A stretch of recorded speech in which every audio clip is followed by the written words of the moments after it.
Alright. Well, is everybody ready? Let's do it. Oh, Alright. wait, real quick, Garrett, did you get my message that I'm gonna have to dip out early? Yeah. What are you thinking? We'll probably wrap up around 10:30, FYI. Okay, well, I gotta get up for work at 4:30, I know you saw. So I may have to leave at, like, first break, like, whenever we take our break. Alright. Hey, no worries. Yeah, cool. Alright. So, without further ado, the party is still gathered within inside the walls of the House of the Morning Lord. As you gather now, speaking with Sheriff Southwell and Speaker Shane. Sheriff Southwell continues his conversation beneath the golden leaves of the Fey tree. Now, before we get to your rewards, I had a few questions about how Hroga ended up in this state. Looking over now at the concrete pedestal, you guys can see Hrogar splayed atop, still racked with the blue marks that cover his body and the wounds slightly healed as they are. How exactly did he end up in this state?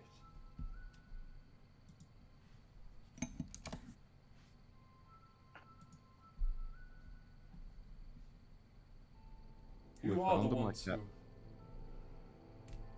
I see. Were there any signs of a struggle? Any plausible signs of what could have inflicted this damage? Hey, looked like a bit of a fight. Hello? His home was destroyed. I see. Eric. So you guys can't hear me now? Eric, can you hear us? Yeah, can you hear me now? Yeah, we can hear you. Okay, cool.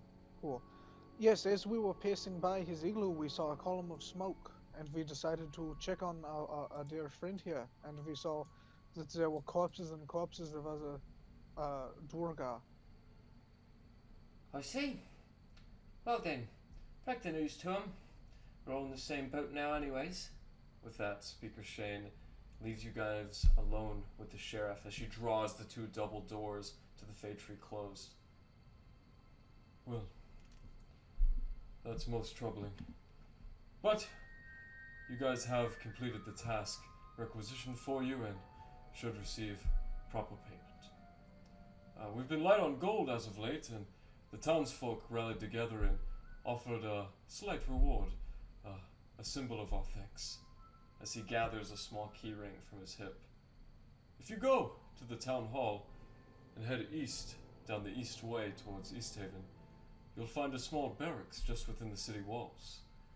There, on the side, is an abandoned shed, an old laboratory I'd like for you to have. It'll save Scrumsacks the trouble of making a tab and offer you guys your own quarters here in Brinchanta. And when you say this is an old shed, like, how big are we talking? Oh, it's 100 feet by 50 feet on the first floor, and the second floor has a nice observatory with a telescope. I can move all that furniture out though if you guys don't want it there. The furniture will be fine. Alright, Might be useful. I see. So we will be able to call it Bryn Shedder, because it's a shed. Yes, You know? that sounds most fitting. Oh very yes, nice. the Bryn Shedder. Seems quite fitting, yes. Now then, enjoy your new premises. I'll be taking the head now. You take care, Sheriff. You'll take good care. Thank you. Now then, if the Duergar returning in vast number, I'll want to issue an offensive, a formal investigation into their appearance. If you guys are looking to make some more gold, I do have another errand. Indeed, go on. Thank you, Deputy Harper. Yes, well, as a matter of fact, if there's anyone in Tin Towns who knows anything valuable about the Duergar, it is Imdra Arlaggath. She's the city watch captain over in Easthaven. I would like for you all to pay her a visit tomorrow and ask her if she'd be willing to rejoin the Blades.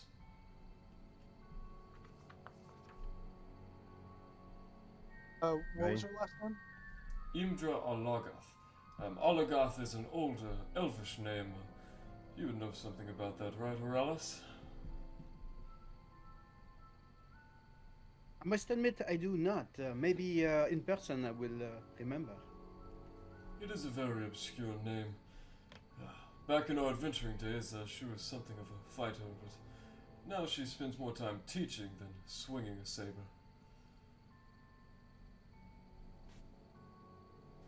I am impatient to meet her. In Easthaven, you said.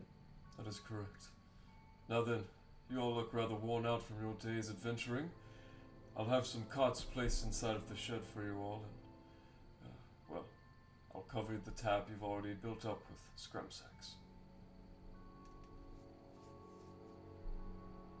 Right, thank you very much. Thank you. Of course. Thank all of you, and again, if you should need anything, feel free to make a provision at the town hall. As he leaves and gives you a slight bow, you guys are left alone inside of the inner sanctum, which is slightly illuminated by the golden fey tree. So you all sit there looking around. What would you like to do? I may need to purchase some more incense. As you have witnessed, Orly was defeated in battle in many palaces, so I need some more incense. Yes, I wanted to say sorry about your owl. I didn't know him for that long, but I'm sorry for your loss. No, that is okay. It is a bit of a fey, so it does. Actually, it's not strong enough to suffer really long. So one hit makes him go back to his plane, and then I have to resummon him. So it's only hurting my purse. Oh, that is very interesting. So your owl is technically floating around us all right now. In another plane, maybe. Yes, very possible. Oh, it could be on your shoulder right now. Hello, Orly. This is so cute. Indeed. So more incense is something I will spend some gold on. I could use a resupply. Who would like to go check out the new abode and pick out rooms? I'd love to. I'll go. I think I'm going to stick with Urlos. So just a quick provisioning. Anybody needs arrows or something similar? If you want to pick me up a good, pack of jerky or something. I will restock some provisions. Yes. If you Yes. you could look for some black powder, maybe some ball bearings, iron, even scraps will do. Okay. You are asking me to carry a whole lot on my back. You could get a basket. What about Right, we all that's go and then very- we go to the base? Aye, how about we stop by the dace and then go get some shopping? What time is it right now, Garrett? Approximately? 11 p.m. This is still the yes. We should yeah. go take a nap and then provision ourselves first thing in the morning.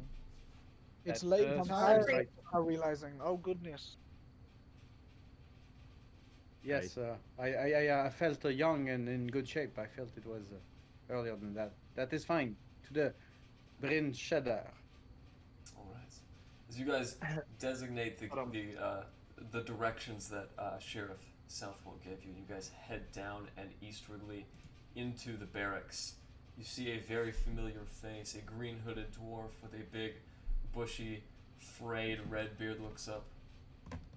Hey, glad to see you all back again. So, did you ever find that ring I was telling you about in your recent adventures?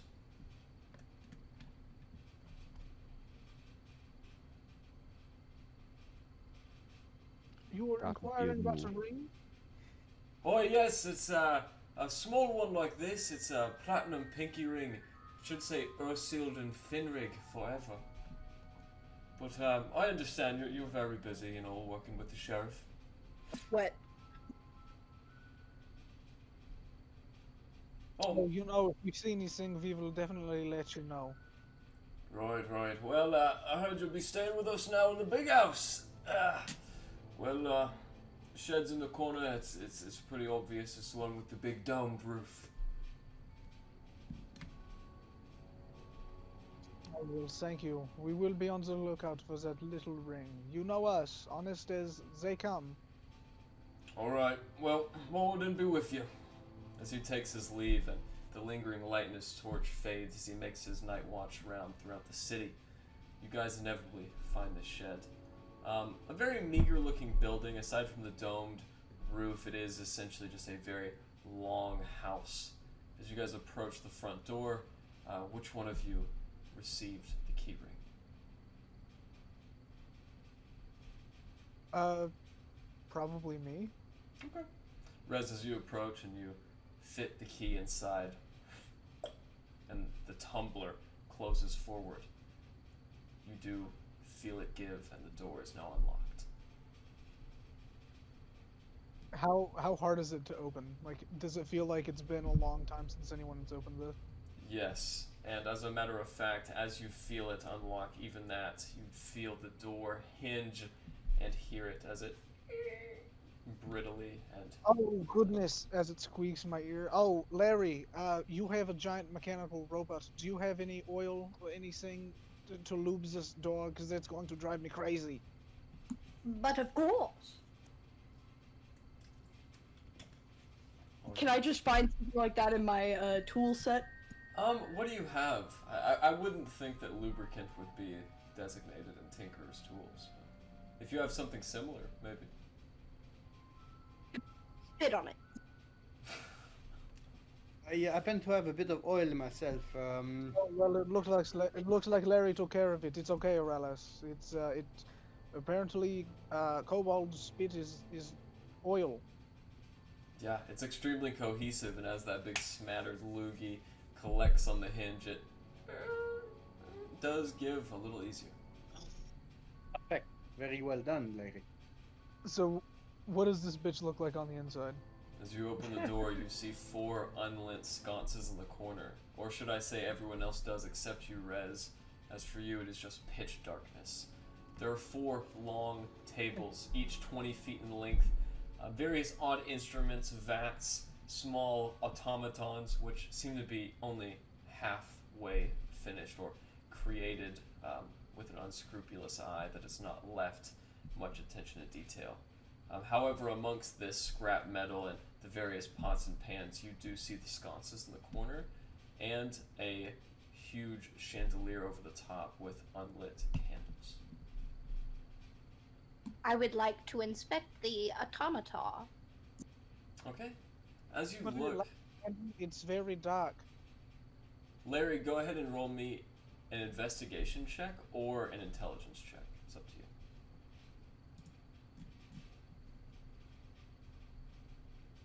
We'll take a minute and light some candles and stuff around for the good feeling of being home. Yeah, Okay. I'll just help with that. Just walk around and light torches and shit. All right, yeah. As Glenn tends the torches and Aurelius gets the candles ready, you guys can now see the tables illuminated, very grimy, with rust accumulated on the scrap metal. On the east, there is actually a very large staircase which ordains the wall. Going up about 20 feet, it takes to the next floor. Larry, I grab one of the torches and go up. all right, Larry, you find that unlike your first impression, these are actually bits and pieces of armor. Very advanced in nature, you think that they are actually gnomish in design. However, they are much either too destroyed or too old to be utilized to any great use. All essentially scrap metal. Rez, as you go up the staircase, you find a long hallway which separates 4 doors, 2 on each side. They appear to be bed chambers. Oh, this place looks nice. At the end of the how- large hallway is a small table with a double-faced window. Were you asking how to go in them? Like, how many rooms are there and how big are they? There are just 4. Each of them are 10 feet wide by 20 feet long, as they sit perching out from the wall and actually make a very thin hallway which cuts between the 4 rooms. And you said there's a table next to a bay window or something at the end of the hall? Yeah, at the end of the hallway. Hey guys, I found the rooms. I'll go check it out. Okay. Inside the unlit rooms, you guys do find another small table, a foot locker next to a cot, which there is one cot in each room. One of the rooms, actually the one that you went in, Glenn, has a much wider cot, kind of like the equivalent of the master suite, if you will, and a flag, an axe hilt spread across a pickaxe. You know this to be the flag of the blades of the axe. So, how much gold will it take to pay you guys for me to have my own room?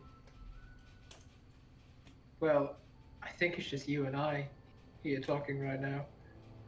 If you pay me, the foot of the bed. if you pay me a certain amount, Yes, Erlon Larry's is I just gonna won't walk tell into it. an empty room and roll out his bedroll, and kind of sit and start meditating. Okay. Rez quickly runs into another, like the smallest room, and closes the door behind him. Okay. Erlon left the door open, so. Okay, terrific.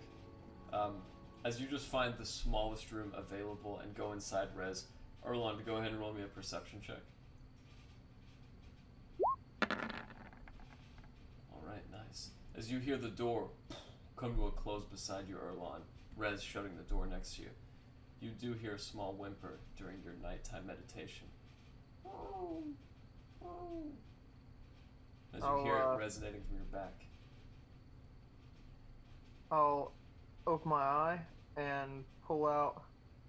Forgot what I named the little guy. I'll pull out the Yeti though, and I'll give him a ration. Nice. As he kicks in his sleep, he finally opens his eyes in the dim light filtering through the window. You can see now he's grown about 2 inches taller than last you saw him. And as he eats the ration, he curls up in a ball in your lap and goes to sleep. Is And, 2 inches the poop in the bag?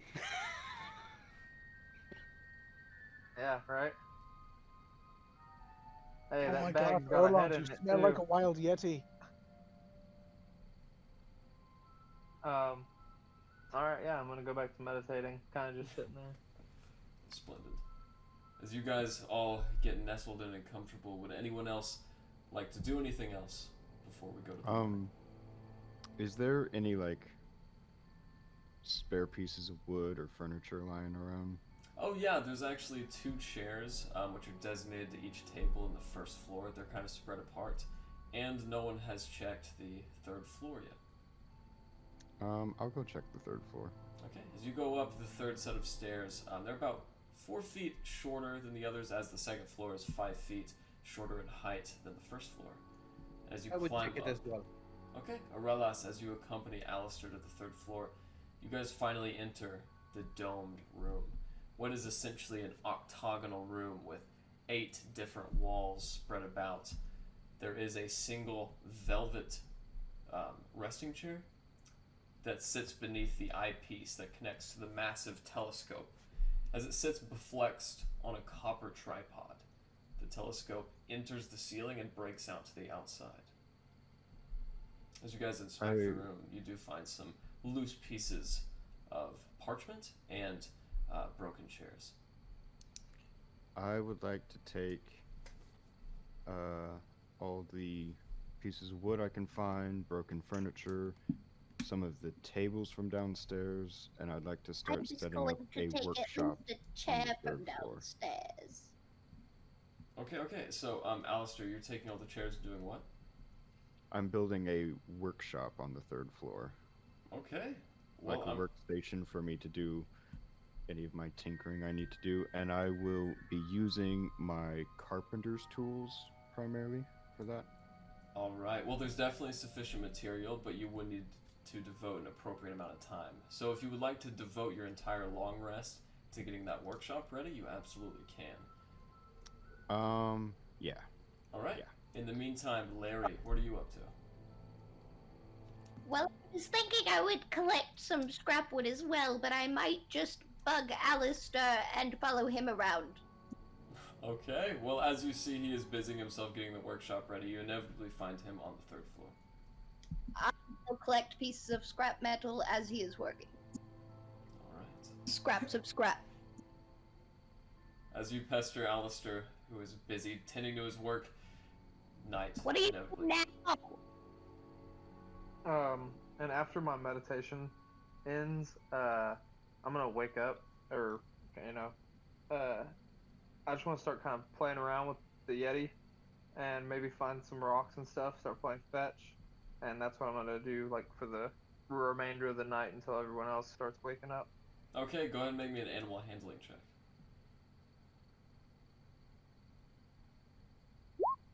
Yeah, as you find a rolled up piece of dusty parchment which is crinkled over at the edges, rolled up in the corner, you start throwing it with the Yeti, who does take to the process very well.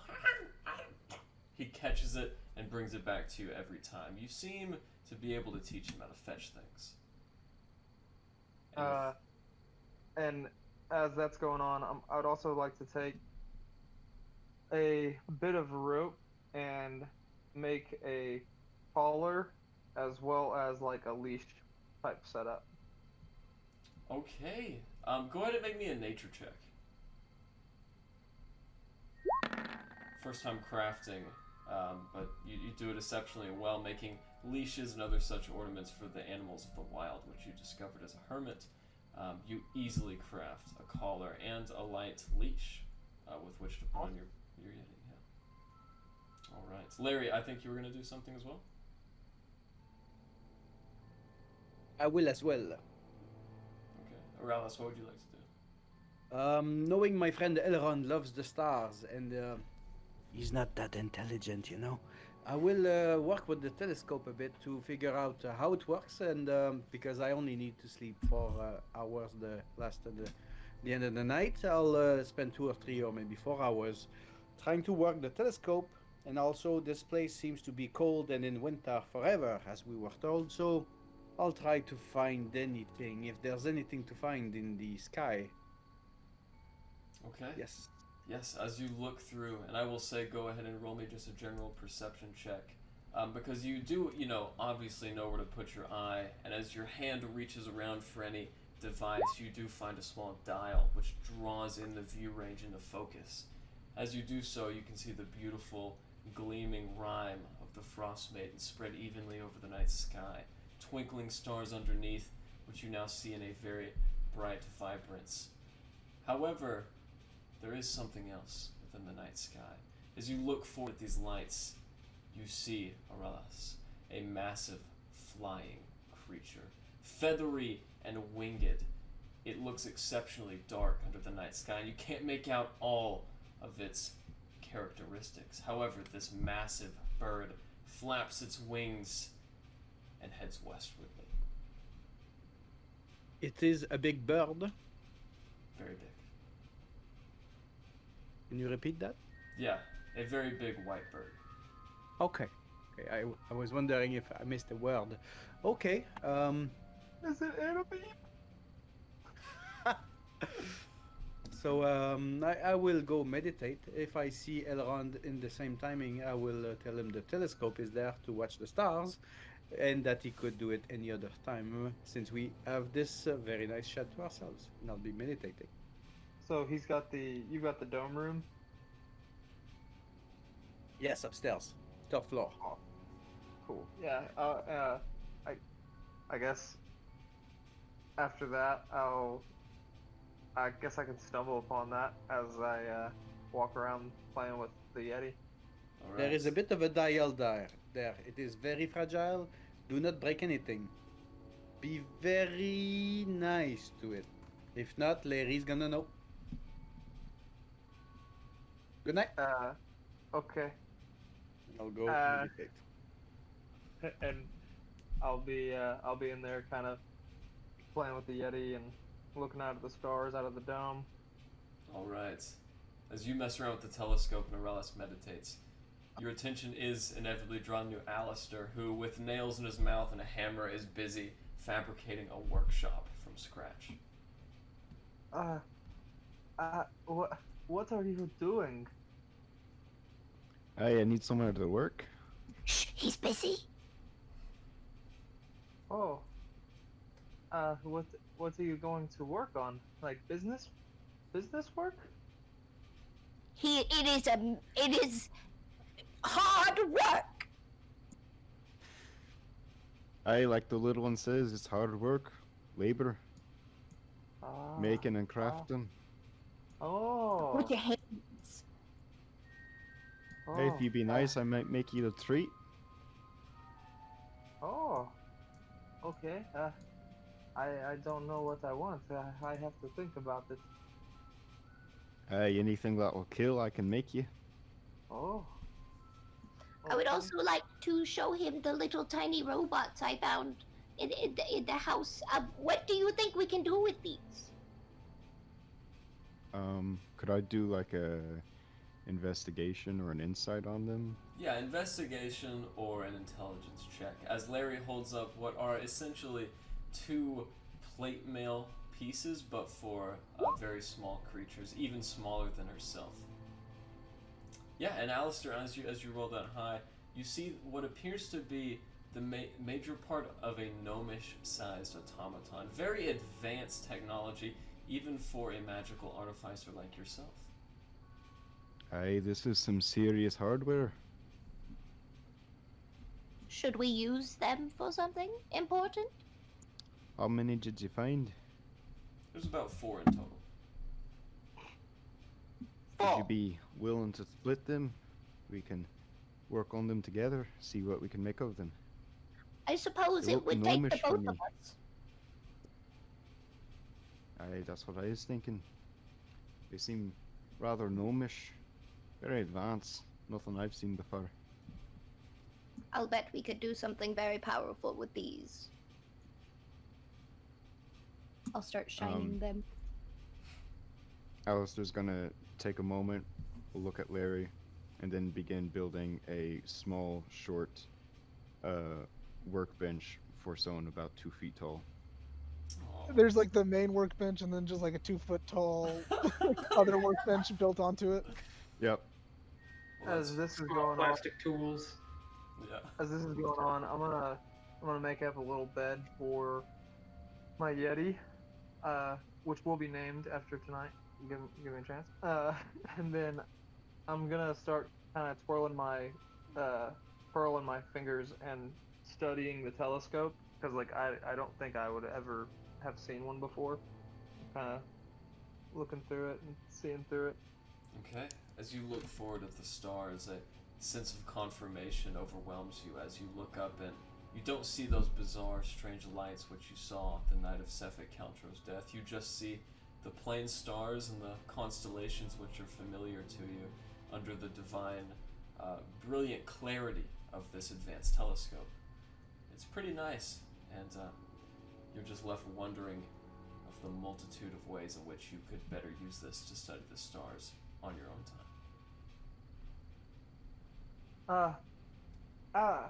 Alistair, Hey, I think I would like one of these, like a portable one maybe? One that we could take with us? would my navigator's tools be similar? You know, I'm going to say that navigator's tools have like, your various rulers and Pythagorean devices to do trajectory. I would say you have a looking glass, but not one nearly as advanced or to the specifications as to what Erlon is referring to. I'll take the looking glass, think on it for a second. Aye, laddie, I'll make you something for you. And when my tool bench is done, I'm gonna devote some time to working on building him a smaller version that is to his specifications. Okay. Once the workshop itself is completed over the duration of the long rest, and you guys have had that time alone upstairs, Glenn, as you inevitably go to sleep as well in your own room, you have, Yes, sir. well, as your head hits the pillow and darkness assumes your vision, you suddenly feel something hitting your face. The familiar sensation of seawater spraying off the prow of a ship. As you open your eyes, Glenn, and look around, you see a very mangly-haired old dwarf standing with his hand on the central mast of the ship. As it leaps through the waves so softly, he turns back to you. As a gust of wind whips across the sea and blows his white, tangled beard and mat of balding hair out of his face, his eyes open, and through a gleam you see his golden irises as he winks at you. And darkness assumes your vision once again. Okay. Great. Now then, as you guys all experience your long rest and come awake at the side of the It should be noted that everyone did hear Rez playing that song again through the closed door. It happens every night. There you go. And as you all receive the benefits of a long rest, except for Alistair, it's now about 6 a.m. Having incurred the long rest, you guys hear the footwork in the city begin to pick up as people walk in front of the barracks, going about their daily activities. The town crier. Oh, go ahead. Rez comes out of his room, pops his collar, and goes to meet everyone else, and comes downstairs and says, who would like to go out and get some breakfast? It's on me this morning. I could go for some good sausage and eggs. I like free stuff. I could use a meal. I think we all could, couldn't we, huh? Absolutely. Let's all go. Yes, of course. Sure, why not? Erland, have you ever had a nice city breakfast? No, breakfast. You know, the first meal you eat when you wake up. Like, for you, it's probably like, oh, I wake up, now time to eat some of the berries I have next to my cot. Mm-hmm. Oh, yeah, just berries and bread. Yeah. Yeah, chew on this twig for a while. You know, for city folk, it's you take an animal and you shove it in the intestines of itself, and then you put that in a very hot pan and you cook it, and then you eat it with a bird egg. I mean, I prefer a hot coffee enema, but we love some pig intestine as much as the next guy, right? Ferry, you will never cease to amaze me. Everybody, let's go get some sausage and eat some good breakfast, huh? It's on me. It'll be noted that Erland has tied the leash to his side and now has the tiger. Yeti. I'm just gonna name him Tiger. Okay. It's gonna be easy to remember. So All Tiger right. the Yeti. As you And make so it, Tiger is strapped to my side. When was the last time you watched that singer, Erland? He's an animal. Yes, and he's traveling with people. He should be washed. Well, when we find a river or something, okay. Real quick, I just want to hop in to say that, like, Rez, you're talking to Erland about, like, our city breakfast. He has definitely gotten pretty nasty with some animals in the forest. I don't know why we're assuming he hasn't eaten intestine. oh, yeah. Well, he probably has, but he probably hasn't just like stuffed, ground up, like deer, put it in the intestine of another deer. Processed. I don't understand why you have meat in the morning. It's just like you serve the animal you hunt during the day, like that's your reward at night. It's just I don't get it. But most people, Who killed you this know, animal last night? it probably was, you know, farmed, ranched. You know, so there are some people who will take animals similar to deer, like goat and pigs and cattle, and they'll put them in large fields Yes, that are fenced off. I know. I made that mistake once. Farmer got real mad at me. There was lots of animals together. What do you blame me? I mean, Yes, it's not for everybody, anyways. but some people don't hunt every day, so they need to find their food elsewhere.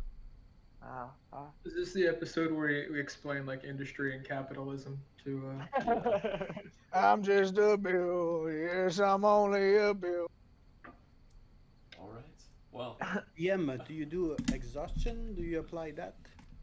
Yeah, you do. I And think I was overall. checking those. DC 10 con for those who did not sleep. You know what? You might be correct. Okay, yeah. So, go ahead and make me a Constitution saving throw, Alistair. Alright. Yeah, I just copied the ruling. I hold wasn't on. sure myself. No, thank you. I forgot about that. You're good.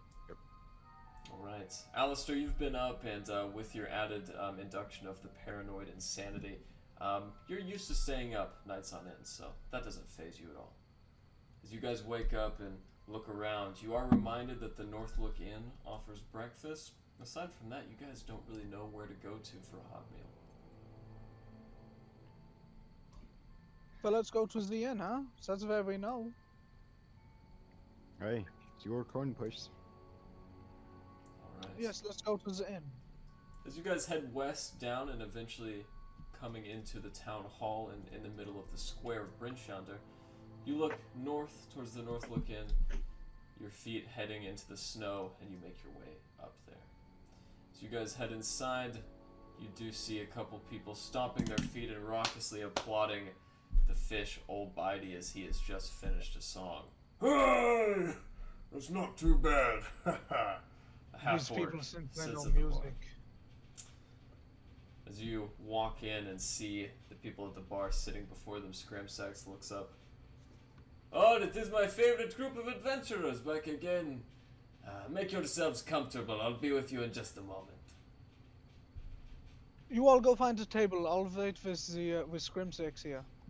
As he takes the other orders of the people at the bar, he looks to you. Master Rez, what would you like this fine morning?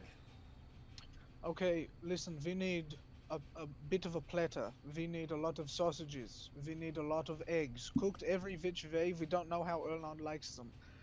We need toast.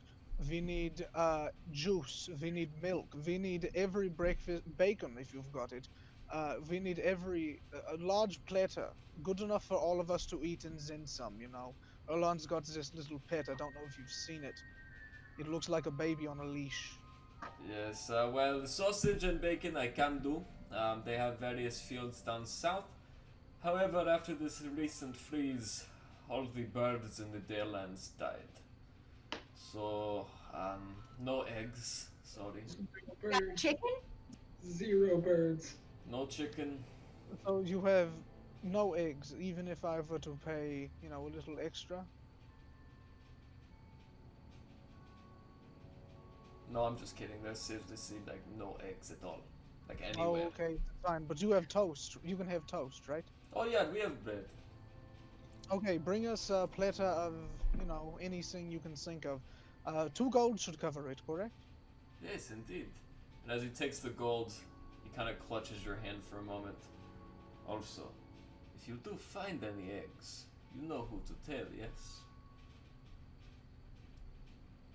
Oh, yes, for sure. I will definitely sell them to you for a good price. Good man, good man. Just keep that one under your hat, huh? And he takes the gold. Your breakfast will be ready soon. You guys can have the big table. As you guys go back now and you see the big round table in the middle of the dining room and take your spots, eventually, over the course of 10 minutes, your breakfast is ready. Very large pieces of sausage made from the uruks, the herd cattle of the dwarven lands, and pieces of trout artfully filleted next to what is a vibrant green salad with small breaded croutons. You know, Erland, I this just isn't kinda- what I'm typically used to, but this is a good city breakfast. You should dig in. Ah. I just kind of stick to the salad of me on my side. Alright. While Alistair eats, just grabbing food item after food item and sticking in his mouth, he's going to be sketching out more blueprints on his parchment paper. We'll be closely watching. Rez sees this too. Alistair, you look like you haven't slept Hey, in a nothing while. new. You okay? Do you need anything? Do you need any help? What about an ale? I'm helping him. Jesus Christ, Larry, I'm right here. You don't have to yell. Aye, I'll take the strongest bottle of liquor they have. It's like I'm gonna wave over Scrimsax. Oh yes, how can I Erlon help is you? not talking at all. He is just like, oh, after everything he's eating. Yes, do you think we could get a bottle of the strongest ale you have, perhaps, for my good friend Alistair here? And of course, that will be 2 silver. Oh yes, of course. And I give him 5 silver. As he already has a jug ready on his hip, he begins filling the glasses set at your table. You know, all you really have to do is ask for ale now. As it's drying up pretty fast, this is the only stuff we have in stock. Hey, you said you're running out? It's not so much that we're running out as much as it is they stopped coming. The good mead refinery must be having some troubles with their shipments. Very bad. Hey, bring all you can carry to the table now. Right away. As he comes back, you see him comically holding what looks like about a dozen dark black bottles of quarter leg. As he slops them on the table, would you be paying for that now, or would you like me to add it to your tab? How much? Well, 2 silver each. That's going to be about 2.5 gold. I'm gonna give him 3 gold and then just start putting bottle after bottle in my bag of holding. Very nice. Thank you very much for this. DM question. Go ahead. So I think I read somewhere that an insight check can be used for more than just like gaining the feel of someone's lying or not. And it said that you can use it on like a party member to try to kind of suss them out, you know, feel like you've been traveling for a while. You can kind of gauge who they are Yeah, and what they're about. yeah, that's true. So, could I do that? Could I roll an insight check on Captain Alistair Davies? Absolutely. like- What are you trying to garner or glean from this check? Well, I just want to see like, what is he about? Is he trying to use us? Do his actions fall more in line with someone who is just out for personal gain and isn't willing to help people? Is he a good guy underneath his rough exterior? I'm just trying to like feel him out. Like we've been traveling for a while, and so I want to like know who I'm traveling with. You know. From the experience at the Calician Arms and the general vibe that you glean from this individual, you have no reason not to believe that he is anything other than an upstanding citizen who holds fast to his beliefs and convictions, if having a tendency to drink a fair bit more than most. Okay. Good. As is a sure sign of the 3 golds worth of liquor scattering the table. There's almost not a place to set it down, and from your small chair, or normal chair in relation to everyone else, Larry, you're having a hard time seeing your friends over the tall bottles which decorate the table. At about that moment, Sheriff Southwell walks in the door. Oh, am I disturbing something here? As he looks Oh about. no, Sheriff, you're just having breakfast. Morning, Hey, Rebel. did you hear there's a shortage? Well, apparently not for you, huh? Oh, wow. I am getting ahead of the curve before anarchy. Yeah, you're that asshole You're the with reason like for gas gallons shortages. of. You're gonna talk about. You've got gallons of gas in plastic bags in the back of your car. Hey, this is an important commodity. I can't make it through the day sober. Well, When was the last everything, time you tried? everything in moderation, Captain. I was just stopping by to see if you guys have thought about heading to Easthaven at any time. Where are we headed? Someone fill me in on something. How headed on my mind today?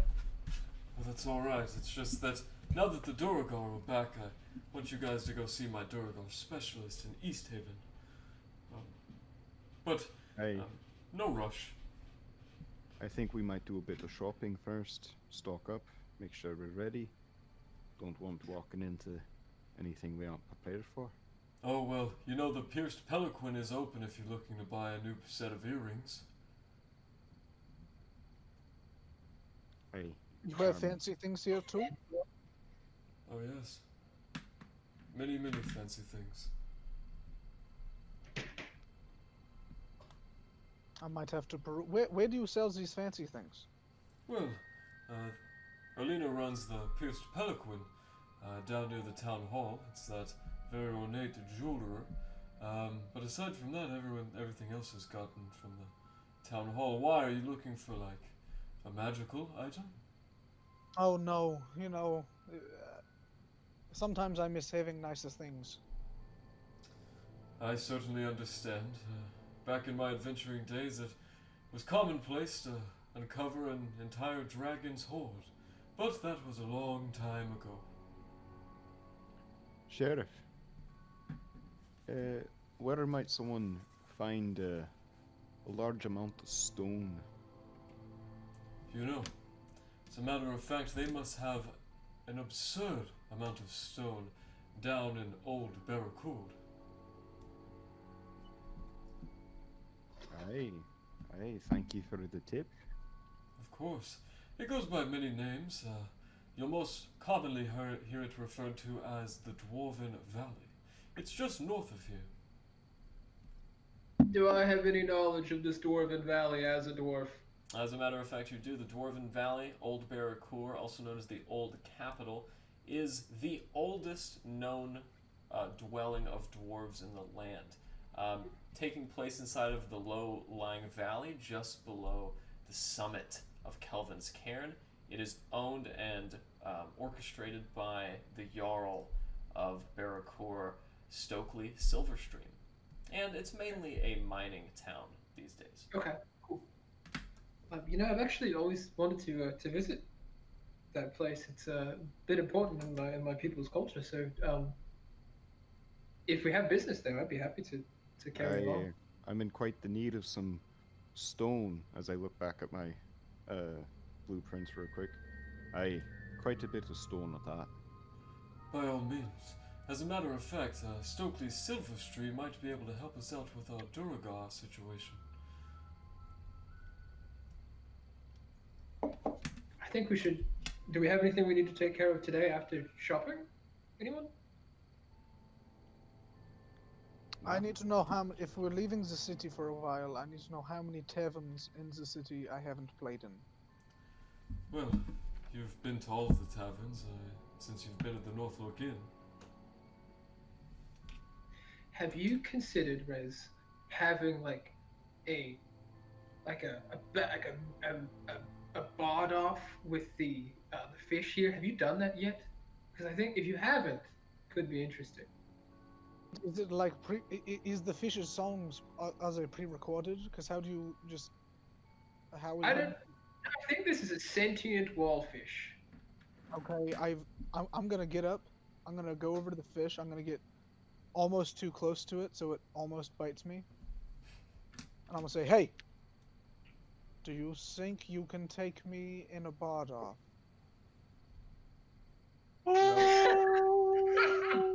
No reaction. He's scared. I pick up my pan flute and just toot a little song in front of the fish. No reaction. Here we go. I was just gonna start stuffing cotton in his ears. I do a little drum, a little. Does the fish do anything? Scramsax walks up behind you and puts a hand on your shoulder. Here, why don't you try this? He flips a copper piece into the mouth of the fish. As he does so, the fish's mouth closes for a second. I'm just a love machine, yeah, baby. Lots of candy things. Na na na na na na na na na na na. Is there music or is it just the voice? Oh, there is music. And as the song crescendos, the drunken half-orc at the bar, I'm just a loving thing, yeah, baby. And as he gets into the song too, the fish inevitably ends its performance to a light but noticeable applause. I cannot lose to a fish. He's embarrassing you out there. I pull out my dulcimer. And it's getting... You guys know this shit's serious. Because you guys see something that you guys have never seen before. Foot pedals stick out of the bottom of the case. The fish is definitely not alive, correct? I just need to know. Screamsax kind of leans over. No, some wizard made it sing a long time ago instead. Don't you dare tell him. Don't you dare. It actually has more in common with the Steel Defender, but don't let him know. I want to see how this plays out. You guys see like a glittering, like ethereal hand come out and start tapping the drums. I start tuning the dulcimer, ding ding ding ding ding ding ding ding ding ding. You know, get the pan flute ready, and I'm not gonna try to go way over the top at first, but then I'm gonna get into it. Oh, it's way too aggressive. You guys are gonna be annoyed because it's way too early for this. Let's roll that performance. Here we go, baby. 8-minute long song. Okay, Nat as you get one. the dulcimer ready with all of its pedals, go ahead and roll. Not bad. Oh, not bad. damn. I wanted to It's see on for one. an uncomfortable 13 minutes. Same. As you play what is a technically flawless song, and the dulcimer fades on its last seductive note, Half-Orc looks around and wipes some meat off his mouth, looking at his dwarven friends next to him. I kind of prefer the fish. You Yeah. motherfucker! I Chris. folded the case real quick and I'm charging at this guy. I'm charging at this half-orc. I'm holding him back. You're lucky. I'm holding him back. Half-Orc stands up. He is 6 foot 8 inches tall. If he is, Stop me. I'm mad. I'm mad. Let He him looks figure at this you. one out. As this is going on, Erlon's gonna toss a coin into the fish's mouth. as that happens, low-lying foam and mist begins to permeate throughout the room. As it does so, you hear the fish say, "Sexual feeling is something that's good for me." And as it goes in to that very bardically wonderful tune, the half-orc looks around.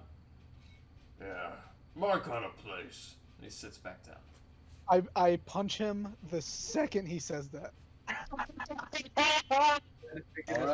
Alright. Go ahead and roll an attack. Stop him. And add your strength modifier. I tried to get the fish to start singing so that Rez would go after the fish now instead. He's got to learn on his own.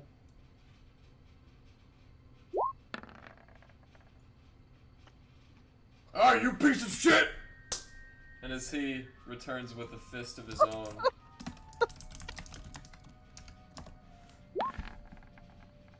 Alright, that hits. As you guys see this half-orc take a punch on his granite chin, he responds in kind with a fist directly to the face of Rez, who takes it pretty well too and only incurs 1 point of bludgeoning damage.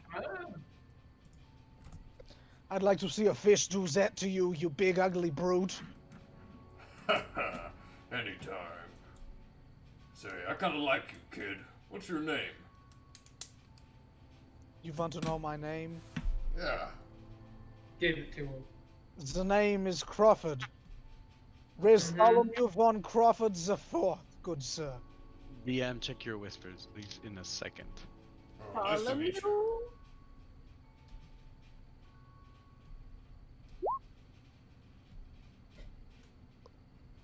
Yeah, I'm, Dowie. You said your name was Dowie? Yeah, that's correct. I got mad because of a guy named Dowie. Well, some people call me Dewey, but you know how it is. I This think is the voice that I have. I think our friend I think our friend Rez is gonna call you Owie. Oh, that's pretty good. Yeah, most bards sooner turn on their back and take a beating, but I like you. You stick up for your music, even if it is, a little contrived. Don't you? Oh, I want to punch him so bad. I want to get him in the teeth, but I'm not. I learned my. So bad that he lost his accent. Yeah. My friends, we have a good day ahead of us. I think we need to get on the road soon. Do we? Rez is going to go back over to the table, and just take the glass that he bought for Alistair and down it. We are heading Well- west, correct? Actually, Urlos, I believe his name was Dowie, not Dewey. It's really either or, People have their own pronunciation. Either or. Must be a North thing. Yes, sir. Either or. I love it. So, Sheriff and friends, before we finish the meal and go, I saw this big bird on the telescope last night. Have you ever seen a bird? I think it was white, big fucking bird going west. Scramsax looks up from There the are table, plenty of cleaning a birds glass. that He stops in fly. mid-motion. A bird, you say? I've never heard of it. At about that time, Markham Southwell looks up. Can we talk about this outside, please? Well, I'm done with my meal. What about you guys? Indeed. You guys had time to play during my 15-minute solo, so I'm going to stay in here and continue my meal. Alright, you do that. Or else. Roland is Outside. just taking everyone's scraps and feeding Tiger. The scraps directly into a tiger's mouth. He takes 2 croutons, and as he gets to the third end, his mouth is already full. He smushes all the croutons in his mouth and licks his teeth clean. At about that time, Arelas and Markham Southwell step out in the front stoop. As the wind and snow whip the door closed behind them, Markham Southwell looks up. Now listen, you didn't hear this from me, but that bird entity is the Rock of Auril, her personal mount and steed. But I am hearing it from you. What I mean is, this is a secret, withheld from the general populace. We don't want people to take potshots at the Frost Maiden, lest they incur her wrath. And Auril is the... We've been told about this person, correct? Auril, the Frost Maiden, is what likely led Sefik Caltro to be able to originate back from the dead.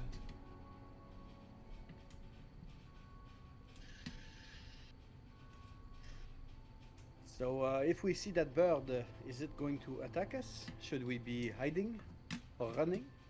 That bird, as the agent of the Frost Queen, is tasked with ensuring that the daylight does not thaw the snow. Upon its back is carried the blanket of night. The rime itself follows in its wake. So this kill bird the sounds bird, kill the Frost Maiden. No, the bird is friends with the Frost Maiden. And he is the Kill the one bird. applying the cold or preventing the warmth. That is correct. However, the rock will most likely leave all of you alone, deeming you too insignificant.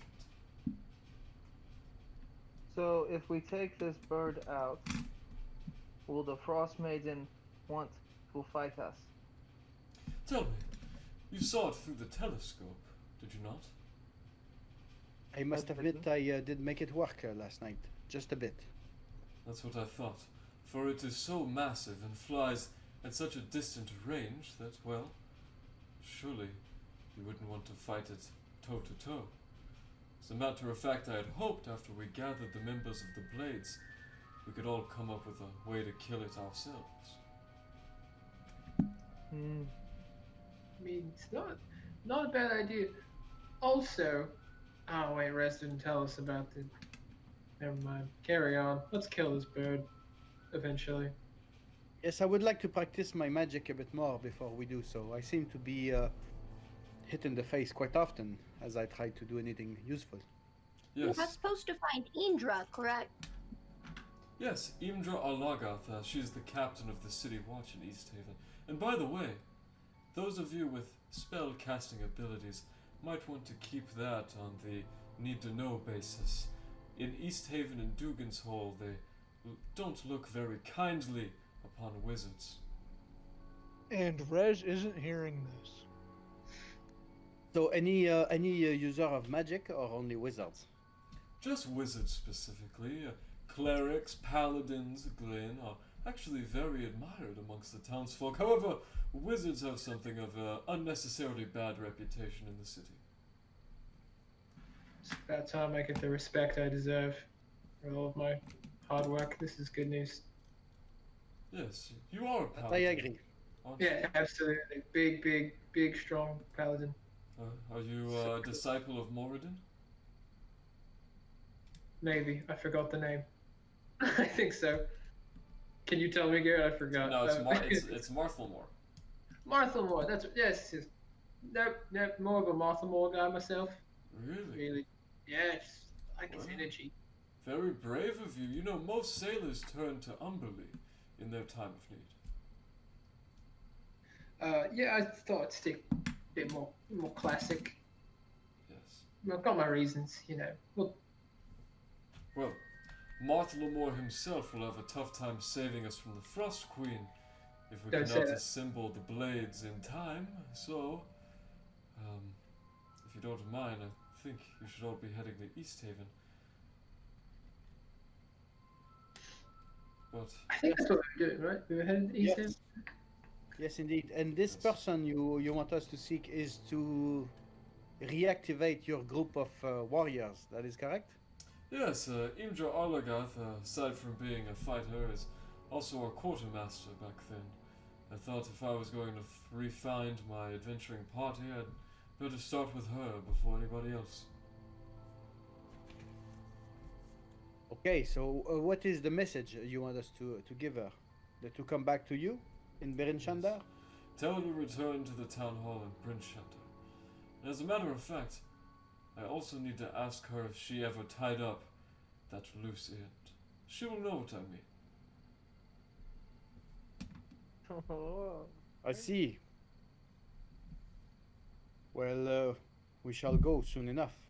Absolutely. And if the speaker should ask, you're all on watch for the evening. We all work for Yes. the evening, you said? Yes, I don't want the speaker to know that I would like to see Imdra. Okay, so discretion. Indeed. Indeed. I think a certain percentage of our party is capable of that. I think you're all capable of that. And he looks back at Rez, entertaining in the room. And to those who can't, are doing better things at the moment. Yes, that's his way to work things out inside, from inside to the outside, you know? Absolutely. Once you He's meet got- with Imdra and gain her fellowship amongst our order, you can come back here, receive your gold, and, well, we might be closer to uncovering why it is that Hrogar is almost dead. It's perfect. For my, I like to be calculating things. How much gold are we talking about? 50 gold for each of you. Oh, that is very nice. Is it dangerous along the way? You did not quite say that. The East Way is one of the most secure routes in 10 towns. With that being said, it is still succumbed to the woe of the land. I would keep your wits about you, but know that it's popular, which means there could be thieves and highwaymen about. Perfect. So no magic, thieves, and gold as we come back. That is very good. Magic, just not in the city. Okay. Well, I will go back to fetch the guys. They must be finished eating, and I will like to buy my incense as we can. Absolutely. And as he walks out, or rather away from you guys, he turns around. And Godspeed. First time on the Eastway is always interesting. As he turns back around, he comes face to face with the steel defender of Larry. Oh, pardon me. Steam ejects from a bolt in its neck. Oh, right. Well, good luck. Don't make a back. Just keep walking. You've got it, deputy. And then he walks away, Nobody kind can of make eye contact with this thing. giving a few causerie glances at the steel defender. He inevitably wanders off. Guys, are you ready, my friend? Oh yes, I think I've had my fill. I say, packing up my dulcimer. It's nice. Everywhere you go, you make friends. Oh yes, but that guy, he doesn't like my music. Not everybody has the good taste, you know? You are too true. Too true, Aurelius. There's It's a like the saying sight. I had in the woods, and it was hunt 'em. I'll hunt him. That was the saying you heard, Beck. What hunt 'em. Well, that is very simple. I love it. We had the saying similar to that back home. You know, it was do Yaxi. So few words, and it says so much. It's unbelievable. You are very wise, sir. As you guys heed the gate master, which then pulls down the windlass and raises the massive Wait! I need my incense, you motherfucker. Wait. Yeah. We were gonna go to the fancy store too. As you guys are now at Easthaven, and you've already skipped all of that shit, we can begin the fight. No, Do I have my bird? I won't skip that. But I was segueing for a purpose. We're going to have our bathroom break a little bit early this time, since people are leaving and going a little bit earlier than usual. So, be back in 5 minutes. So are we in Easthaven? No, I was just kidding. We're going to still be in Brinchander when we come back. Alright. Hey, Alex. Yeah, I was just saying, you are one of the 3 players right now who has Dungeon Master's inspiration. It's you, Erland, and Glenn currently have it. Where should I put that on my? Oh, inspiration. Yeah, you just put you just click that. Also, since we're going ahead and taking our break, I am going to go ahead and leave and get ready for bed. Since I'm going to be up so early. I'm sorry that I have to leave early. No, that's okay. I'm glad that you got to have your Paladin's Dream trance. Yes, for that brief moment. absolutely. I'm miffed. I've been missing some Dungeons and Dragons for 2 weeks, but once I get used to the schedule, you know, because this is a new thing for me, Oh yeah. I'll figure it out and I'll be available to play and shit. But for right now, yeah, I'm gonna go ahead and get to bed, guys. So All good, baby. have fun. Take care of Glenn for me. Yeah. Good night. All right. Good night. The Okay. craziest story. Yeah. Go ahead. When you know a paint lid is always metal or aluminum, Yeah. and I just got this new plastic lid, so I just put it on top and I pushed it in, and it fucking went in the fucking paint. Oh no. So I'm more messed up than I was when I got in earlier. Fuck, dude.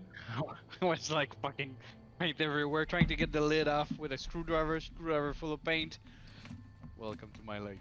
Thank Well- you for the therapy. I'm ready to go.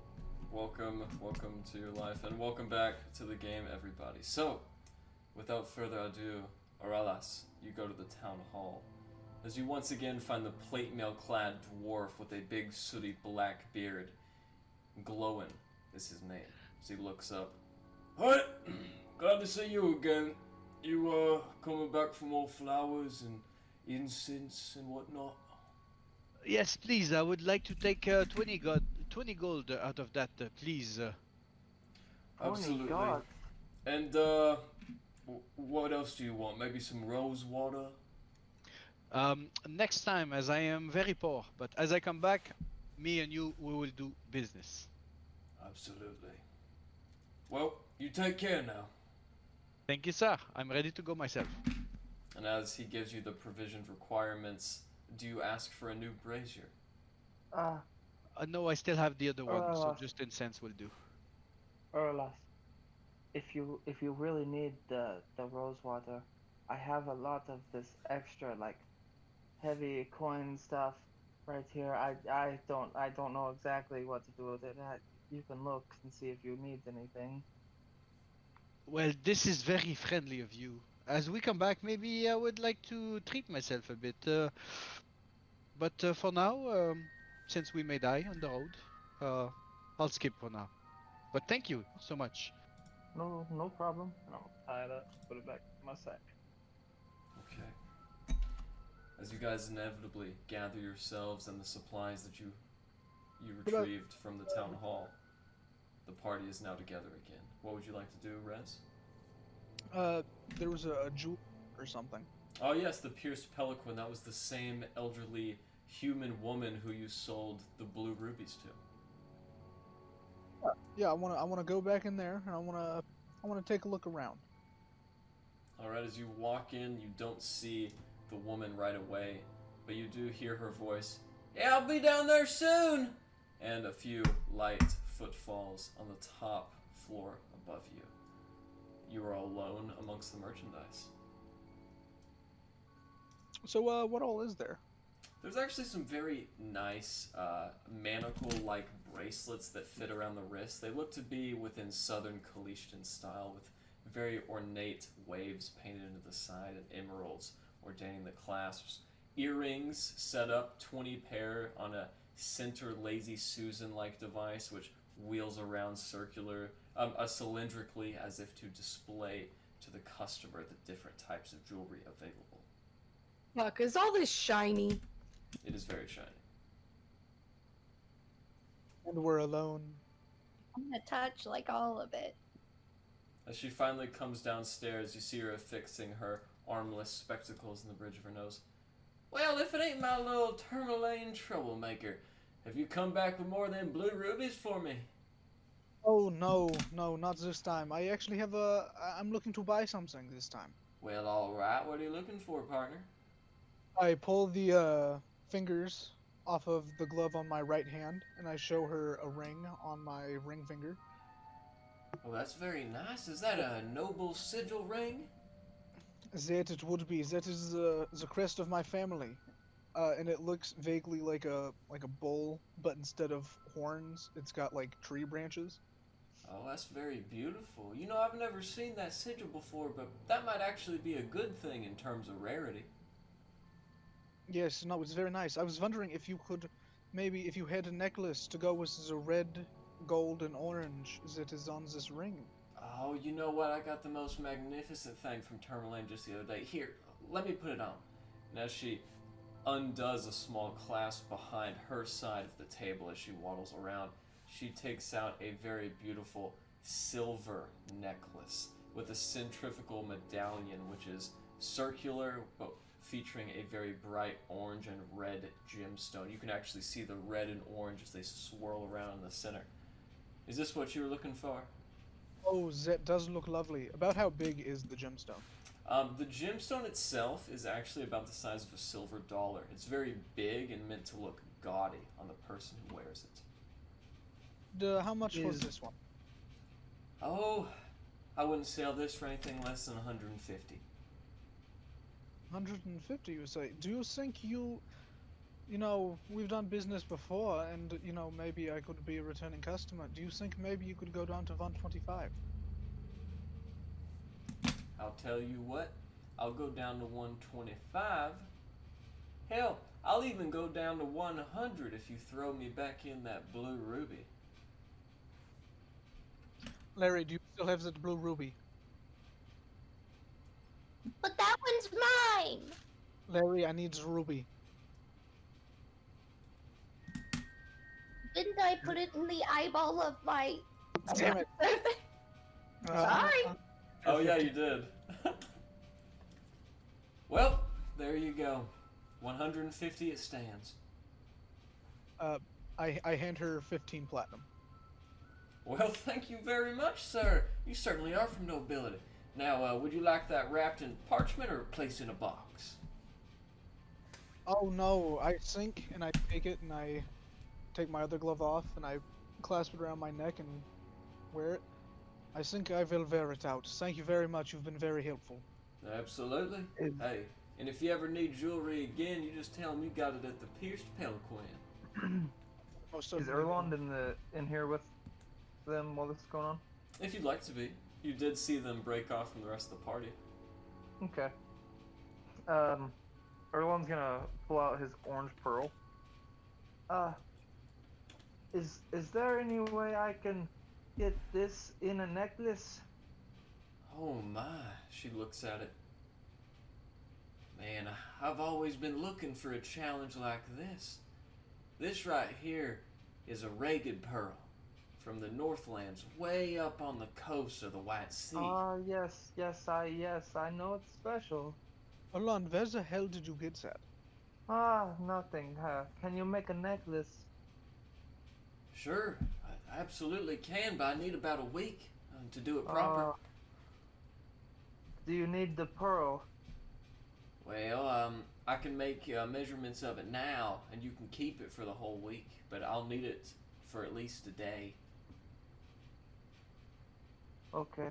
I can give you measurements now, and then when we come back, I can make do with a day.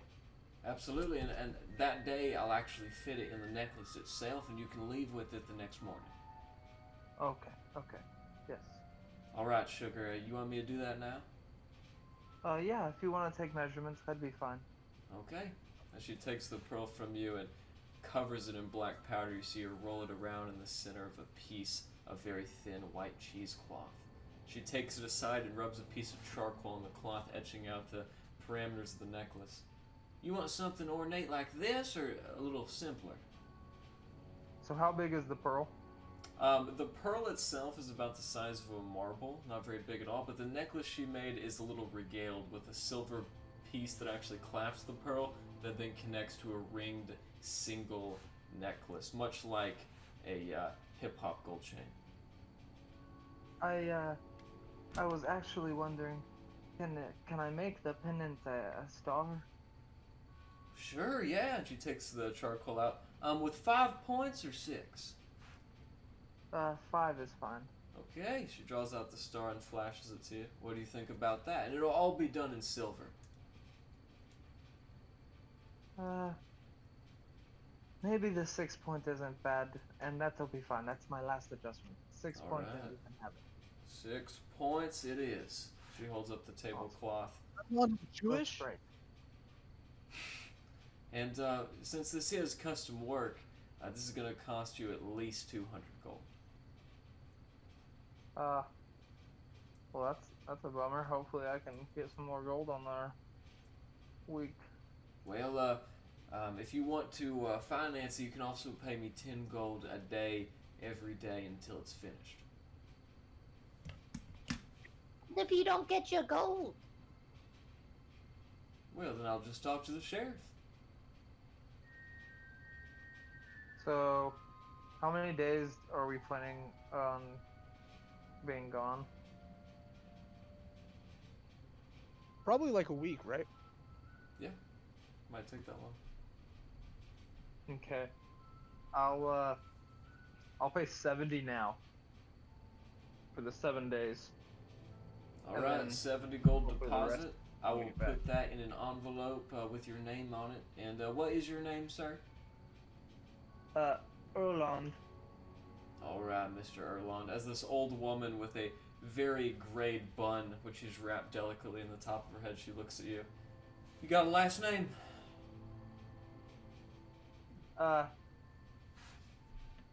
No. All right, we'll put Mr. Erland on that, and that'll be ready in exactly 1 week's time. Thank you. Now, thank you for your deposit, and thanks to all of you. Anything for you, little lady? I'm good, just touching.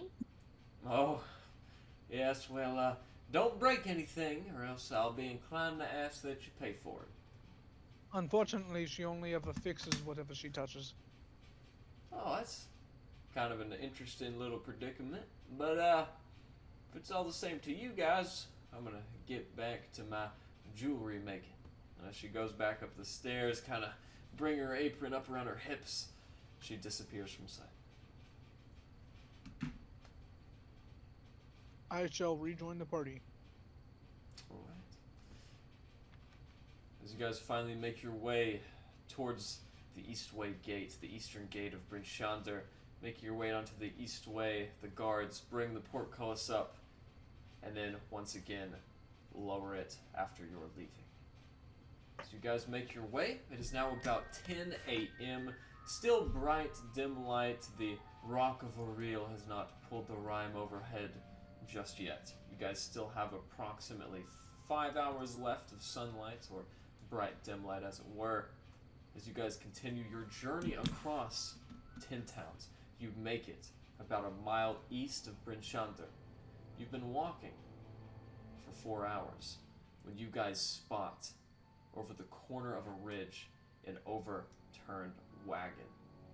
Very distraught snow scatters around the wagon overturned. It's missing one wheel. Now about 100 feet out, Alistair, I assume you are on the dog sled at the moment. Hey. Alright. As you bring it in front of the party now, you spot the wagon. It's about 100 feet from the snout of your furthest dog. What would you like to do? Alright, I could take someone with me and we could go scout ahead, see how it is. The rest of you can hang back, watch out for trouble. Any volunteers?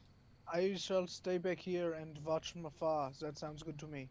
I think I have to tune my dulcimer anyway. I'm small and sneaky. I shall follow. Alright, little one. Hop on. We'll keep a safer distance and take my bow in one hand.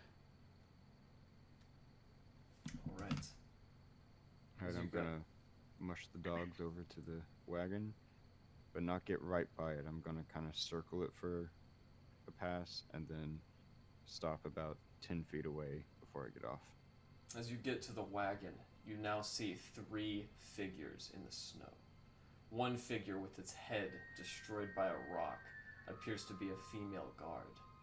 A man with very large muscles bound over his body in a manner which only modern bodybuilders have and no one else. He wrestles with a figure wrapped in warm winter clothing. As they jockey back and forth in position, you see the guy bound in muscles grab a great axe as he goes to bring it down onto the head of this figure wrapped in winter clothing. Can I take a shot at the axe? You can indeed. Alright, give me a second.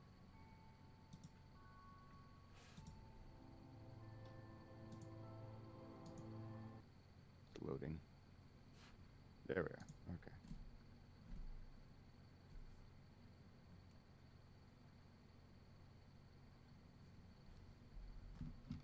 Has it gone through? Not yet. What did you get? It hasn't popped up for me yet either.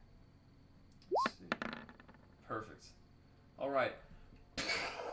As this gunshot rings out, it flies overhead, and as this giant muscle-bound figure brings his axe down, the axe plants itself in the chest of this warm winter creature.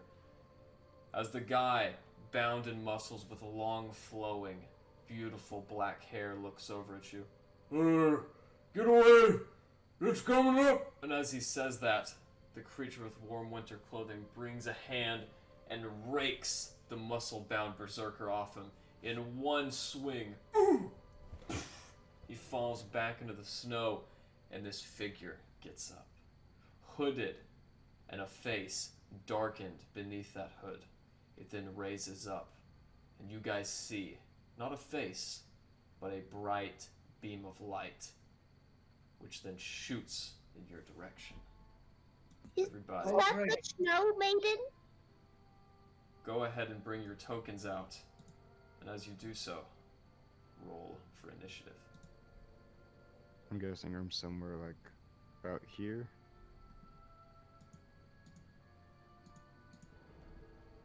If that's correct. Yep. Here, also, Alistair, just for your reference, are the dogs behind you. I don't know if you can see that. So which way are we coming from? You guys are traveling from the west to the east, and I'll say you can put your tokens down anywhere you'd like. Larry, you would be at full health right now, since you finished the long rest. In fact, they built the workshop. Did they not? Alistair did. Larry, though she did help, didn't devote her full long rest to it like Alistair did.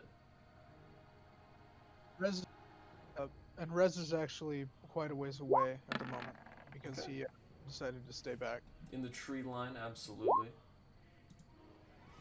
Okay.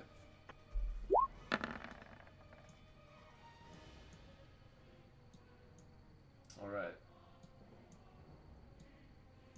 Looks like Aralas and Larry's initiative didn't go through. Did you guys roll? Oh, hold on. Sorry. No, One you're second. cool. Must have misclicked. I understand. What about now? Ka-chow. Boom, boom, boom. What about us? What about us? Yeah, you guys got through. For some reason, it's in a wonky order. Rez is at the top, though. Rez, you rolled a natural 20. Good job. What do you want to do? Okay, so I can't see. Oh, shit. Well, I'm a bit farther back, so what exactly do I see as all this starts going on? Okay, the first thing that catches your eye, Rez, is a massive beam of bright blue energy, which launches from this figure over here to the east and comes straight towards the dogs as Rayloff ducks beneath it. Okay, give me a moment to just look over my character sheet, because I wasn't expecting to get a nat 20 in there. Take your time. Erland is currently tying Tiger to this little tree right here. Okay. As you go for, she looks, or rather, I don't think we've even designated the gender of this little Yeti tyke as it looks over, snarling at this cold light walker. And about how far away am I from this thing?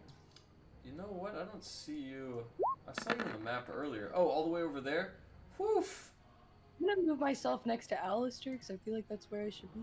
Yeah, yeah, sure. Why not? You're about 90 feet away, Rez. Okay, Yeah, you're so pretty far I'm out there.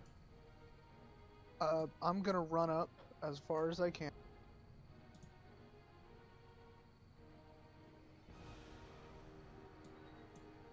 Which should be about up to Erland, right?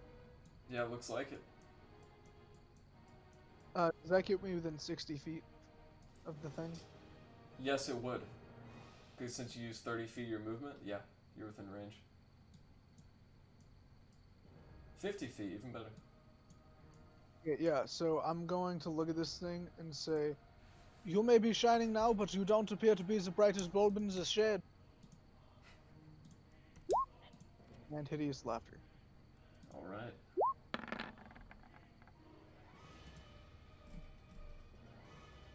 Okay. Charisma check. Let's see here. It's a wisdom saving throw. Right, thank you. Is it charmed by this ability? Let me see. Either way, it succeeded the check. So as this very ghostly and celestial form of humanoid looks over at you,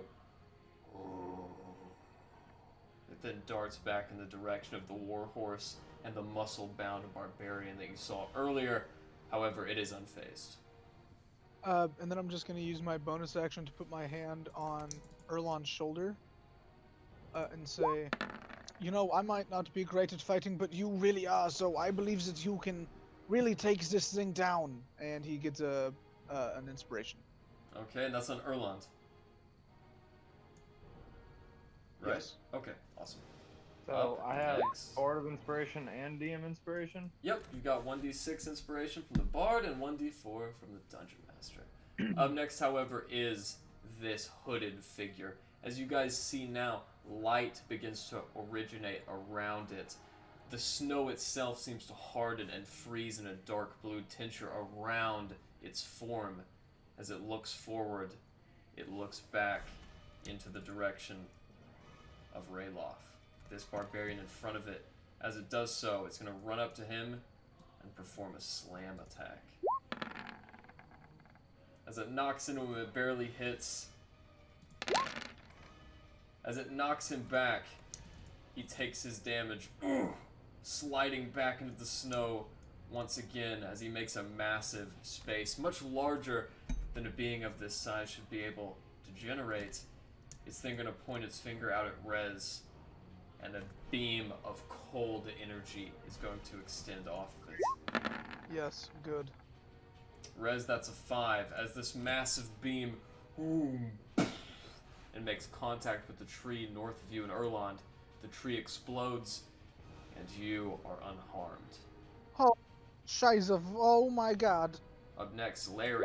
As you hear this massive tree explode behind you, what would you like to do? Well, I believe I would like to ready my hammer, but it should be known that Larry is quite confused about who is quite the enemy right now. I suppose it's everybody, blah, blah, blah. I'm gonna hit the guy in front of me.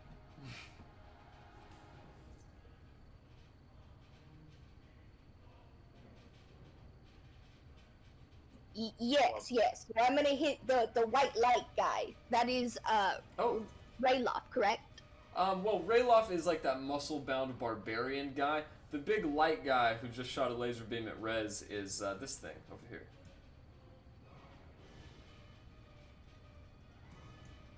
I will throw my hammer at that. Okay. As you see this very skinny, gaunt figure step forward, the hammer makes a massive contact and devastates it. Go ahead and roll damage. As the hammer cleaves, running end over end, it collides with this figure, and you guys watch as bones and dried skin fly out from the other side. A small hole of light appears where the hammer struck it, and the hammer returns to Larry's hand. What else do you want to do? Interesting. So, I'm a bounce now.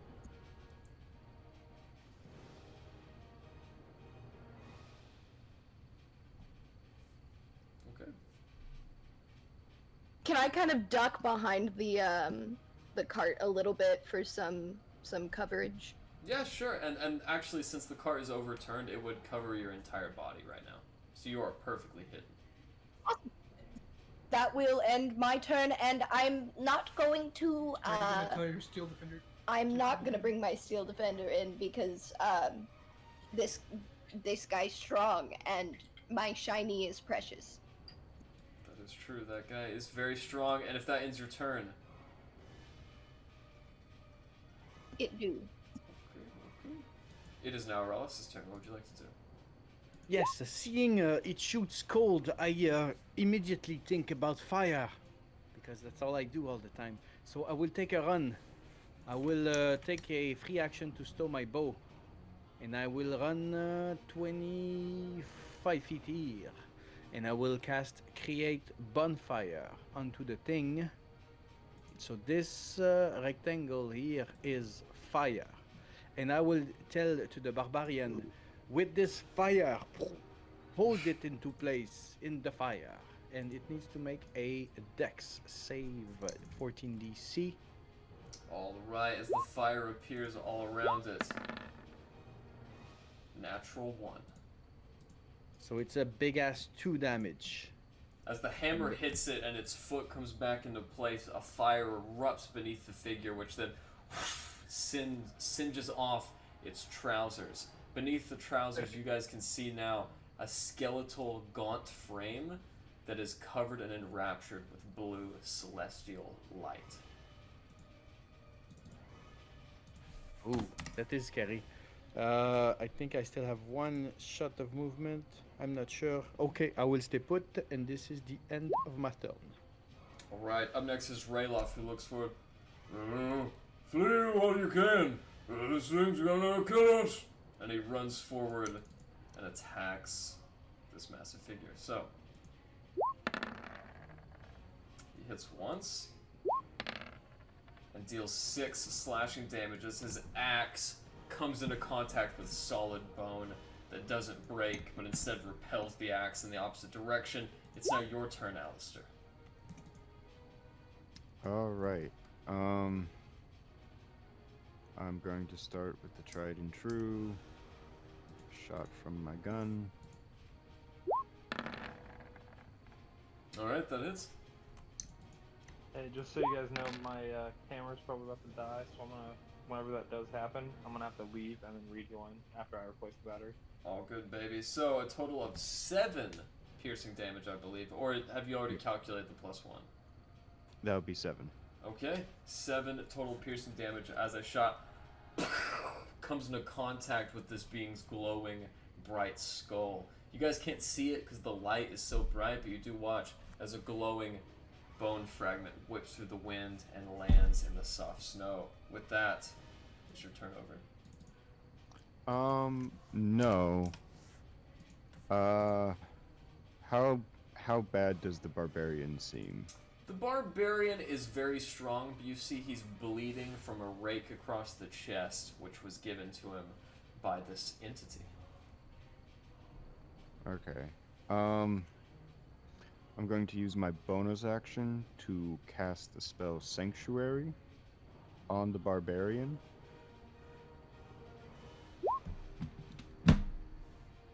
Alright.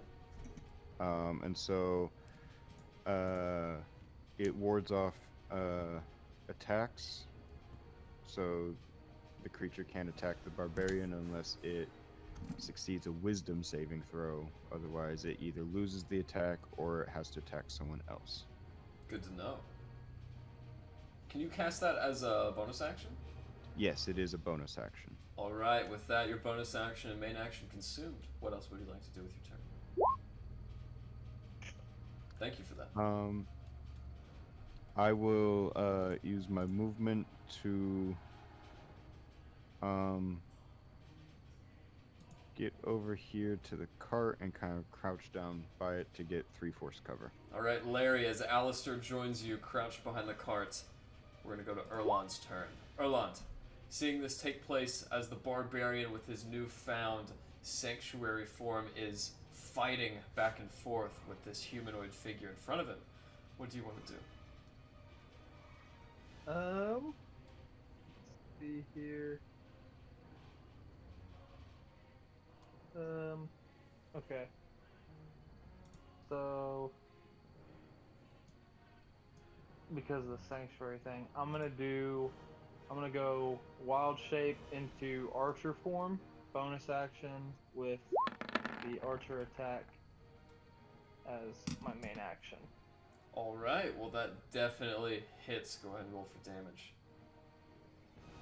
As you guys just received a massive blast from this crystalline entity, you then return a celestial arrow of your own, which as soon as it makes contact with the entity, you watch as its brightness flickers for a moment before it returns to its original brightness. As that is inflicted, what else do you want to do?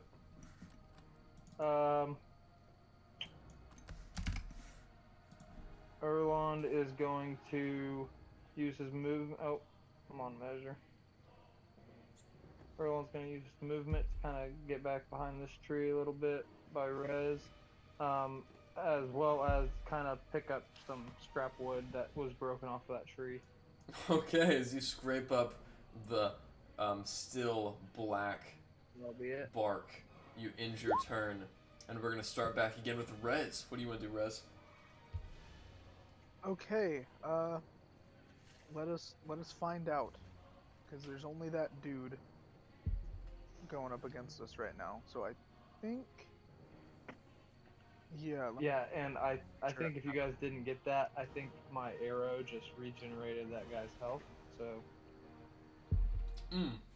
The opposite. Oh.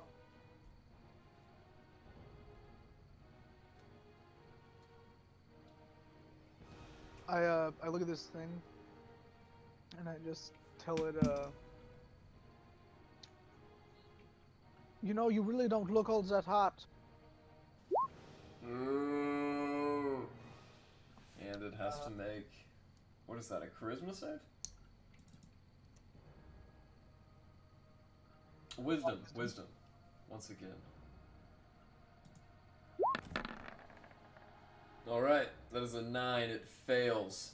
And as its bones cringe with the auditory presence of these words, he's going to go ahead and take your 1d4 psychic damage. Alright. As you insult the dead animated corpse of this poor soul lost in the snow, what else would you like to do? I really can't do much else.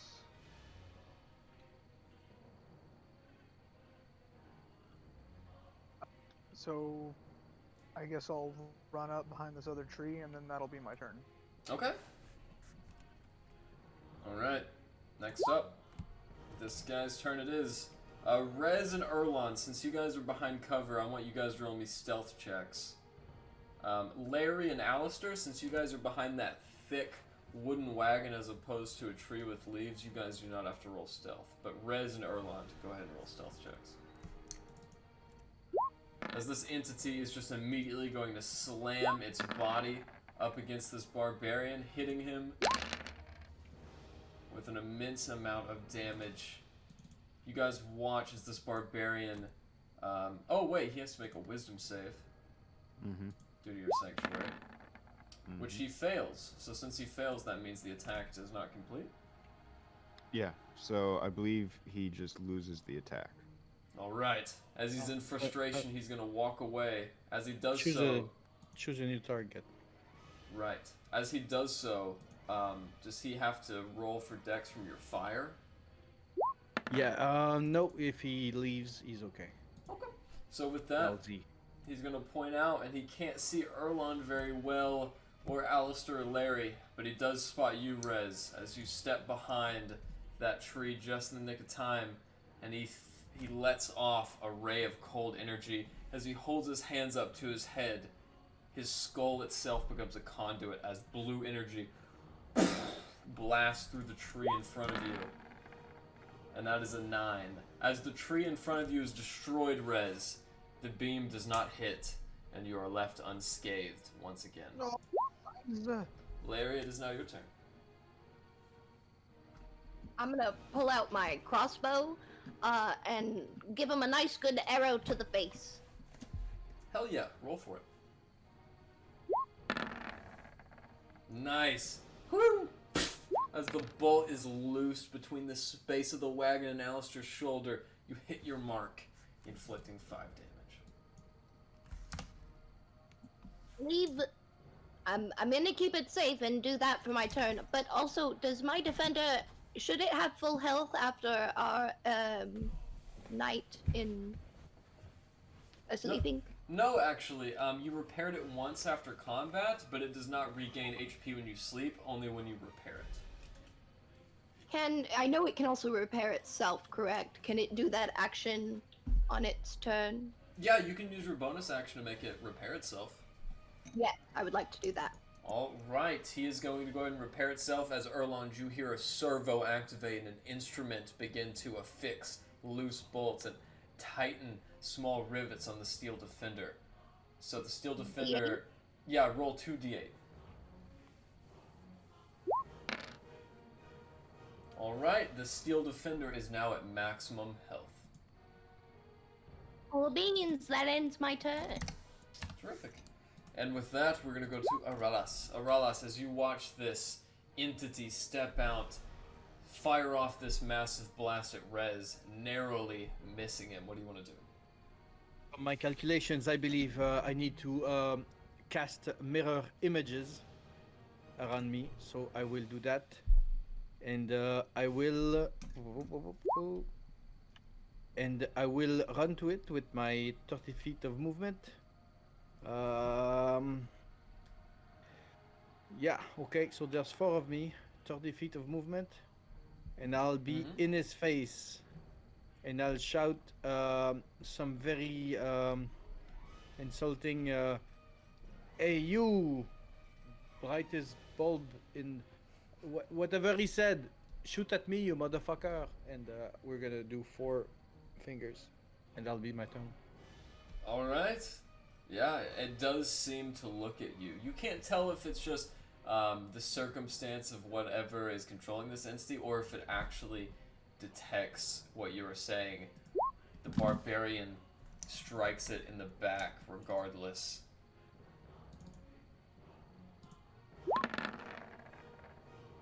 Alright. As that hits, this creature takes 6 slashing damage as it lurks forward a little bit. Get out of here! And that's going to end its turn. Up next is Alistair. What are you doing? Alright. I would like to pull out my matchlock Ooh. and take a shot.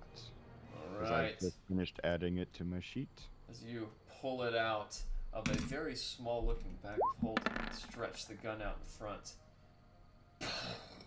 It turns back, loading another shot, but the shot itself misses. Alright. Then I will do trusted bonus action of Eldritch Cannon. 13 dex. Does it hit? As it fires off in the direction of this guy. He makes his dex save, and that misses as well. As it explodes in the snow, and the falling debris lingers to the ground. Bastard. Unfortunately, that's going to end your turn, and it is now Erlon's turn. Just a second, I'm coming back. I was taking a hit. You goober. Still taking a hit. Hey, do you, baby? Goober. Isn't he such? He's the resident goober, isn't he? Okay.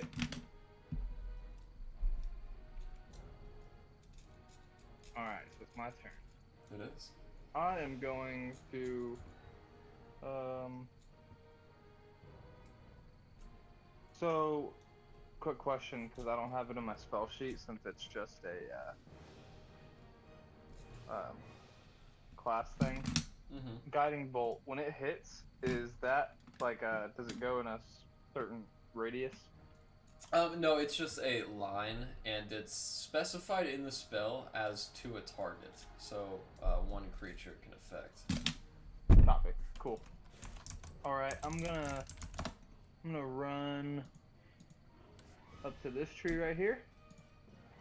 And then I'm going to use my guiding yeah, I'm gonna use my guiding bolt. Hell yeah. Yep. Okay. One of them. Alright, that is going to be a d20 plus your spell attack modifier, which is 5. So a d20 plus 5. Yep. I'm sorry. I'll get that added to my spell sheet here soon. No, it's all good. You said so. Roll d20 plus 5. Yes, sir. A natural 20. Wow. Okay, so. Wow. Roll 4d6.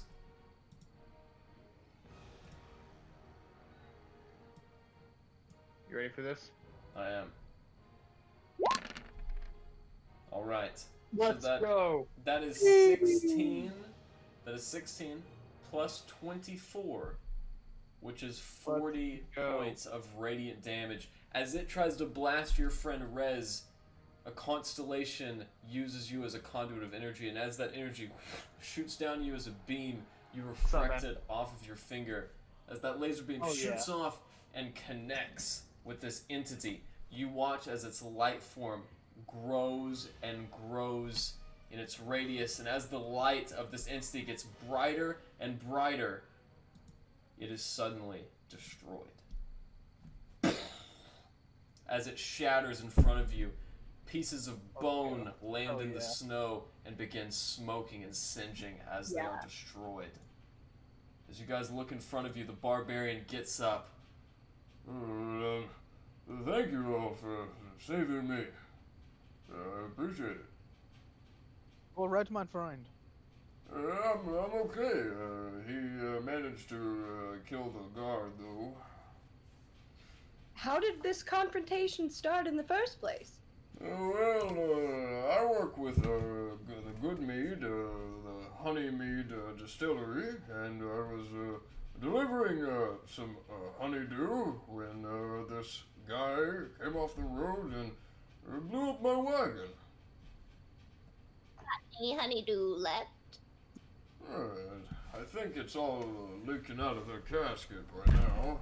And as he goes to look, you join him, and you see through all of these broken barrels, singed wood panels, and leaking sticky honey mead, there is one casket that is well preserved. Oh, well, the last one right there.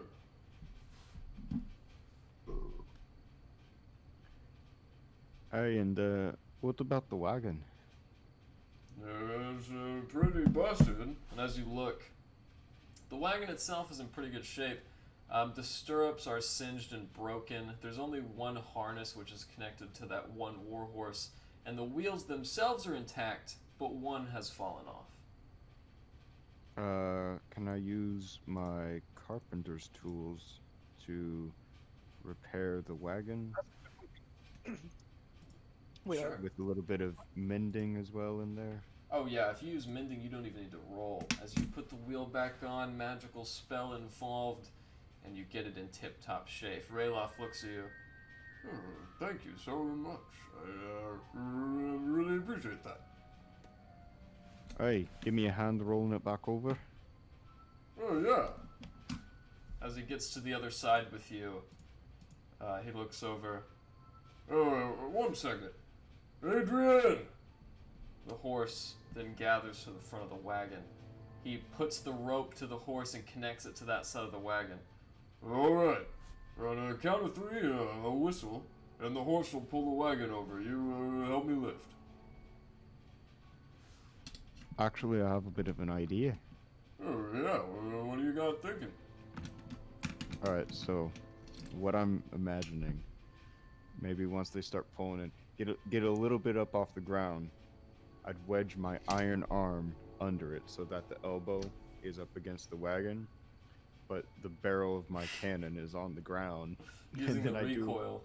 I do a force blast with that 5-foot push to knock the wagon You'd have over. to be in the wagon, otherwise that's gonna be really awkward for your arm to just launch it straight up. I'll take a piece of, I've still got some iron. I'll put it as a cushion between there so the weight is more distributed and I don't just knock a hole through the wagon. All my drink.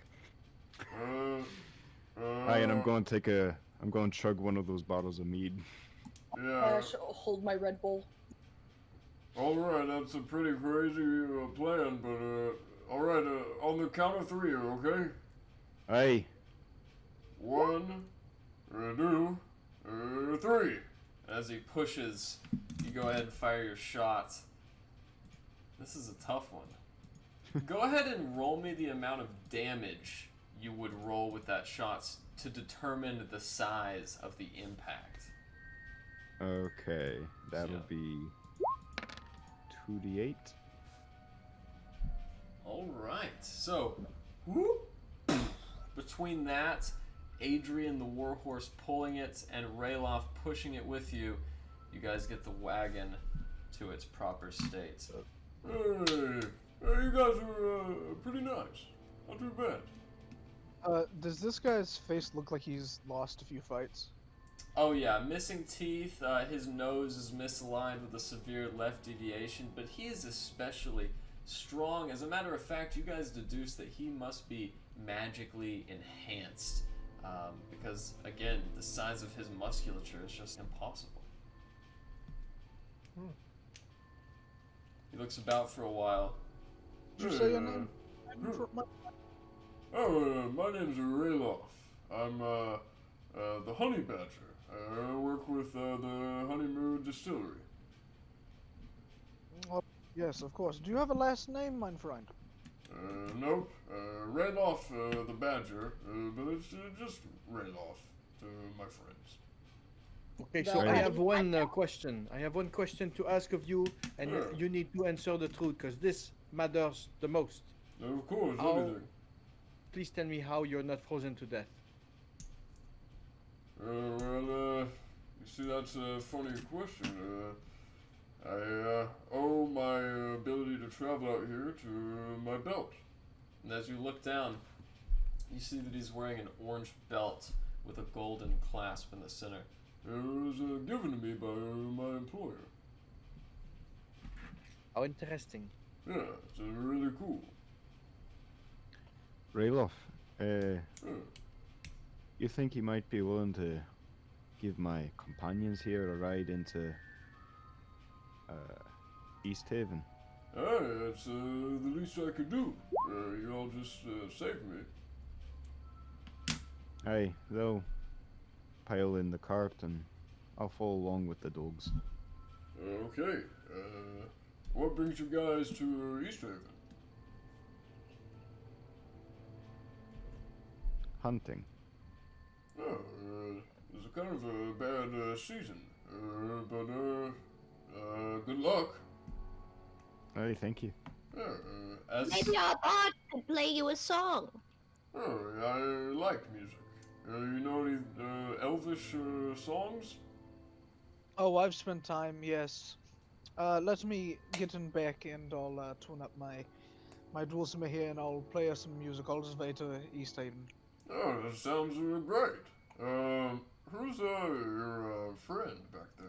and as he points back, you do see the locomoting form of the steel defender.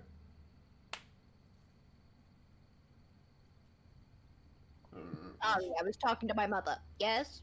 Is that one of you guys, or a friend of yours? Oh, that is a creation of my own. Oh, are you a wizard? No, but I dabble in the art of metal. Oh, I see. Wait a minute. She's got mental issues. Yeah, Don't- It's mine. That's what I said. what's that yellow ribbon around his neck? Where'd you get that? I found it. What? Why do you have so many questions? Oh, I it's- didn't ask you that many.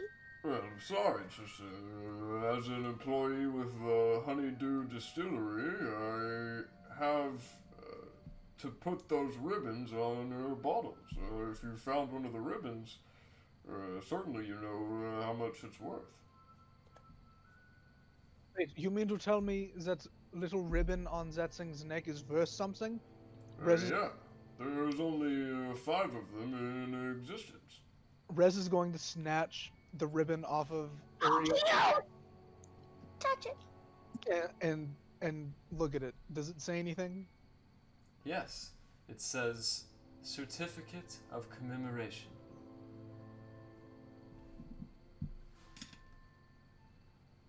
Okay. This really yours? So what is the point of this thing?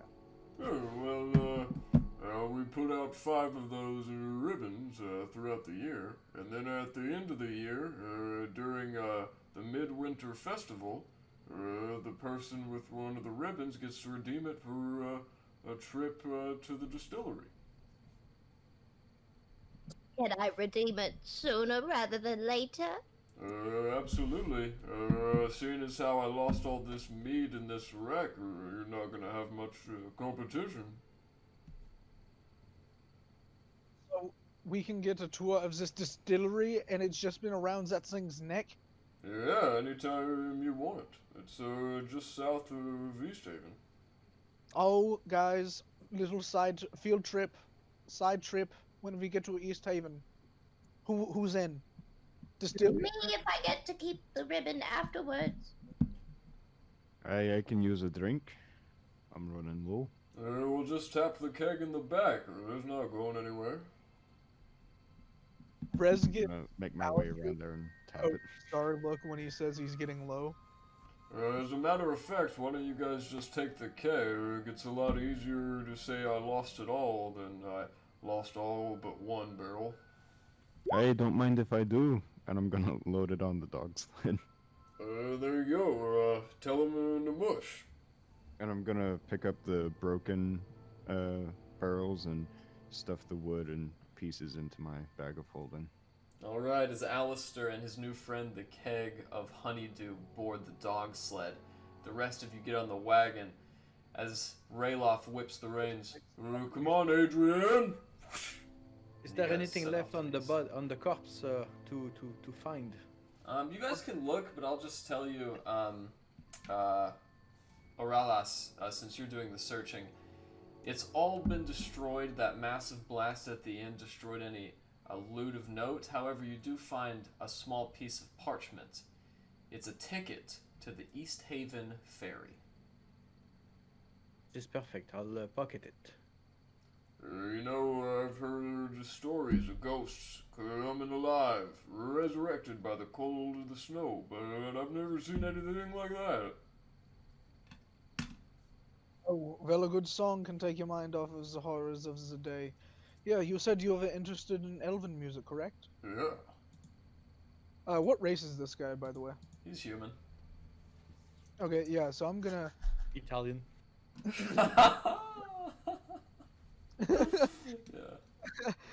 yeah, so I'm gonna start playing some elvish music. A delightful song that pulls at your heartstrings. For a second, Aralas, you almost feel like you're back in Ostinidil amongst the elvish people. As this song plays throughout the night, you guys have a very relaxing journey as the wagon pulls evenly throughout the snow and you guys venture onto the horizon. Erland, would you like to do something? I was gonna say, as we're in the wagon, I'm just gonna go ahead and meditate, since I'm assuming it's gonna be a 4-hour ride. Sure. Or longer. Why not? And as you guys... This ride, by the way. What was that?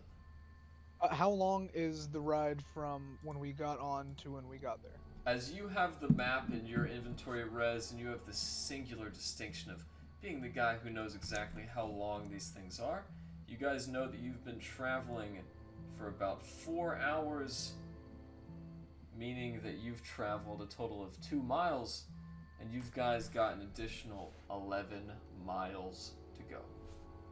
Okay. I will summon Orly in the back with some incense and ritual for 1 hour. Terrific. As you guys venture on, now with the speed of a wagon in tow, you guys can travel a much larger distance, about 4 miles in 1 hour. So, as it gets to about... We'll be on the road for about, 3 more. That's right. And as 4 it hours? gets to about 11 p.m., it's already growing darker, but the dim light still persists as you guys can see a great distance around yourselves. On the horizon now, you guys see another source of light. However, this time the light source is not clinical and bright like the cold light walker you just vanquished. Instead, the light is warm and inviting. The light, the unmistakable visage of a giant bonfire. Looks like someone got their number called, huh? Oh, so they do this. This is like a normal tradition for you guys then, huh? Only in the big cities. I don't know if you can tell by my accent, but I'm not from around here, and this is, I don't know how you say in your language. Oh, yes, culture shock. Yeah, you ever find a city in 10 towns that doesn't do this? Yes, we found one. How'd that turn out for you? Oh, for the people in charge, not so well. Exactly. It's just to keep the cold lady at bay. As the wagon pulls up now, Aurelis, you look forward, and amongst the city watchmen gathered at the bonfire, you recognize a familiar visage. Aurelis, you recognize Dazan. Sitting roped up and about to be placed on the bonfire for sacrifice, Dazan is standing before you, complete with his red robes. As you guys continue and the wagon nears the fire, Rayloff calls for the horse Adrian to halt. Zahn looks up. Aralas, are you trying to disguise yourself or make yourself appear hidden in any way? Since this is a moment of urgency, I will say I know this man from my past. And I will, before anything happens, I will try to do a minor illusion in the sky of a dragon roar, just to gather a few seconds. As you do so, the attention of the City Watch, and one particular member of the City Watch, a woman with bright white corn silk blonde hair which ordains her dark skin. She wears an admiral's hat and looks up in the direction of the roar along with the rest. However, one figure doesn't, the prisoner being led forward. Instead, he looks up to you, Aralas. I will look at him in the eyes and try to please send me a message. Convey a look. Convey what you need. Absolutely. And as he makes that link with the message spell, he has a conversation with the rest of you are privy to. Zezek, listen. I know that we haven't always been on the best of terms. I wasn't there for you when you needed me, and I'm sorry. But if you fetch my enchanted hat, I'll be able to escape these infernal confines. It must be in the snow somewhere. Untie me, and we can catch up on lost times. You can respond to this message. I believe we should help him, please. We need to find some hat in the snow. I'd have a hat. Oh, Larry, I think they're looking for a specific hat. Rez is going to jump out of the cart and go looking on the outskirts of the town for this hat. Okay. I will repeat a minor illusion, and I will have Orly fly in the sky and say, Orly, we need to find a hat. And, yeah. Make an investigation or a perception check or... Yeah, you can do either of those, whichever one you'd like. And as Orly goes around Oralas, she does a few rotations and cannot seem to find anything that looks like a hat. By the way, this bonfire is taking place on the western side of Easthaven, right about here where my red marker is. And you notice, guys, where this bonfire is, there is another small keep. And that small keep-like structure is actually cindered and blown out from the inside, half destroyed. Rez, you can't find a hat either, and though Orly is especially perceptive, neither can she. As you guys return now to the wagon, you watch as Dazan is led up on a scaffolding and tied to the top of this bonfire. As he's hooked to the side, he looks out and makes another.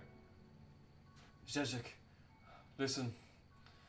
There are things going about within the council that you may not be privy to. And if I die, it will remain as such. I suggest that you free me. You can respond to this message.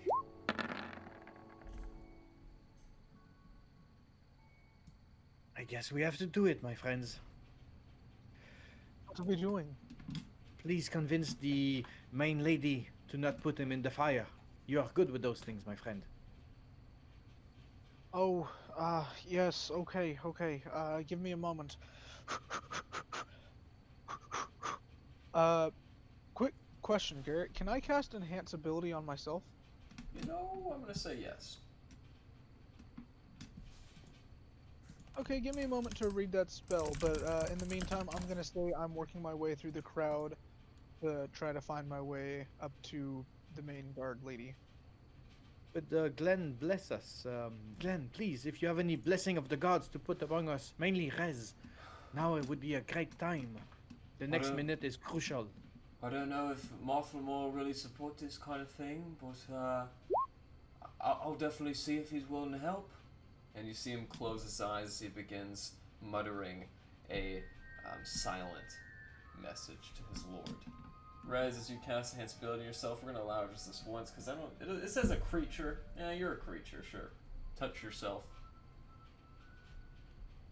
I gotta figure out which of the abilities to take for a second. Give me one moment. That's okay.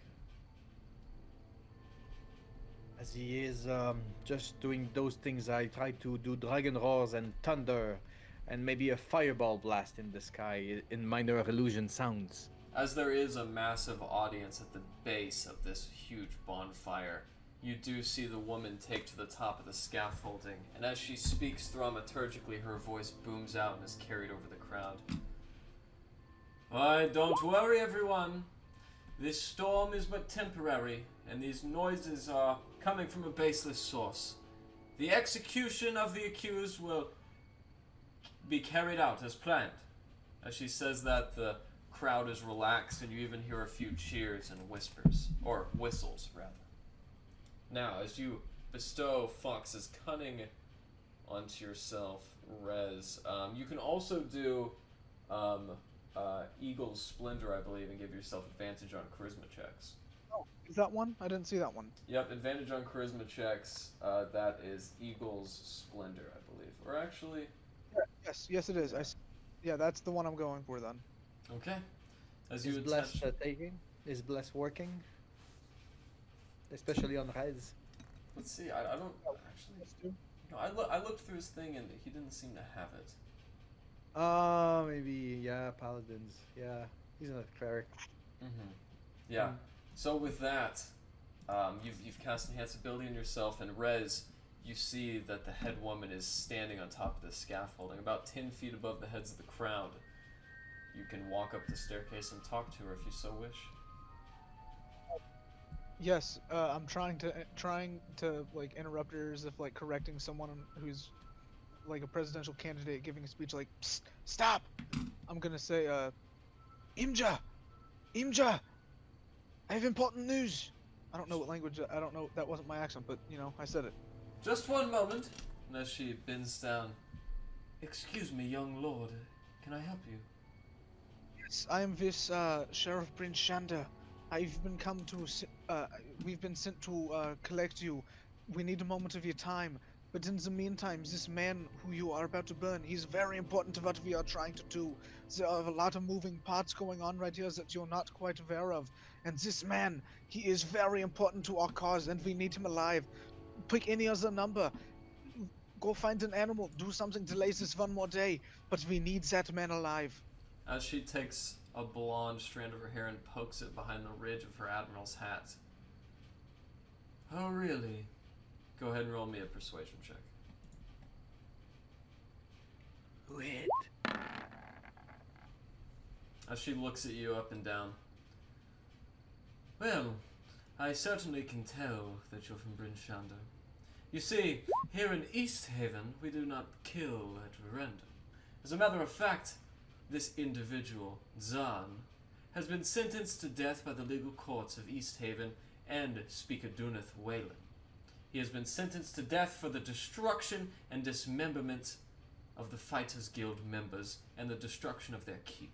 As she looks behind you, you see that smoldering pile of ashes that was once a building over there? Yes, I do see that you do things differently here. But maybe delay his execution by one day. We just need a few hours of your time to interrogate him and talk with him. Kill him. Please, tell her. Sorry, I'll get closer. Please tell her that he will bring more trouble if we don't do it the way we need to. He will be causing more trouble if we don't. Yes. Make another persuasion check, Erland. Or sorry, Rez.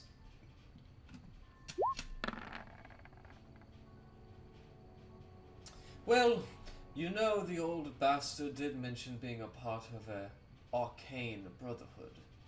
I would like to know more about this arcane brotherhood before his death. As she looks back to the audience, speaking thaumaturgically. The bonfire shall persist as previously scheduled. However, due to the arrival of new information vital to the case, the execution of the accused will be postponed. Aww. Tyranny! Injustice! Postponed for a day. As the crowd seems confirmed yet confused, the fire is lit anew and Dazan is taken down. As he is gagged and unable to speak, his brain does communicate one more thought as he speaks in way of message cantrip. Thank you, Zezek. I'm being held within inside the town hall. They'll allow you to visit me, but I'm not sure for how long. You can reply to this message if you'd like. Where the fuck is your hat? I don't know. What color is your hat? As I he's would have said that in the same sentence. Yeah. As he walks away, unable to respond that time, you do know that he has a red wizard's hat, which matches his red robe. As the captain watch, Imdra, steps down from her post, you see that she's a middle-aged woman in her 40s. Slight crow's feet etched on her face, but very beautiful and very strong for a woman of her age. Skin which looks very much evocative of Aralas's. She joins you now, Rez, and Aralas as she jumps down from the scaffolding. So, you're sent by the sheriff, huh? Well, this better be good. Yes, yes, that is unrelated to the man who you almost executed, but we will circle back to that eventually. But Sheriff Brinchander, he told us to come find you. Do you know that Frogar, Sheriff Southwell, that's what I meant. Yeah. Sheriff Southwell, did you know that Frogar was very badly attacked? And he sent us here to ask you to start back up the blades. Is he okay? Krogar, you mean? Yes. Sheriff Southwell seems to think that he's going to be fine, but he is in a bit of a rough state at the moment. I see. And how exactly was old Frogar fell? It seems that there were many attacking Duergar that made their way to his hut. I knew that old tramp would find himself into trouble sooner rather than later, as she turns her back. It seems that trouble followed him. He was very peaceful, and he did kick a lot of ass on his side, so... Yes, he would not go out without a fighting chance. I wonder what the years have done to him. Nevertheless, there must be a reason you are here, not just to inform me of an old friend's demise. No, Southwell said he wanted you to come back to Brinchander to restart the blades. How about that? You know, he's the one who broke us up to begin with. I bet he didn't tell you that, did he? It may have slipped as a conversation. Well, nevertheless, if he wants to rally us all back to a good cause, I'm sure he has his reason. Tell me. Also, he mentioned something about the fact that the speaker must not know about your return for that reason. Yes, well, no one likes to speak about the blades of the axe these days. We did a lot back in our days. There was a world filled with indecisive men, talking and bemoaning plans of decision, and we were the ones who step up and ended the inaction. That means we have a lot of allies and a lot of enemies. But enough of the lecture. Now then, because you're all here, I suspect there is a reason. How exactly was Frogar, well, almost killed? Was it a yeti? Troll? I said Duergar, right? Oh, did you? I didn't catch that. Well, if it is the Duergar who are responsible, you've found no better of a mentor. As a matter of fact, I have a couple issues here, a couple loose ends, which need tying of my own before I can report to Brinchander. Oh, yes, he did say, did you tie up the loose end? He said you would know what that meant. You see now her face becomes more serious and dour. And what exactly did he tell you of the loose end? Nothing. I see. She stamps her feet into the ground. Dazan here destroyed the Fighters Guild, but he had help. You see, amongst the blades of the axe, there was an old wizard, a woman by the name of Chiselbone. She was revered amongst our rank for her tact and strategy. However, the cold of the winter has turned her mind mad. After her 2 children passed, she cloistered herself up within the giant caverns, and hasn't been seen since. Now I know Zahn here could not have worked alone. He knew too much about the Fighters Guild's schedule and the magical items they had on their disposal. As a matter of fact, the items he looted from the Fighters Guild were not within his possession. No, I think he had help from a mod. If you guys can take care of this loose end for me, dispatch of Maud and return to me the magical items which she has stolen, then I will have no other responsibility but to heed the sheriff's call. So you want us to track down this Maud Chiselbone lady, correct?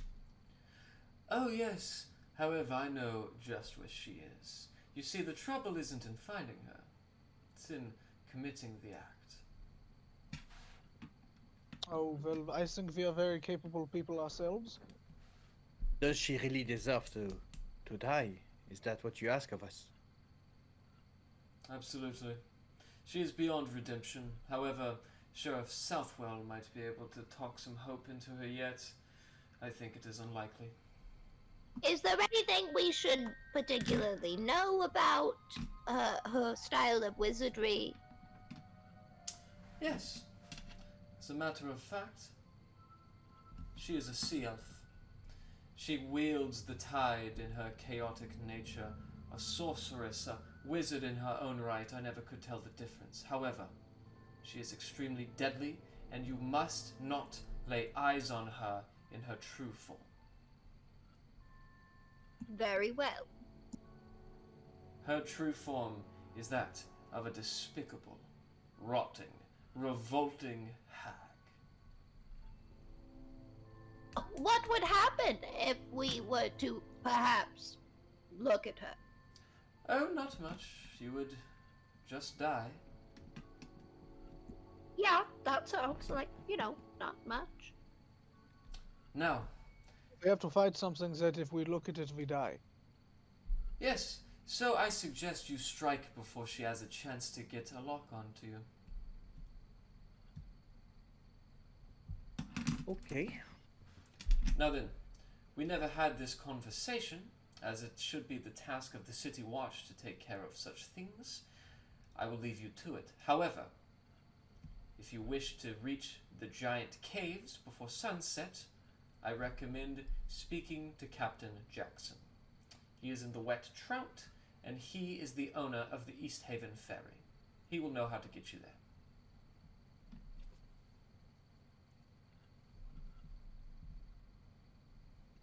What time is it right now? Right now it is about 12 p.m. Actually, 1 p.m.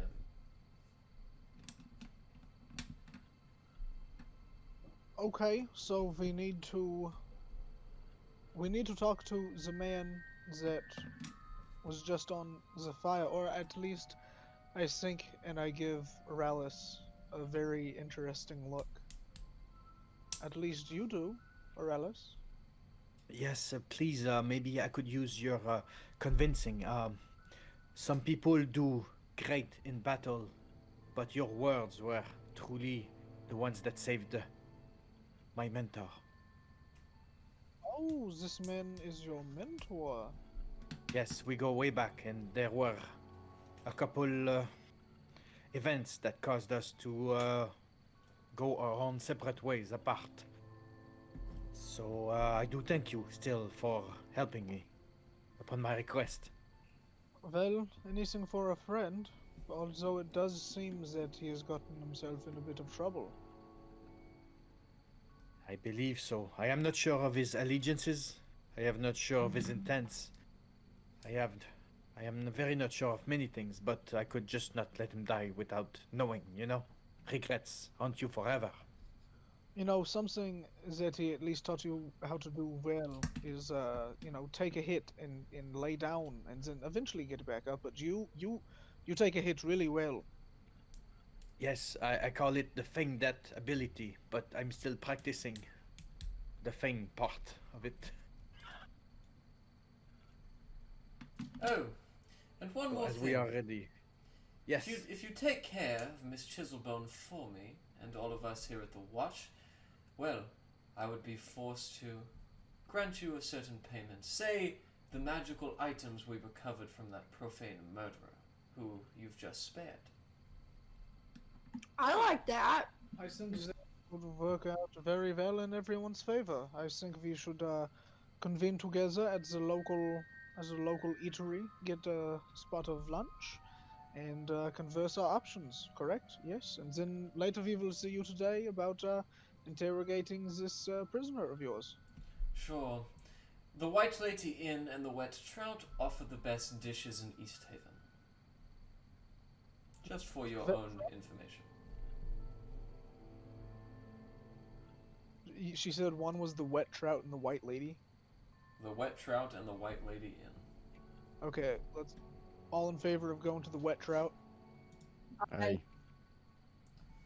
As you guys head down the Loch Dineshire coast and make your way past the various artisanally made docks, you find the Wet Trout. A very small locale, etched right into the side of the main levee, which keeps the tide from washing the docks themselves away. You do find that this place is ornately decorated with a huge set of elk horns, which protrude from the front of the door, 6 feet in width. They greet you as you walk in. As you guys step inside, it is a very dusty, if rambunctious space. People all around you guys are making noise and it's hard to hear. Behind the table itself is a very large, busty dragonborn. White, scaled, and a very cold disposition. She looks out. Why, hello there. Welcome to the Wet Trout. Take your seats and I will be with you momentarily. What would you guys like to do? Let's find a big old table. Let's find a big table that sits all of us, and we'll sit our happy asses down, and we'll find a kid's seat for Larry. Okay, Larry, as they inevitably find a chamber pot and flip it upside down so you can sit on top of it. You guys are now all eye level. Right next to you is the bar of which has a nice plaque, which has a mounted lizard's head in the center. A massive water lizard, which is native to the Loch Dineshire. The white dragonborn inevitably accompanies you. So, what will it be? Trout or liquor? Hey, liquor. Absolutely. We're actually out of honeydew. I hope that's not a problem. Strongest thing you got. Absolutely. What else for the rest of you? What food options do you have at the moment? We've got trout, slug, and more trout. Oh, let's take some trout for the table, huh? And I throw her a gold piece. Absolutely. Thank you very much. As she leaves, you guys see her conversing with a gentleman. Slumped over, he has a peg leg, a gold tooth, these thinly shaven whiskers of white which poke through his dark, leathery black skin that's bunched in the corners of his eyes and his elbows. Bloodshot as they are, he turns around to the owner of this inn. Aye. One more shot, please. Absolutely. She gives it to him. She comes back to your table eventually with all of your food. Alright. Is there anything else I can do? Oh, I think we're good at the moment, correct? Larry, you want anything? Alistair's just gonna take his liquor and walk over to the man with the peg leg. Sit by him. He drinks his shot and maintains his vision on the lizard at the top. You know, I saw a fish that could sing. Oh, Aye, and he yeah? was much better than my bard over there. Sounds like you've been the brain shander. Aye, that'd be so. He looks you up and down. Say, You look like you got your sea legs. You, been to the lock? Aye. My name's Alistair Davies. Captain. As you're taking him in now, Alistair, revolting scent lingers off this guy's body. He has nestled dreads, which look like they're unkempt and tied in a big knot beneath a red bandana. He looks up at you. Yeah, well, I used to be something too. Sorry, where are my manners? I'm Bones Jackson. He leans out his hand. It's a pleasure to meet you, Captain. I'll shake it with my iron hand. Oh, yeah, little lady. How can I help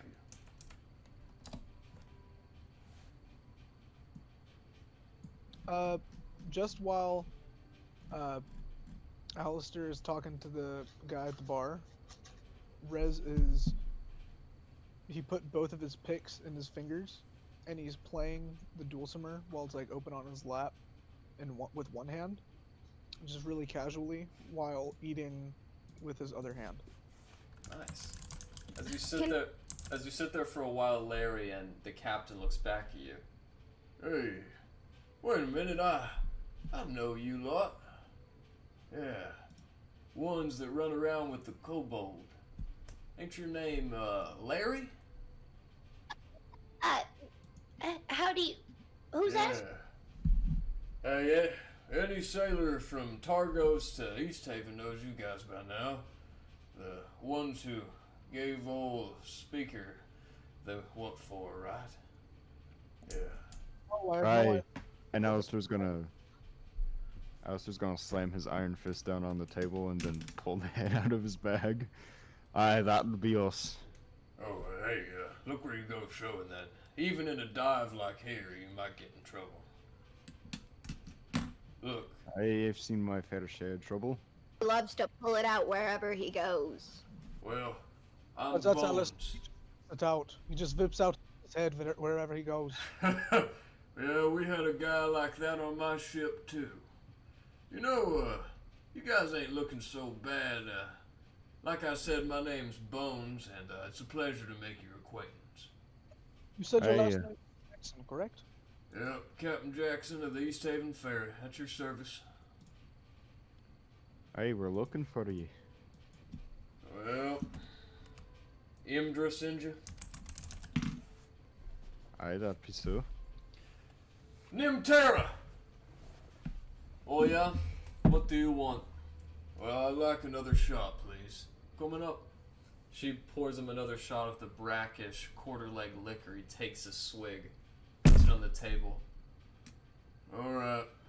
How can I be of service, liberators? Aye, we're in need of transport to some caves. Got a bit of business to do. Yeah. Well, I'm used to navigating the old lock down there. Dennishire's not a bad thing to navigate, but with my ferry a little apprehended at the moment, I'd say y'all are shit out of luck. Unless you're willing to help me, that is. Aye, apprehended. What might be its case? Well, it's the White Lady. You ever heard of her? I heard of a tavern. Aye. Yeah, similar thing. Well, her and her spectral sisters came to hunting the ferry about 10 days ago. Ran off my crew and any others what laid claim to her. Now, she sits frozen in the dock, the veritable playthings of those veiled phantoms. Specters, ghosts, whatever. They're haunting the ferry, if you understand. Aye, I get you. Yeah. And, you know, I'd take care of them. You know why they call me Bones Jackson, don't you? Aye, why would that be? 'Cause I can catch a bone fish with a bow and arrow. I got both my eyes, unlike most captains, and I put them to good use, but those ghosts are hard to hit, mister. I tell you Hey, what. through a mouthful of fish. Hey, unlike our good friend, our own captain, It looks like you have both of your arms as well. Yeah. Yeah, well, unlike your captain, I'm also without both my legs, as he points at his peg. But it works just fine. Oh, his legs. Right? Yeah. Sorry. I get Somewhat by with my arm. wobbly on the sea, am I right? Those sea legs. Ha ha ha. You know, your barter's pretty funny, but if I were you, I'd just sell them. I'm I you have know, no I'm use for him. sold. I'm not an object. Just pulling your leg there, buddy. As he beats his chest, the innkeeper comes around. So, is he telling you about his little ghost story again? It's not a story, Namter. I'm telling you it's true. I've seen my fair share of things out on the sea. So now we have to hunt ghosts? Well, We are a quest within a quest within a quest within a quest. It's like you got to do quest A, but quest A requires B, and to do B requires C to do D. yeah. Anyways, I'm not really a really literate guy, but it's not gonna be much of a hunt. You just go down there and kill them. I can do that. Yeah. You have my word. One captain to another. Well, I appreciate your word, but I'm not really in a, position at all. If you guys kill the ghost, you're more than welcome to use the ferry. I'm kind of without a job, so, I thank you, Bones. Oh, thank you, Captain Alistair. Is there anything else I can help you find folk with during your trip to Easthaven? Oh yes, what is the store center like here? What kind of stores? Well, they got your typical tack and bait shops up and down the Loch Denishire coast. Town halls where most big timers get their provisions. There's also a theater. I don't know if y'all are into that kind of stuff. And, aside from that, there's really not much here. You guys have a theater? What shows do you put on? Oh, well, we do the Red Reaver every summer. I think the Actors Guild is actually getting ready for their performance of Midwinter Jubilee. Oh, I turned to the party. We have to go see Midwinter's Jubilee. It was one of my favorite plays growing up. You guys have no idea. The playwright, he's a genius. We have to go see it. Yeah, it was written by that Dragonborn down in Brilhanti. But they're just practicing. But they are taking auditions if you want to get in for next month's play. It's been great. And finally sing. You guys didn't hear that from me, though, of course. Guys, it's been great traveling with you, but I think I found my calling. Yeah. I agree. I think it's time for you to go. They take rolling auditions on the first 10 day of every month. Tomorrow would be a good day to try out if that's kind of your thing. Guys, it sounds wonderful. We have to go see the play at least. Yeah. Well, they won't be on tonight, of course. Oh, when do they put it on? Well, they're doing the midwinter starting in Last Star. As it's now the month of Last Leave, that means the first show is going to be in exactly 30 days. Guys, we have to come back in 30 days. Erland, have you ever seen a play? I mean, I played with Tiger earlier. No. A play is... Okay, so... Like pretend, right? Yes, it's where you go into a building, and you sit down, and you watch people tell a story, but instead of them telling the story, they are pretending to be the people in the story. Is that why you guys need access to the ferry? No. do play? No. Oh, okay. No, we I need pay to. no mind to the bard here. Yeah. No. What? No, pay. Okay, I go back into my fit. Well, no offense to him, but I'm so fucking wasted. I'm not gonna remember this conversation in a couple hours. Alistair's gonna flag down the barkeep and request they get Captain Bones here 2 more shots. Oh, Frost Queen bless him. She pours out a couple more shots. And that's going directly onto your tab. Yeah, that's what I thought. He downs it. He leans out the other one. Is this for you? Or me? Hey, that's for you. I got my own. I'm going to drink my liquor that I brought over with me. Thank you. He takes it. Oh, man. It's been too long, I tell you. Hey, barkeep. Yep. How much is that tab? Hey, Nam Terror, what's that?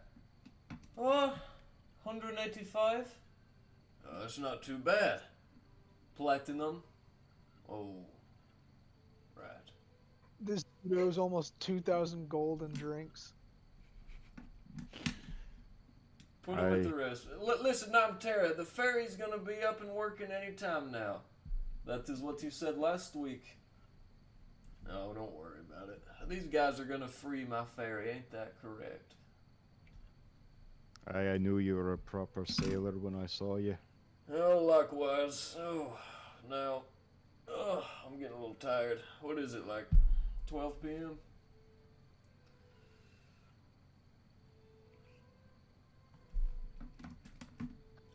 Noon. Sure. I think it's like 2 in the afternoon at this point. Oh god, where's the time go? Well, Namtara, thanks for the drinks, sweetheart. I'm gonna go to the ferry now. Alright, Mr. Bones. See you when you get back. Yeah, much obliged. I'm Come this gonna way. walk him to the door. Oh, come on, all of you. Let's go. Yippee! As you guys follow him, he does staggeredly walk down and out the tavern. Do you guys choose to follow him? Yeah, I'm sure. gonna follow Yeah. him. I'm gonna hand him a bottle of mead from my bag. Oh, thank you. This stuff's kind of rare to find these days. Alright, you enjoy that. Yeah, Absolutely. What did you guys end up doing with the yellow ribbon? I think, yeah, I pocketed it after after I took it off of Larry's robot, and then if we ever redeem it, it's going straight back to Larry. She is Alright. not just a robot. How dare you? Well, you see, this all started not too long ago. As a matter of fact, we'd pulled in before the big winter came down and docked our ferry. And that's when my crew started reporting strange things. First it was missing paperwork, drop anchor when we were supposed to be fishing, and then people started disappearing. And just for clarification, how exactly do you kill a ghost/spirit? Oh, well, you gotta wait until they come out, sweetheart. See, you can't punch a ghost in the face if you don't even know where it is.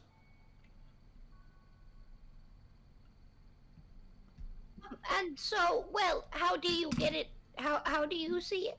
Well, that's the trick. It's kind of like fishing, you know. You can cast your reel all day, but it's up to them to bite. I'd say just go in and make yourself look vulnerable like, and when they appear, give them a smack down. I got this little one. You just watch and learn. And Alistair's gonna go stumbling in, acting like he's real drunk, with a bottle of mead in his hand. There you go, Oh, yeah. but I'm gonna stay on the dock. Do we have any ways to prevent it from going invisible? Hello? Alistair's already charging onto the ferry, doing his drunk charade. I gotta be honest, I think Alistair's got the right idea. I don't know of any other way to make him appear, so to speak.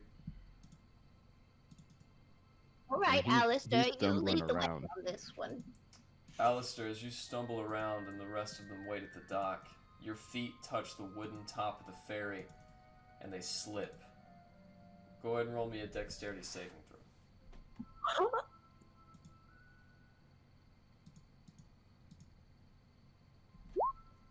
Alright, as the bloody pile of gore and bits has congealed with frozen ice, you slip and fall right onto your ass. Ah, you son of a bitch. Hey, you're alright! Keep going! Okay. I'm going to prop myself back up and just keep going. Ah, you fucking bastards. As you prop yourself up, you can see that there's a center cabin on the top of this ship. Would you like to enter the cabin where the blood seems to be accumulating? Aye, I'm entering it. As you open the front door to the cabin and push back, you see a room 15 feet wide, 10 feet long. It's got 3 to 4 bedrolls on the floor, and all around the room you see bloody footprints. In the room is a writing desk, and on that writing desk is a round-up map drenched in blood. Could I prepare my Eldritch Cannon and fire it whenever I see a figure appear? Absolutely. Alright. I've got that prepared, ready to go. I'm going to stumble over to the... You said it was a bloody parchment? That's right.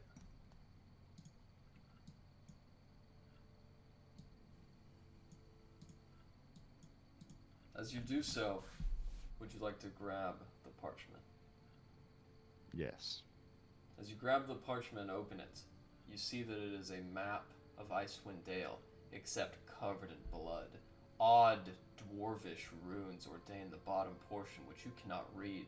However, there are 3 distinct X's drawn onto this map. One on the Easthaven Ferry, one on the town of Caer Dineval, and the third on the big, snowy sleet mountaintop, which is Kelvin's Cairn. As you look at this, I'm going to put the map itself into your journal, Alistair, and I need you to roll me a perception check.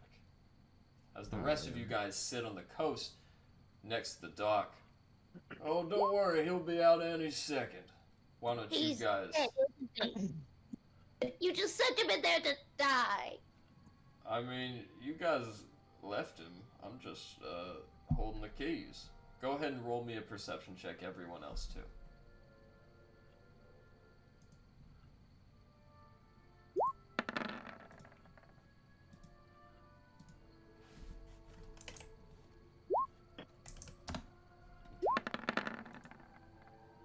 Alright, Alistair, that map should be in your inventory. And the rest of you guys. Wow. None of you see it. Erland, you know that there's some figures, you can sense some movement, but even you can't see it as clearly as Oralas. Oralas, as you look, you swear. How? What was that? How? Because you didn't roll as high as Oralas, and these are invisible creatures. Aralas rolled a natural 20. It's actually Ollie. Oh, wow. He would relay the information to me. That's true, and since it's flying, it has a unique vantage point. Orly, as Orly witnesses, there is an individual at the top of this ship. On top of the crow's nest is a dark-skinned Duergar, looking down and staring at the spot in space that Alistair's just came in. As the Duergar looks up and sees the owl, it disappears. Duergar on the mast disappeared. A what? I will ask Orly to move afar, not to get hurt, and keep looking as over Alistair, but a bit in the back.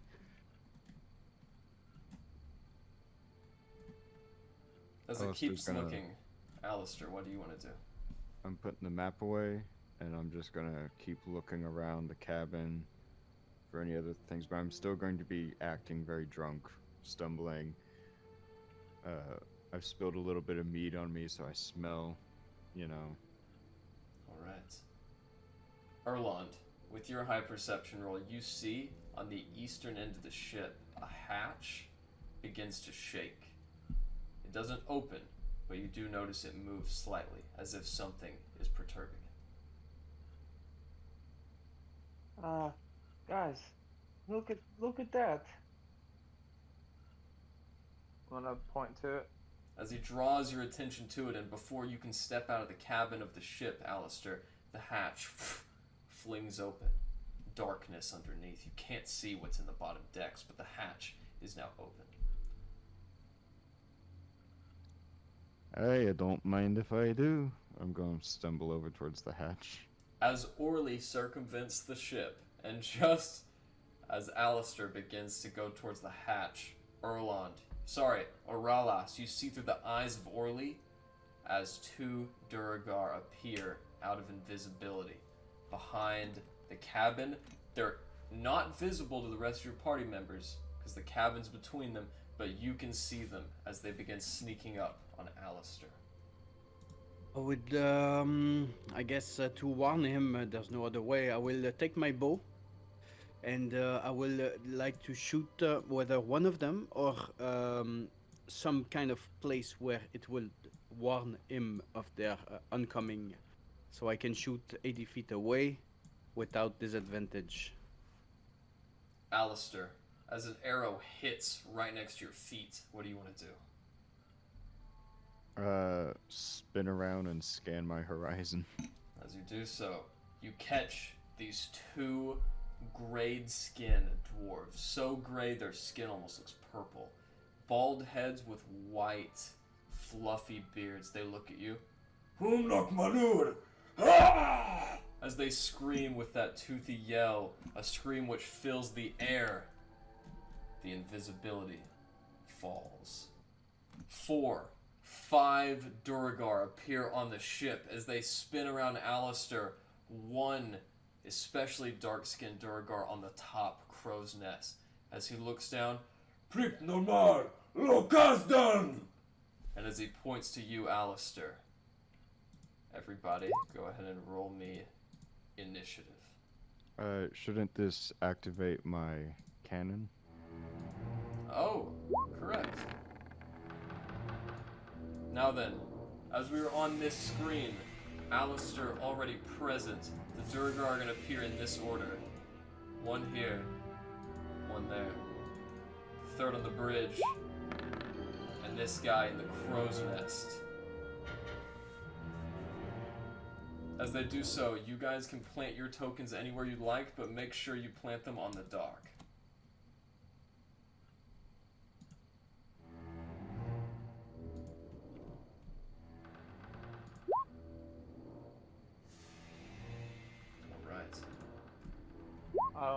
I can't see mine. You can't see what? You gotta drag it. Oh, we're on the other end of things this one. I heard Alex say, oh shit. Okay. Alistair, as your cannon activates and you found this one first. You made your... Oh wait. What's going on? Yeah. So he has to go ahead and make me a dexterity saving throw. Mm-hmm. Let's see here.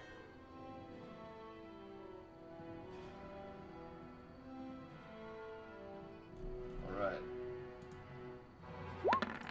As you point at that very stout, dark-skinned Duergar, he makes an 11, which I believe fails.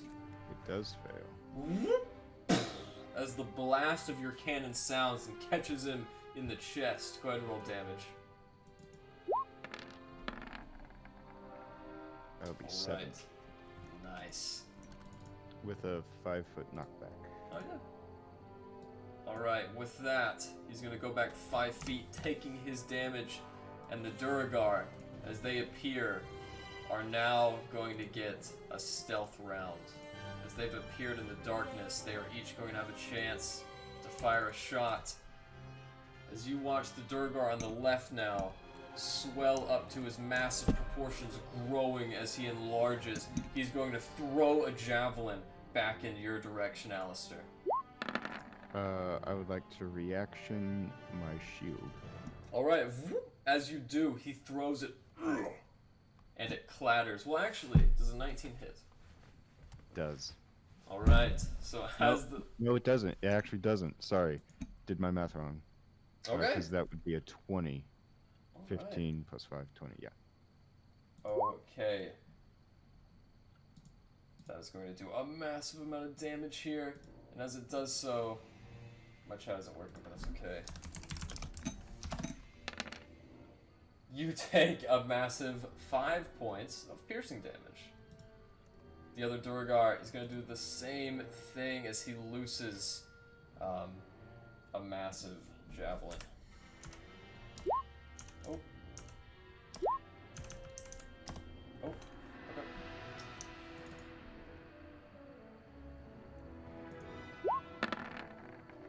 Alright, as that misses, those Duergars get lost in their turns, and we're going to go back to the top of the chart. Rez, as you have your natural 20, you're still technically first. What do you want to do? I rolled a 1 for this initiative. Oh, you did? Yeah. Oh no, I Yeah, guess it I carried over rolled the a last. 20. Okay. Okay, you rolled a natural 20, great. Duergar looks like he's first, then Alistair. You're right, yeah. Okay. And then I rolled a 6, but it's not on. Oh, yeah. No, I rolled I a 6. rolled a it's not 6. on. Yeah, so did I, but it's not on here. This is no good, okay. Take the token. You gotta take your token first. Yeah, I did it wrong the first time, realized it, and then Yeah, I see what's going on. That's totally fine, guys. Okay. Yep. Erlon, go ahead and roll me one more. I just tried to.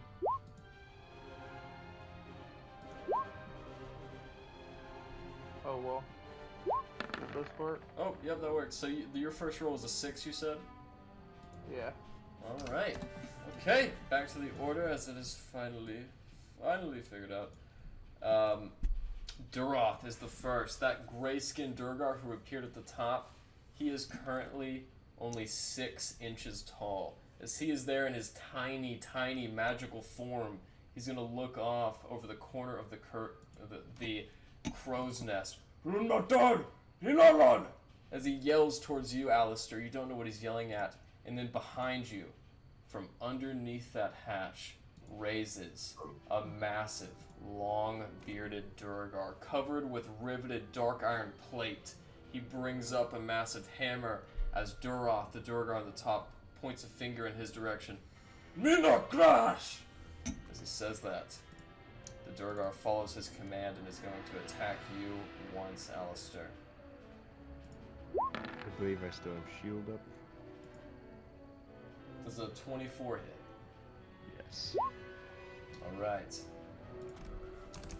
As this massive steam piston fires and then the hammer actuates, he's going to go ahead and inflict 9 damage onto you. As that ends, Duroth is then going to turn his head around and throw a dagger down at you, Alistair. As this poison dagger wrapped in black shadow turns in over end. Does a 20 hit?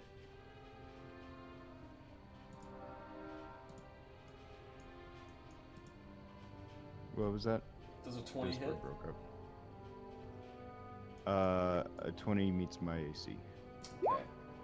So, as he's commanded his ally to hit you with his hammer, and then he throws a poison dagger at you, it hits. And Alistair is unconscious as the dagger hits him in the chest and throws his body crumpled to the ground. As this happens, and you go down, Alistair, go ahead and roll me a death saving throw. As you guys see the dagger hit Alistair, the wind escape his lungs, and he crashes to the bottom.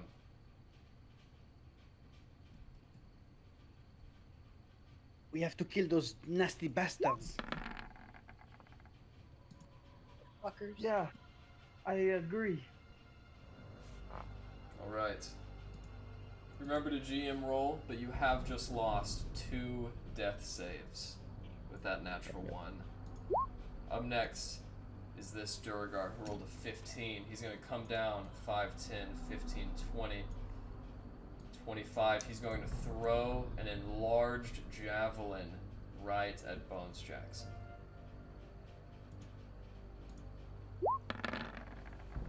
As that hits, Bones Jackson takes 6 points of piercing damage. Is it Hey! just me, or are these popping up really weird on the Roll20 chat? Yeah, Yeah, sorry about that. He needs help! And that's gonna end his turn. As it goes to the next Duergar, he's gonna run down. And as he gets to here, he's gonna hold his action. And it is now Aralas' turn. What do you want to do, Aralas? This is getting out of hand. I think we need to do our very best. I will bonus action and summon my blade song, so I will be blade singing, extra movement, extra AC, and as my action. Fuck, this is going to be risky, my friends. Cover my back, please. I will cast the Shadow Blade because my friend needs help the most. So in my free hand, my main hand, Shadow Blade appears, and I'm going to be running. Hold on, is it a bonus action? No, it's a bonus action. I will retcon that. I will, yeah, I will just bonus action Shadow Blade. Fuck me, fuck me, fuck me, and I will get in here, and I will attack him instead with the Shadow Blade. All right. I hope I make it. As that triggers... Yeah. Yeah, you do, but as that triggers the other Duergar's held action, he's going to throw his normal size javelin at you. Does a 12 hit? It does not. As the javelin comes clattering to the ground next to you, go ahead with your attack. Shadow Blade, as you come up from behind, you have advantage because the captain's over there, a little flanking for you. So, that still does not hit. And this will be my turn with my Shadow Blade. So sorry, guys. I will be right back. I have to go to the bathroom. So sorry, Alistair. Alistair, I'm So crying sorry. for you. I'm trying to figure out how I can get to you and possibly use some cure wounds. Healing word is Yeah, the best. I have an idea. It's gonna be kind of dangerous for me because I feel like I'm gonna get attacked doing it. Any idea is worth it right now. And I know. if I was going higher, I'm totally gonna do it. I But the would've thing Gosh, is, this caustic brew the next time. that I have a 6, and there's so many people before, like my turn. if The I one time, here, I could have baned some people. So the one time I get high on the initiative, I go down immediately. we even get to have your turn. No. And I rolled a nat 20. Damn. Someone should have gone with you. I almost volunteered to go. And that was with an AC of 20. Just didn't expect so many. Yeah, I was Alright, so sorry about that. So, with your bonus action finished, Aralas, and your action not hitting, what else do you want to do with the rest of your turn? This is all I got. Please help me, my friends. Oh, I gotta click that thing, yeah. Sorry. All good, bro. And it is now the Duergar's turn, who is right next to you. As he sees that attack miss, he turns to you with steely white eyes. As you stand there smelling a body which has never bathed nor met water, he reaches up. As his body begins to grow larger and larger, it stops. And as the Duergar looks down at you, mini god. Ugh! As he smacks you with his pick. Massive war pick that sinks into your flesh. A 23 hits, I presume? Fuck my life, it does. Alright.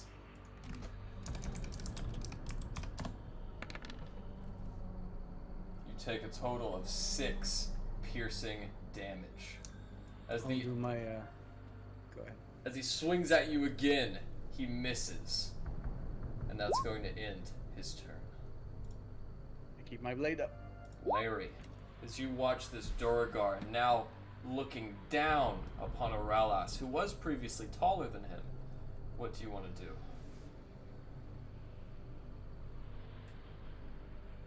Well, I think I know what I want to do. But I. Yeah.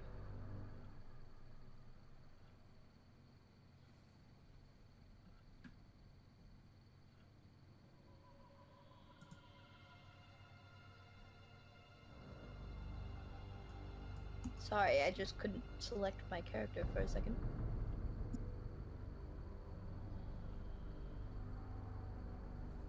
I'm going to cast Tasha's Caustic Brew. Nice. It's the first time I've ever seen that in a game.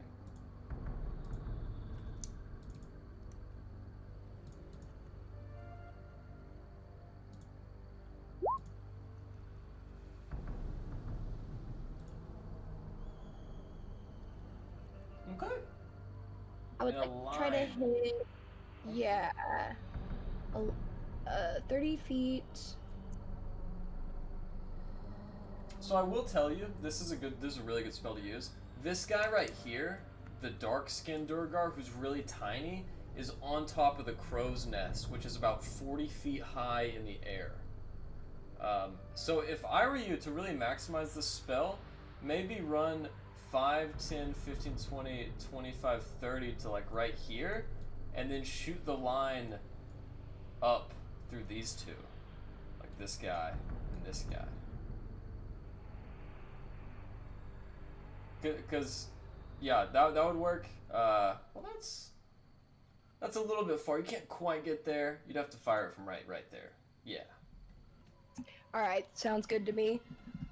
Okay, you want to try to hit all 3 of those guys? Definitely. Alright, so as you line up your shot, narrowing your finger down, and you cast the spell, they need to make dexterity saving throws as a bead of arcanic energy slashes through the 3 of them. How much damage does this inflict? 4d4 because I'm casting at 2nd level. Nice, okay. 4d4, right? Yeah, do I need to roll those? Nope, I got it. I was just wondering. Okay, so the Duergar and the other Duergar save their throws. However, the Hammerer does not. 11 damage he takes as he cannot escape. And the other ones take half as the acid rips through them. Ah! They all yell as you've made your... I believe that also is on each of their turns. They have to make a save against the acid damage. Yep, they're covered in the acid spell until they wash it off, and they take 2d4 acid again at the start of their next turn. Okay. Yes. Okay, the first 2 didn't get covered though, so they're fine. The last guy is going to be fucked up for life though. Is that the end of your turn? Yes. Okay, awesome. Up next is Erland. What do you want to do? I'm gonna run over to Erlos real quickly, tap my hand on him, and cast Bonus action, Cure Gallus. Wounds. Oh yeah, bonus action into Chalice. Sorry, I meant to say that. Bonus action into a Chalice, cast Cure Wounds, and then I want to use my 1d8 plus Wisdom modifier on Alistair. Okay, what are you casting? He can double heal with the chalice. So He can, but Chalice You have to be within. Alice? Yeah, go ahead. Within 30 feet, and Alistair's within 30 feet of me. And it says on the chalice that it's a creature within. If I cast a healing spell, myself and a creature within 30 feet regain hit points equal to 1d8 plus my wisdom modifier. Oh, okay. So you want to use the cure wounds on Aralas and then use your chalice form to heal him? Yeah. Okay. So you did use cure wounds on Aralas. Yes. And you used your bonus action to form into the chalice, right? I used my bonus action to turn into the chalice while I was running over to Urlos. Touched Urlos for cure wounds, which activated chalice, and I'm giving 1d8 plus wisdom modifier. Got you. Okay, roll for it. And then, but before I do that, I'm gonna kind of back off because I'm just like running over, touching him with cure wounds, and kind of gonna pull back a few feet. All right, as the cure wounds radiance sweeps the area, chalice. Alistair, you're healed. And 10 points. Awesome, Alistair, as you feel breath emanating through your lungs with that extra 10 points. Erland, what else do you want to do? That'll end my turn. All right. Up next is Bones. Hey, somebody's gotta help him! Die, you ghost! As he runs to this Duergar, he is going to go ahead and whip out a small curved sword, not too dissimilar from the Zephos-like Troutsbane. He's going to whip his own steel version of that sword and miss. As he does so, he's going to try again. As he misses the second time, he leans over drunkenly and whips out a dagger, trying anything to hit this guy. He finally rolls a 16. And with that,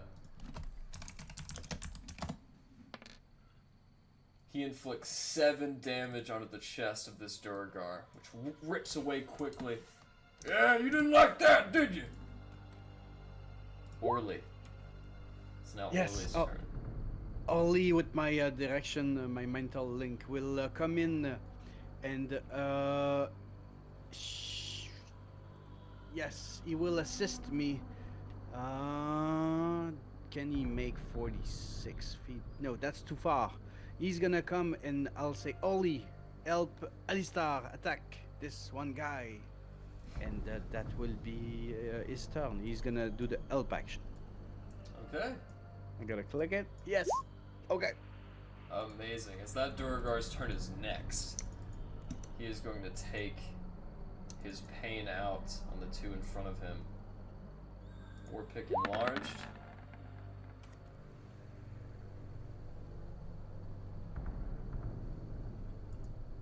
Alright, as he hits Bones in front of him,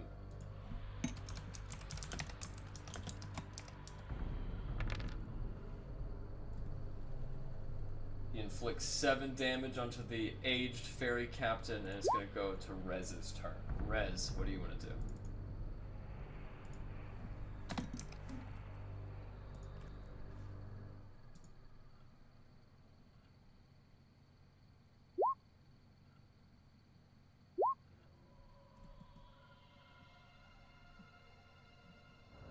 Can hear you, buddy. Alright. Is Rez with us? He is casting Bane. I can. Yeah, so I can't hear you. I hear him now. So You're good I'm, now. Casting Bane, and I am doing it on this dude, and this dude. Nice. So, just one more time. I'm sorry. That guy? Yeah. That guy. Thank you so much. All right. Those guys are going to give me group wisdom saves, right? Oh no, charisma.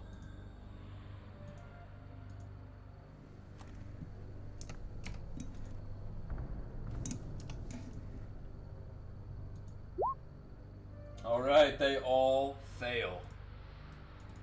Is it easy for you to mark them with just a tiny dot of any color? I'm gonna do the status marker charmed. That's good as well. And if you want to do the enlarged ones, I'm a visual motherfucker. There you go.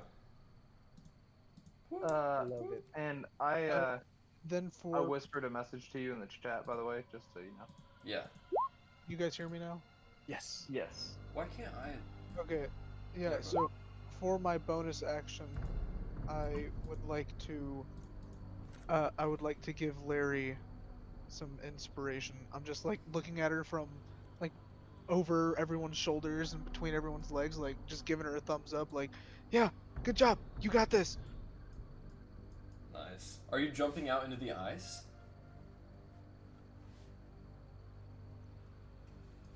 That was weird. Are you? I'm so confused. Are you in the ice or on the dock? I'm on the dock. Okay. If I push to talk is the right arrow, so sometimes it'll just fling me to the right side. Okay. I got you.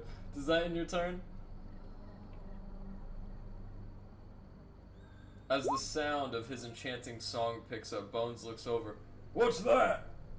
And about that time, the head Duergar in charge leans over the banister which surrounds the crow's nest. Enough, man! Enough! As he points at this hammerer gentleman once again. He gets acid damage, by the way. What was that? He gets acid damage, correct? He was one of them? Or no? Was Oh, it the yes, other one? yes. And then the Oh, last yeah. took his turn right before me. He also should have taken 4d4 because you casted at second level. So Yeah, but two of them survived the save and they don't get affected at all. Yeah, so it's just Yeah. He took damage. Yeah, he took damage. And since it is not his turn, he won't take damage again, but he will during his next turn. Which reminds me, I didn't even roll initiative for him. There he is. This guy, though, at the top, the one barking orders, is going to point out to him.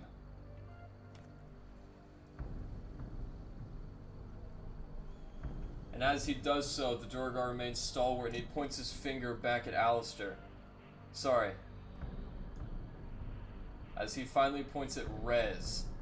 Rez, make me an intelligence saving throw as you hear these dark, incantative words begin to speak out. Do not let us treated!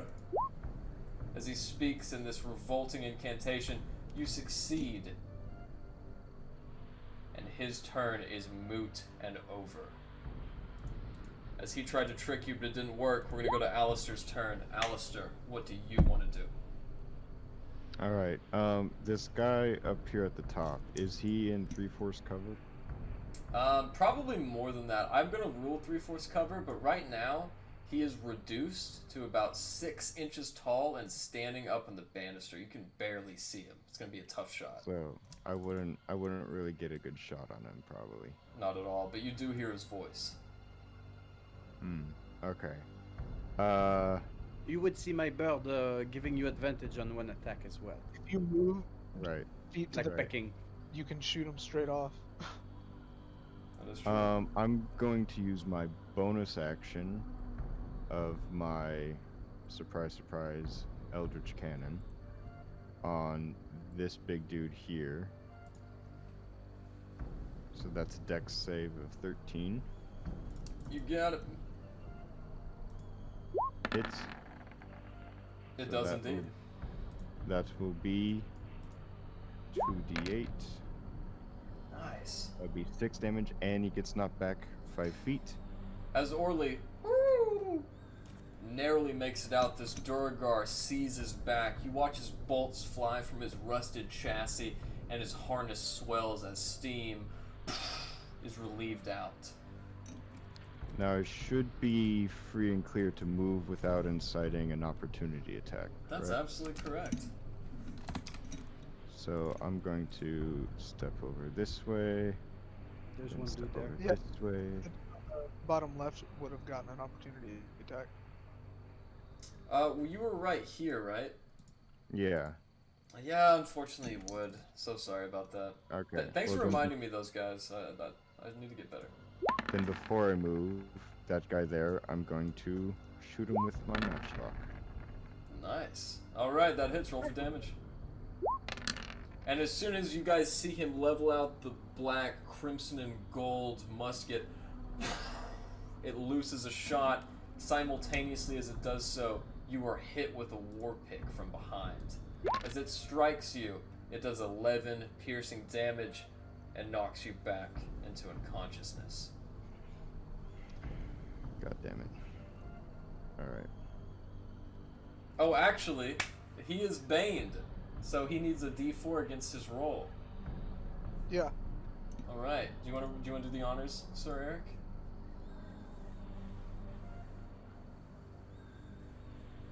He's getting it, he said. Nice. All right. Does an 18 hit you, Alistair?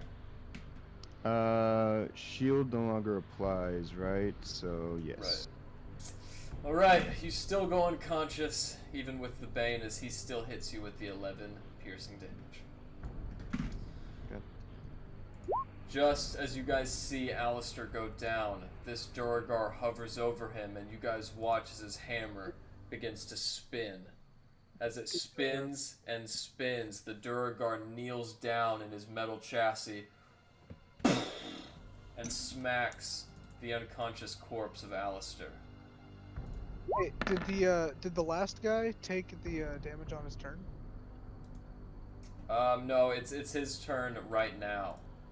How much do you play the insta crits for when we're down like that?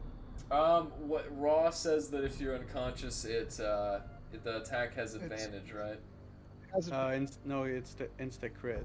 Yeah, and it should be 2. Okay. 2, yeah. In that case, you lose 1 death saving throw, Alistair, as your unconscious corpse is hit with a hammer. And on that turn, you guys watch as the acid eats away at this metal Duergar, inflicting an additional 2d4. I believe it's 4d4 because you cast it at 2nd level. Well, 4d4 is just the initial damage, and 2d4 is the lingering effect, if I read the spell right. I think it's 2d4. Let's Right. see. A creature covered in the acid takes 2d4 acid damage at the start of each of its next turns. So, Yeah, but then at a higher level, when you 2nd level or higher, the damage is increased by 2d4 for each spell slot above first. I did cast it at 2nd level. there you go. Okay. Alright, 8 damage. As this Duergar's metal frame is eating away, you guys can see its bare, rotting gray skin underneath, but it is still standing, and it is now this Duergar's turn. This Duergar is going to run out on the platform with its ally right there. He's going to go ahead and throw his very heavy javelin at you, Larry. Alright, Larry, that is an 11.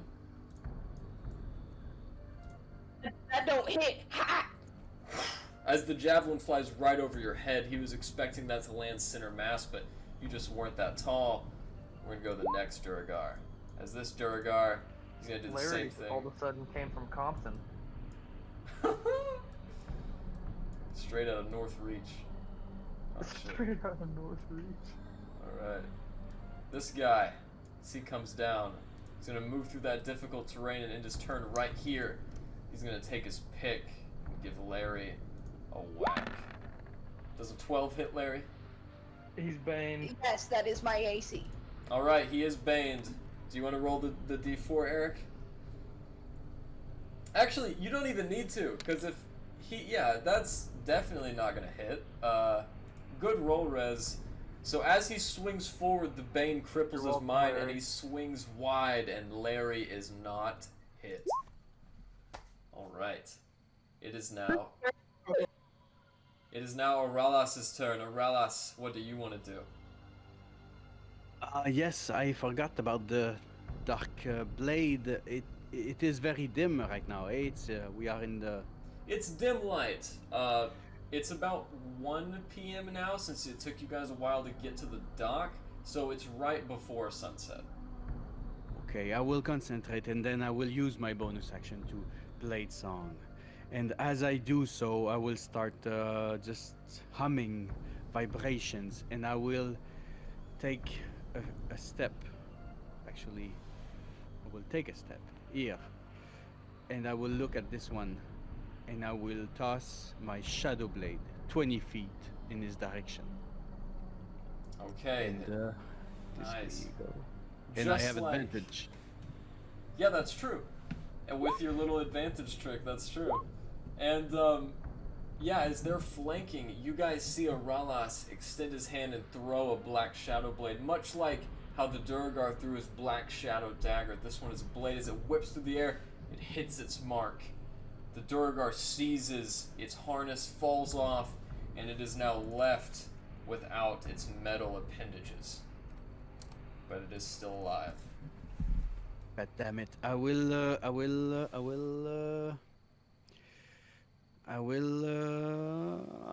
get back in position, surrounding him. No opportunity attack, and I am now blade dancing. Yes, that's my turn. Gotta click it. All This Duergar, seeing you perform all of these intricate moves it couldn't hope to in its life, feared and angered and jealous, is going to hit you with its pickaxe. 8 piercing damage. What's the it? 20. So my AC is now 20, and I will cast shield for 25. Then you are not hit. With that, the Duergar is going to nestle down. He's going to run right here. Still inside your range. He's going to end his turn. Larry, what do you want to do? Oh, and he had a D4 as well. A Bane D4. You're right. You're right. So he doesn't hit me, and I still will cast shield either way. Thank you. I feel I need it. I appreciate that. It is now Larry's turn. Why is it asking?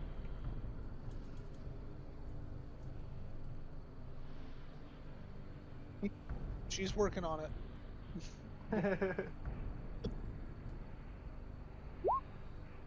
I don't know why it's asking me for a level on a cantrip, but I cast Green Flame Blade. Oh, I guess you can cast them Nice. with the I want to hit probably the two, well, maybe one that's immediately in front of me, and then maybe the one that's up in like the little scout area, because he's, you know, sus. He is. So I'm gonna use my hammer, because I need to use a melee weapon with that. Okay. Yeah, he is so sus.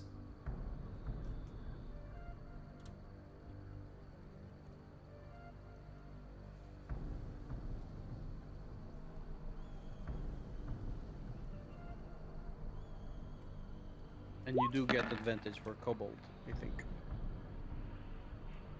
Why advantage? Just because I'm a kobold? No, pack tactics. Oh, well, I also have, that's true. But I've also got inspiration, like DM inspiration. That is true. You could use that. However, do they have pack tactics? Yeah, for sure. Okay, yeah. So that is advantage. So yeah, that Hell hits. All She right. said it like 100 times so far in this campaign. Roll for damage.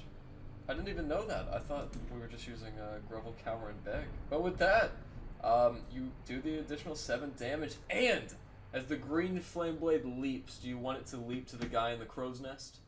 Yes. All No, right. it has to be beside him. Oh, does it? Yeah, 5 feet away. Ah. And it's her intelligence modifier. Alright, as I spread these guys out, the first guy is hit. As his body sears and one of his fingers are cleaved off by the smashing of your hammer, the other one gets hit with the green flame as it infects him and climbs up his beard super fast. He bats it out just in time. What is your intelligence modifier? 3. 3? Okay, so he takes 3. Go ahead and roll me a 1d8 for the green flame.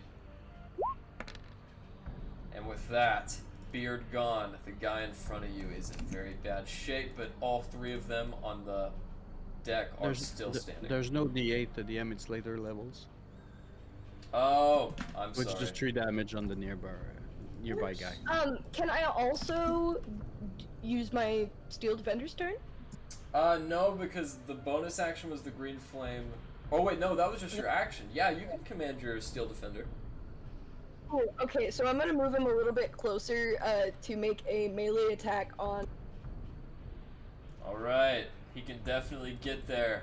And as he makes his melee attack, do you want to do the honors? Yes, I would love to. Alright. It's just a d20 plus. Oh, yeah, you got it. Alright. Crazy idea here. That doesn't quite Hey, make flanking. Yeah, Aralis is flanked with him. No, he's not. If you draw a line between Aralis and the steel defender, the Duergar is out to the side. If Aralis. If Aralis was here, or if the steel defender was here, it would be advantage. Sorry. If he was here as well, no? Yep, if he was there, yeah, he could do that. You have a D4 and a D6 inspiration. Yep, that's true. It could still hit. Can Does I? it work on pets, though? So do I roll that? Yeah, you can roll a d4 and a d6. It could hit. Does it work on pets? Is it like extendable? That's fine, yeah, why not? That, Sure. unfortunately, is not enough. Well, you tried. Well, on the bright side, if that Duergar tries to attack, the steel defender can deflect. You win some, you lose some. Erland, what do you want to do? Okay. DM, can I action, bonus action? Can you turn a bonus action into an action? No, can I action, then dual bonus action? Yeah, you can do an action, then one bonus action. Okay, one. Okay, that was my question. Well, dang. Okay. You could do a bonus action as an action, but not an action as a bonus action, if you understand what I mean. Yeah. So what I wanted to do, which I'm still gonna do one of these things. So I'm gonna go ahead and just, I'm already standing here. I'm gonna hit Cure Wounds on, even if he doesn't need it, on the Steel Defender. And then give my 1d8 Chalice again to Alistair. Alright, Alistair, as the Radiance hits you and you gain 4 HP, you are now barely conscious but prone. I don't know how that's 4. It's supposed to be plus my Wisdom modifier. Yeah, it was a 1, and then your Wisdom is 3. Yeah. Sorry. Alright. As you...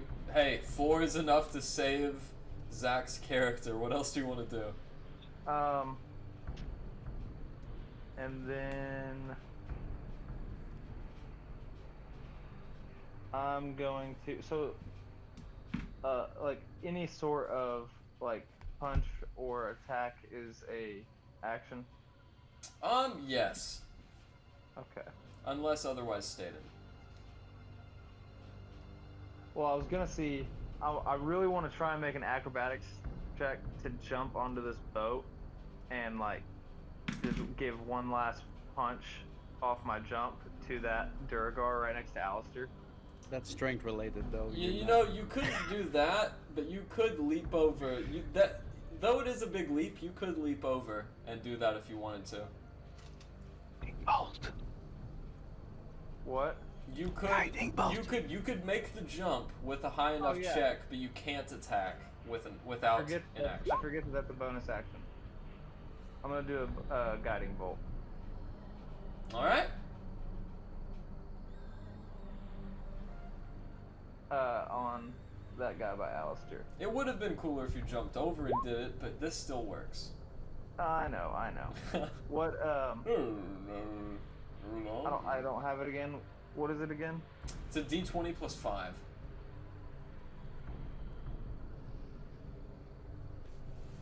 Oh yeah, I have to set up your sheet. I'll do it tomorrow. Yeah, I'll do it tomorrow. Aurelis.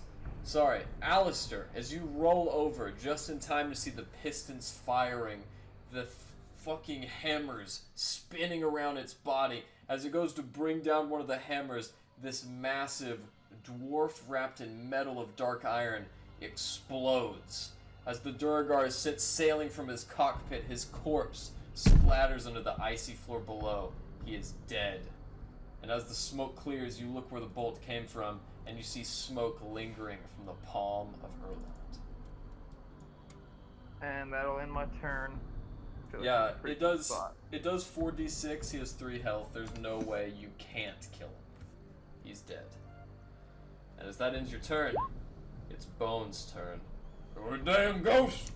He's gonna attack. Miss. Hit.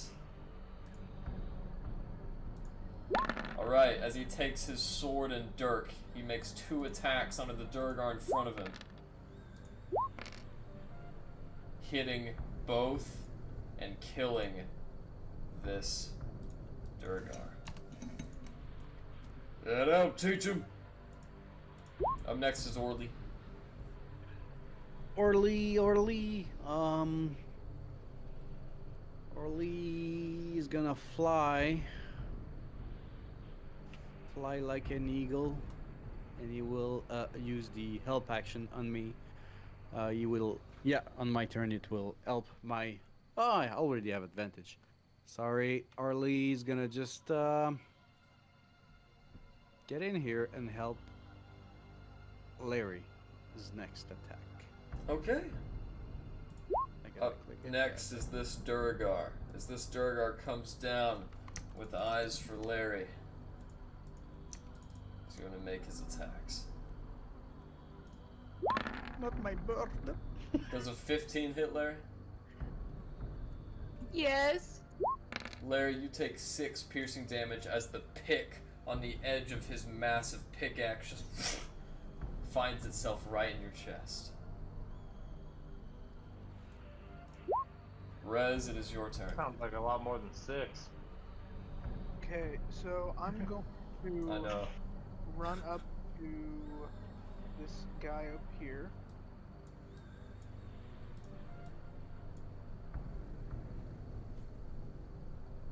And then I'm going to recast Bane. And I am going to target the dude right next to Larry, the dude right behind him, and the dude up in the crow's nest. Alright. Retargeting for Bane.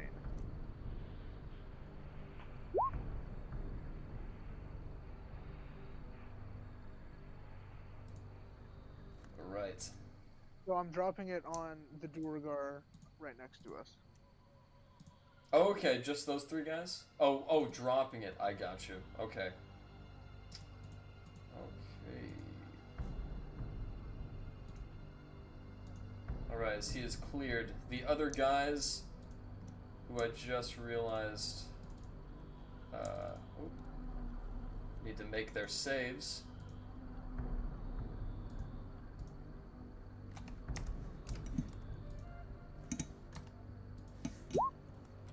Alright. The Duergar succeeds. I need to roll for the other one now.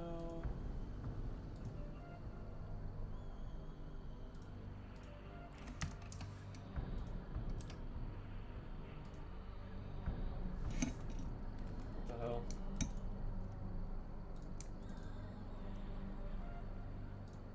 Alright. So, they fail. Duroth fails, but he gets advantage. This is a charisma check. Alright, so they all fail except one Duergar. As you see them lunched over, their bodies racked in pain, they are all baned. Okay, and then I am going to look over at Alistair and just say, you know, you've been going down a lot in this fight, but you know, you're still kicking, so you know, kicks their asses for us still, you know.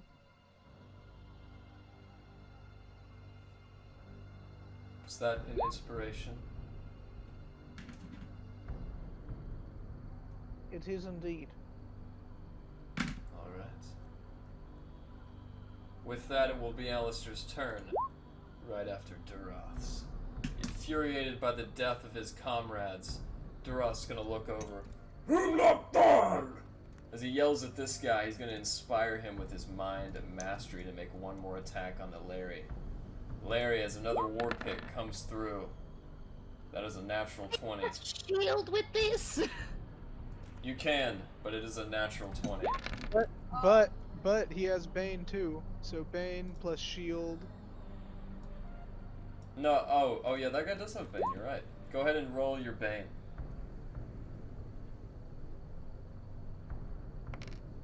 Okay, so that is a 21 to hit. What is your AC, Larry?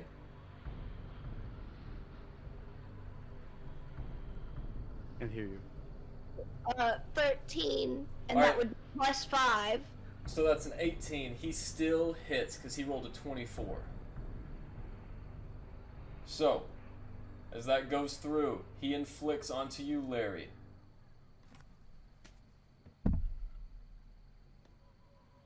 "27 points of piercing damage. Okay, well that's past what I can, yeah.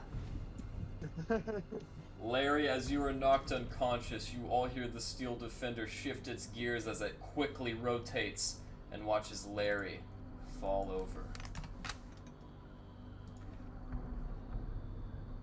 Up next, wait a minute. That's like insta-boom, eh?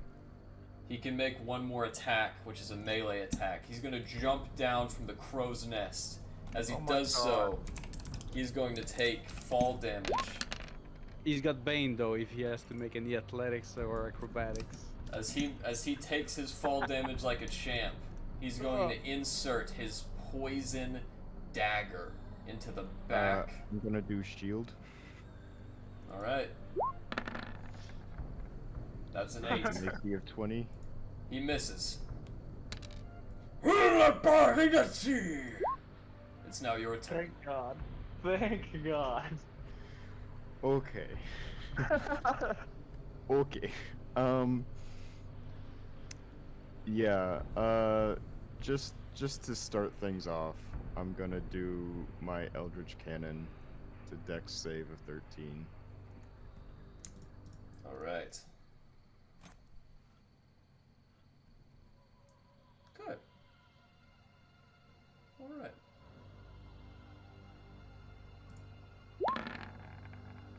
He rolled a 13. So he succeeds. As he jumps out of the way of the cannon. Silly man! But that should have Bane on it, shouldn't it? Does that affect saving throws? Yeah. Go ahead and roll your d4, my friend. And as he trips, he falls in front of the ray. Go ahead and roll damage. Alright. 4 damage as the ray detonates into his chainmail shirt. He'll also be knocked back 5 feet. And I will move up here. And then... This is a risky decision, but I'm going to take a shot with the matchlock. That hits. Alright. And then you take the matchlock over your shoulder and rack a shot. The bullets hit him. He drops to one knee and then slowly looks back up at you as he wipes a blue line of blood off of his chin. Does that end your turn? And, that'll be my turn. The Duergar hammer is dead, so it starts with this Duergar's turn. This Duergar is going to run back with his ally. 5, 10, keeping up the rear, not wanting him to die. He's going to loose a javelin.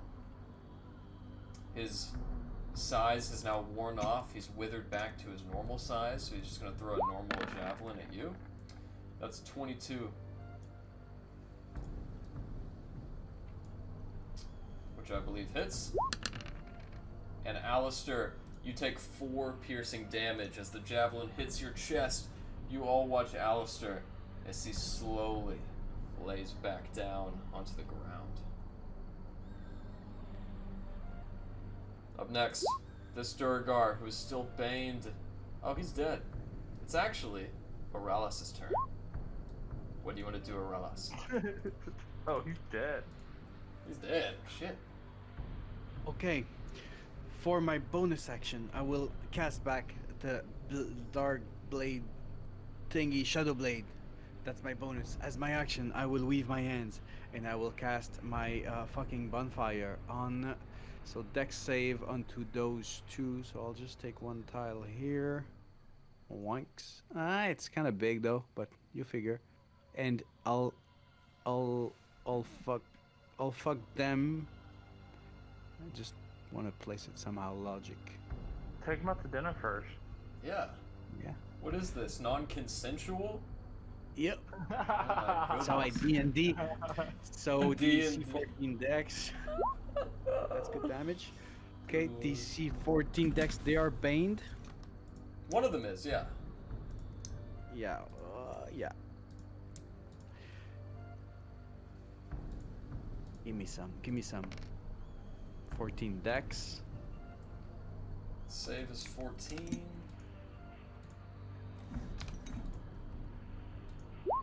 Alright. The Duergar saves it, but his ally is still in the ground from Alistair's cannon shot, takes the full brunt of the fire damage. 7 and I'm blade singing. I feel like I need to get in there. I want to save my bird. So Hey, I will. Oh no, hold on. Yeah, there's this guy here. I'm still going. Okay. And No problemo. Yeah, take your shot. My shield is off. That's a 10. No biggie. And this will be my turn. Alright, as the burnt looking dwarf is actually burnt now from the black hitting his bottom, he rears up. Relector! Does anyone here speak Undercommon? I do actually. Okay. Then as you fail in you're kinda unconsciousness, dead. the last thing you hear as you fail into unconsciousness is, "Kill them all!" As he runs, he gets an opportunity attack from Rez. And the robot? Does the robot still live? Yes, a 17 hits. Larry, would you like to do your Steel Defender's opportunity attack? Of course. 9. As you poke him in the back with the rapier, you swear you feel it pring his spine.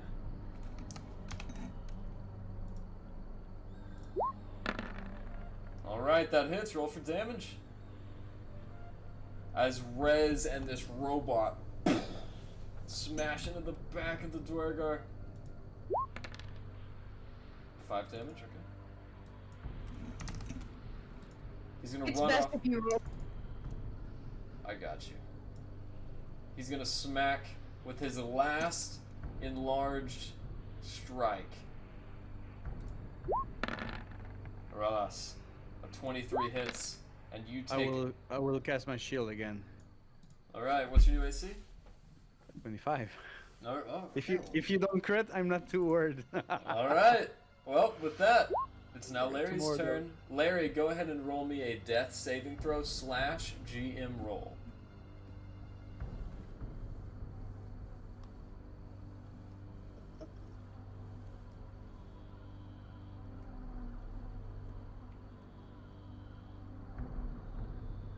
/ GM roll 1d20.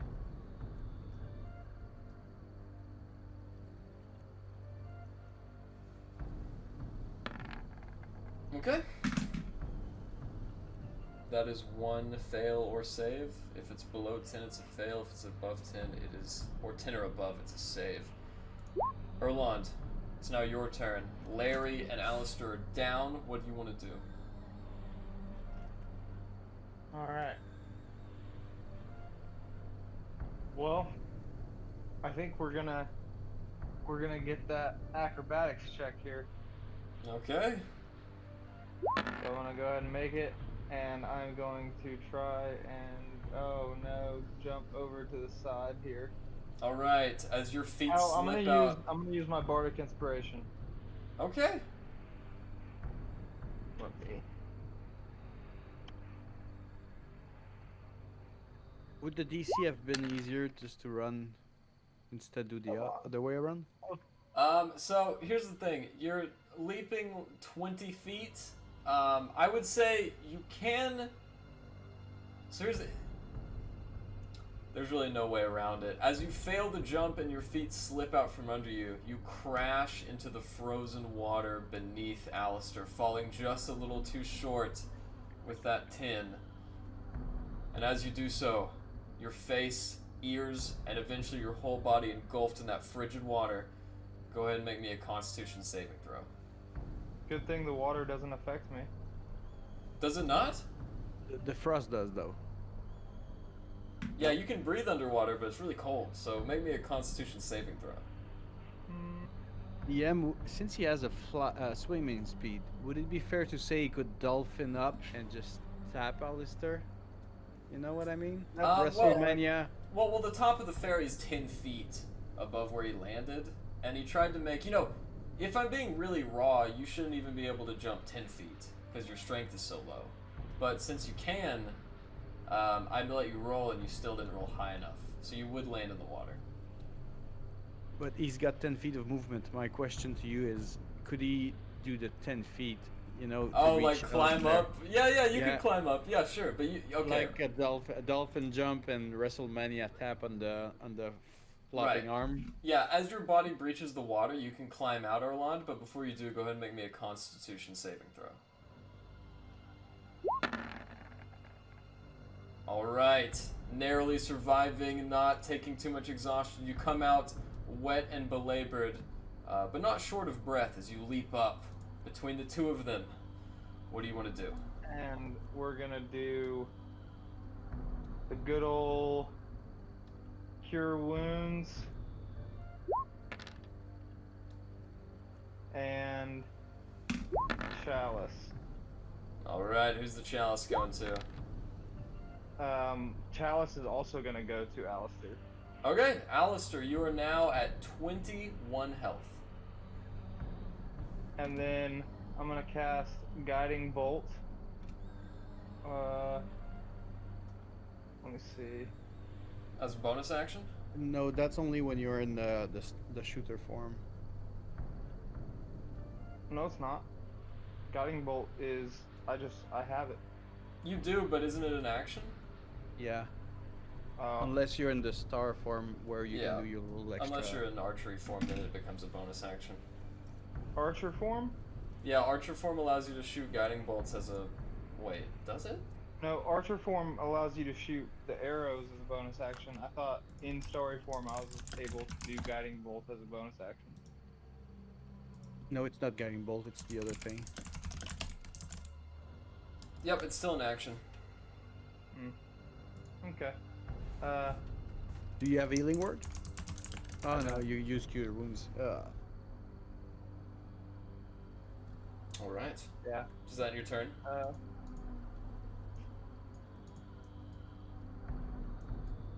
Yeah. Okay. Up next, Bones... Or no, Orly. Wait, no, I skipped Bones' turns. Bones is going to back off, taking a strength from that Duergar, and as he does, he's going to try to help out Aralas.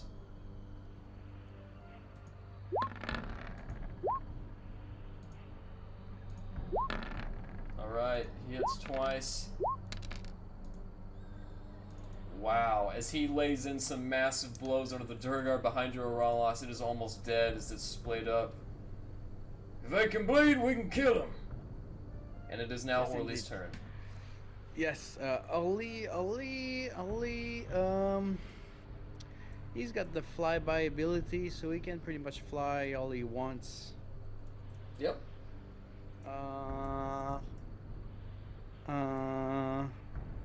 Yeah, I'll bring him to safety.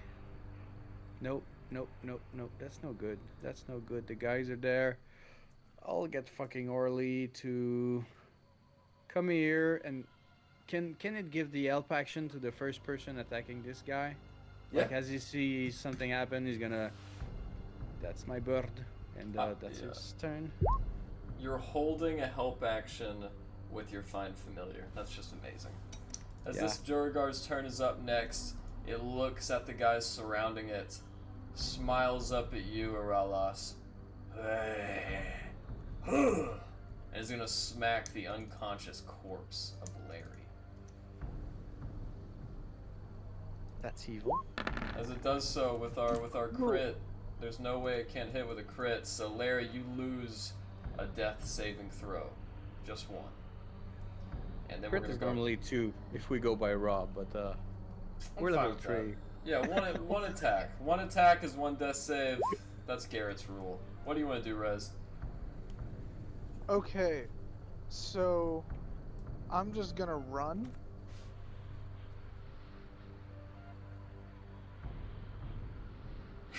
Away from the docks.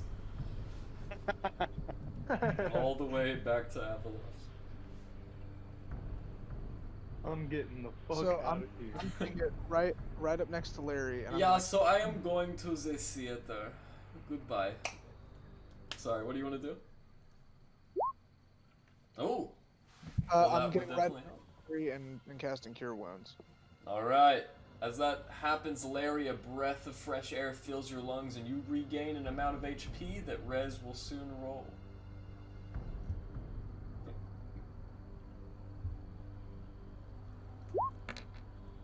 Alright. 8 HP, Larry, and you are... Does that in your turn? I No, live. and then I'm going to look at Relic, just like, you seeing this shite? I just brought them back to life. And then that's gonna give...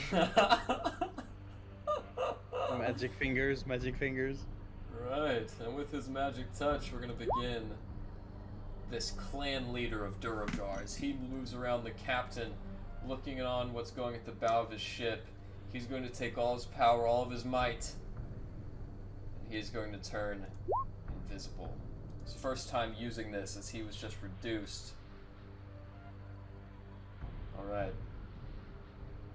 He's gone. With that, he's going to hold the rest of his action as we go now to Alistair's turn. Alistair, what do you want to do?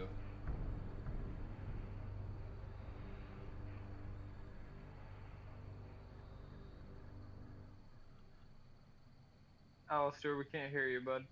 Sorry. Oh, that- So, he turned invisible. Somewhere's over here. Yeah, that's where you saw him disappear at, that's for sure. Alright, Alistair's gonna give a yell of, "Ah, you son of a bitch. Death is coming for me, but I'm delivering yours." And I'm going to run right over to where he was, and I am going to,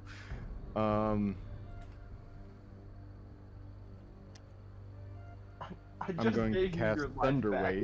Damn it. Okay. Area of effect 15 feet? How am I gonna Yep. rule this? Okay. You could affect. No, 'cause I right mean, now you're this is you're a hurting Erlon. this is a running trend with Alistair, trying to kill invisible creatures or creatures in the darkness by firing blindly. I like it. It's a really interesting way. So yeah, But you would damage your friend, right there. I yep. survived.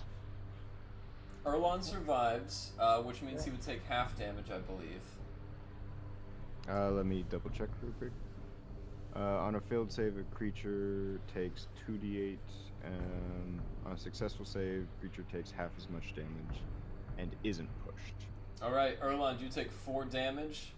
Wow, after I give you all that fucking health, you're gonna start taking it from me. And the Duergar to the south has to roll a dex save, Mm-hmm. which he fails and takes 8 damage of his own and is pushed back how many feet? 10. 10 feet as he falls over the back and into the ice, plummeting into the water. He's not on ice. As he falls into the ice, yeah, his body crashes on top. 1d6 damage. I'd say it was I'm 10 fishing. feet up. Yeah, it was 10 feet, that's correct. And I'm with fishing that, for it. there is no other person affected. The guy was baned as well, if it changes anything. The big bad. Yep. He's just invisible. Okay. How tall is this mast up to the crow's nest? 40 feet. 40 feet. God damn it. You can get almost to the top. Fuck. Alright,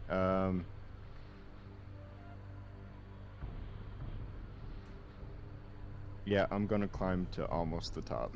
Okay, and you're holding onto the ladder so you can still use your weapons and whatnot. As you get to the top, you've used your spell. What else do you want to do? I will do my bonus action. And do my Eldritch Cannon on this guy here on the bridge. Okay. Knock him into the water too. That's a DC 13. Larry, as you come to, and you see Rez holding your hands, greeting you back into life, you also hear a massive boom as an arcane shot lands right behind your shoulder blade, hitting the Duergar behind you.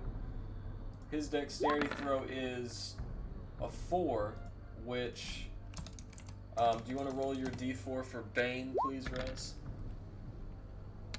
That's my damage, by the way. Alright, he rolled a 1, so that inflicts 8 damage. As you see him sailing and falling right next to you, Larry, you are also awakened by the sudden thud of the Duergar body. Alright. Up next is this Duergar in the ice. Almost frozen, he is going to go ahead and climb out of the ice using 10 feet of movement. He only has 20 left. 5, 10, 15. He's going to go ahead and attack you, Erland. Alright, as his enlarged spell is worn off, Erland, that is a 9. Does that hit? It does not. As he misses you. Moralas, it is now your turn. Yes, I feel we need to end this fight very soon, so I will strike at this one bastard. Oops, I'm just drawing shit all over the place. I will strike this one with Shadow Blade, Dim Light. So here we go, advantage.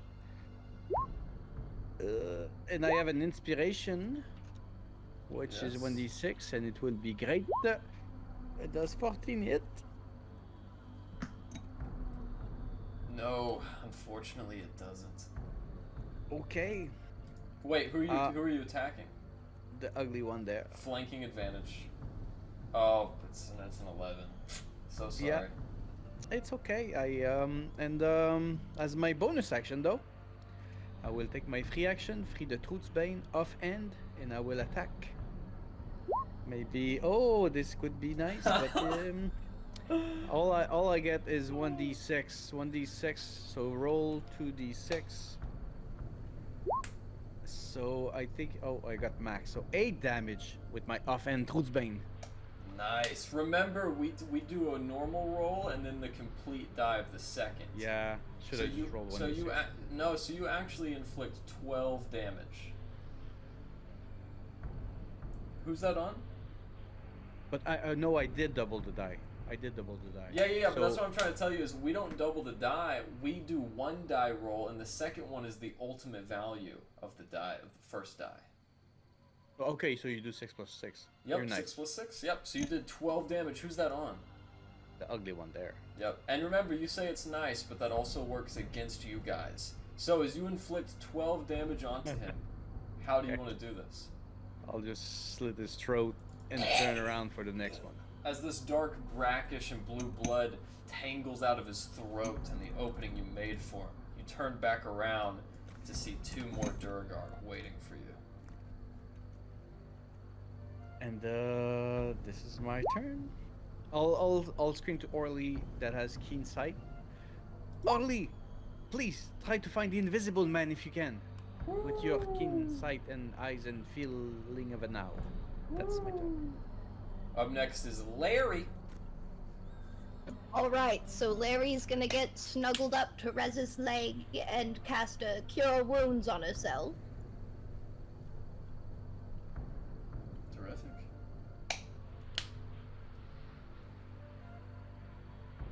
I don't think that spell has ever been used more in one combat encounter, but what else do you want to do? Oh yeah, roll a d8. And are you moving over there? I just moved a little bit back so that I'm not like right up against that Duergar. Okay. And then I'd like to use my Steel Defender to, well, there's not really anywhere close enough, so never mind on that. That's alright. As you move out of the way, though, you are going to incur an opportunity attack. Shield. Shield it is. Do you have the spell slots? Do you guys track those? I was You like, already have it active, wait, though. huh? You already have it active from the last time. I do already have it active, don't I? It's one turn, so it's done now. Yep. That's If okay, you though. have the spell slots, you're okay. He rolled a natural 1. What else do you want to do? I'm just going to sit here and think about the consequences of my actions. Perfect. Erland, it is now your turn. Alrighty, ladies and gentlemen. Oh, gotta get my mouse back on the right screen. Okay. I am going to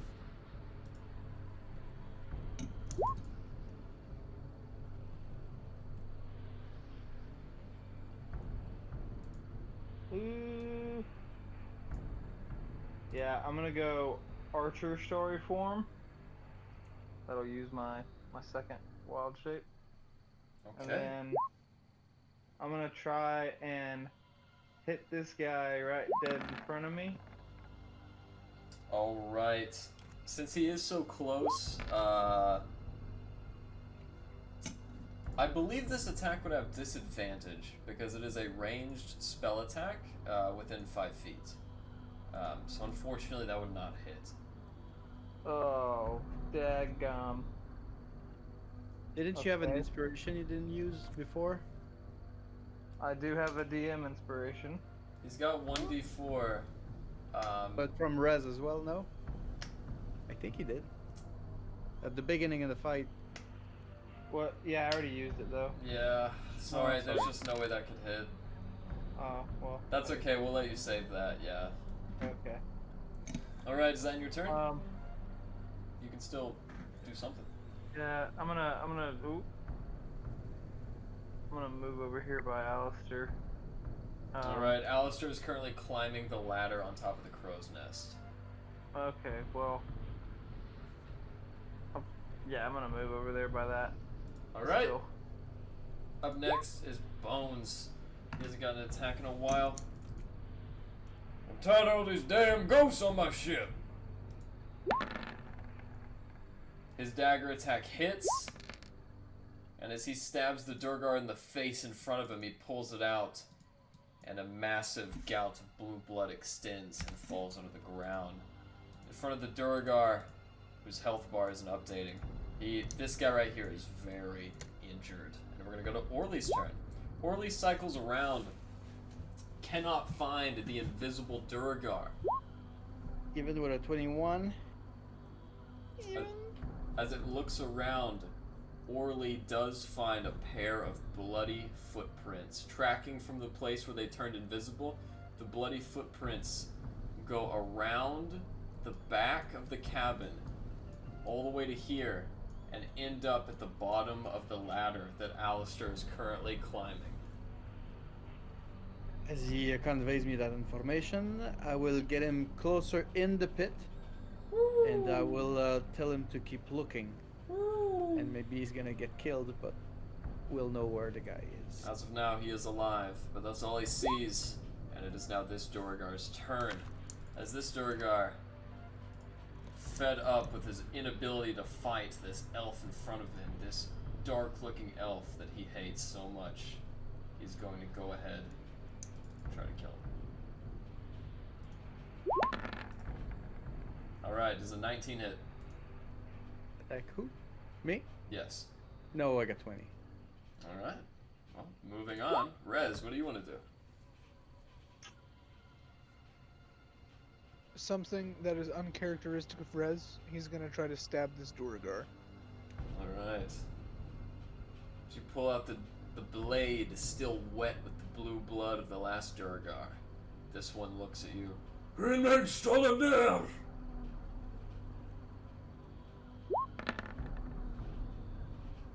That misses. That does not hit, yeah. Oh, Shiza. Oh no. And then I'm gonna run. Alright. As it is I'm just run. As it is the Big Daddy Dwarf's turn, he doesn't go just yet, as it is now Alistair's turn. Alistair, what would you like to do with your turn? I will finish getting up onto the crow's nest. As you do so, you trigger Duroth's Sunblight's held action. As you get to the top, he looks down at you. Your death! Fly on dragon wings! He is going to make a series of attacks. Well, I don't know how that's possible. You should only have one action. He has multi-attack, which I have granted him advantage on. A 9 misses, another 9 misses, an 8 misses, and his final roll is a 24. With Bane. Oh, that's right. Roll your d4. And Alistair, you have a reaction. I will be doing my final shield. It won't matter. Meting. Just a 1. Yeah, I won't do my final shield. Alright. So what is your AC at with your final shield? 20. Alright, that is a 23 to hit. As he comes through with his dagger, what first hits you is the sharp pain, but then the dark shadows as they wisp your skin apart like flames. You were dealt 15 points of piercing damage. Okay. So not dead. Not dead, and now that you are up in the crow's nest with this last Duergar, what do you want to do? Okay, so I'm in the crow's nest with him. That's right. Updating my health real quick. Take your time. I appreciate it. So I'm in the nest with him. Yep. That is good to know. Doing some reading. Oh no, I just thought of something so devious. Well, that's mean. Stop Go that. ahead. Okay. I hope you figure it out. Can I do another thunder wave? That's not what I had in mind, but you could if you had the spell can- slots. I cannot do another thunder wave. You have something else to push him back with. All right, we're gonna go for the Eldritch Cannon.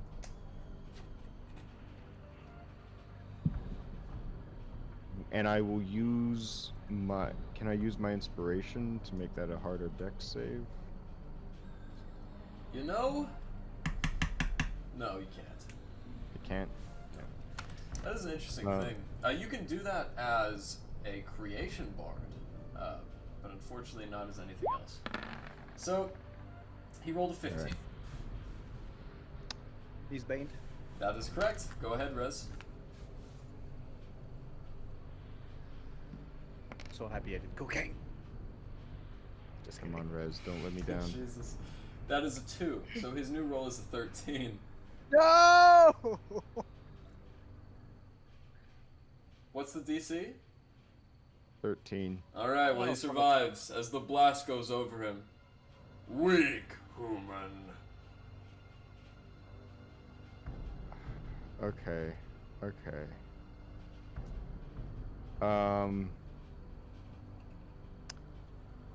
Still have my attack though. Correct. Okay. Okay. I'm going to roll to attack with my blunderbuss. Okay.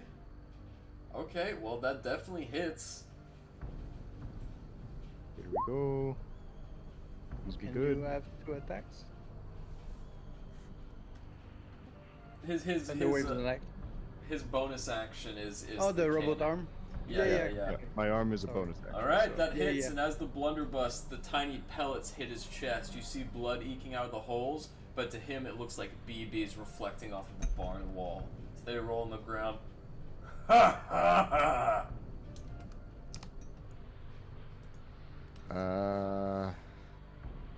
I don't think I can do anything else. So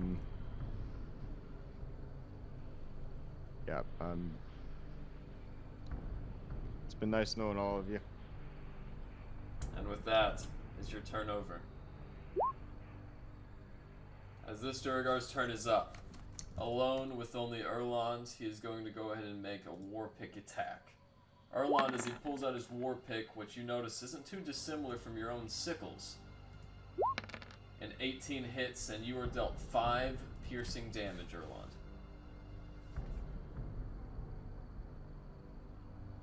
As his turn is over, Ralas, what do you want to do? You only have one enemy next to you. I have an idea.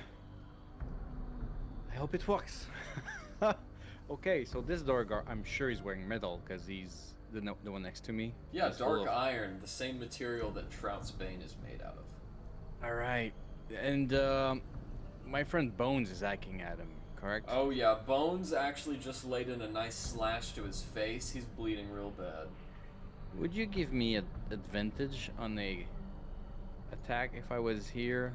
You know what, I think you would. The added attention from Larry and Bones, I think that deserves advantage. All right, shocking hits. grasp. He cannot use any reaction. Getting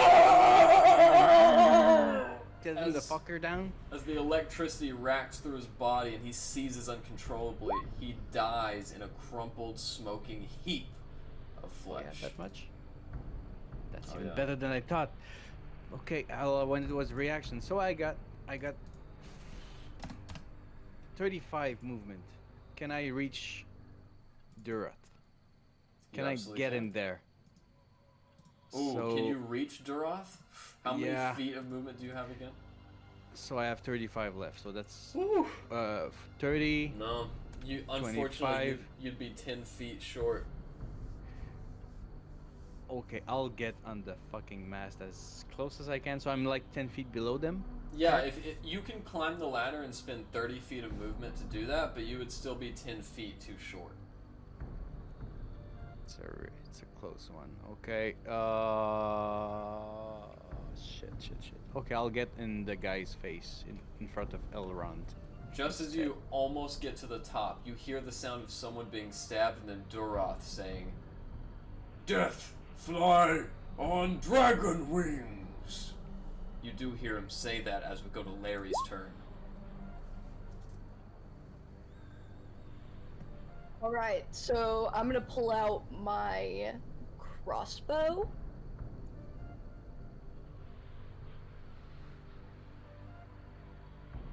I'm gonna shoot the guy in the crow's nest.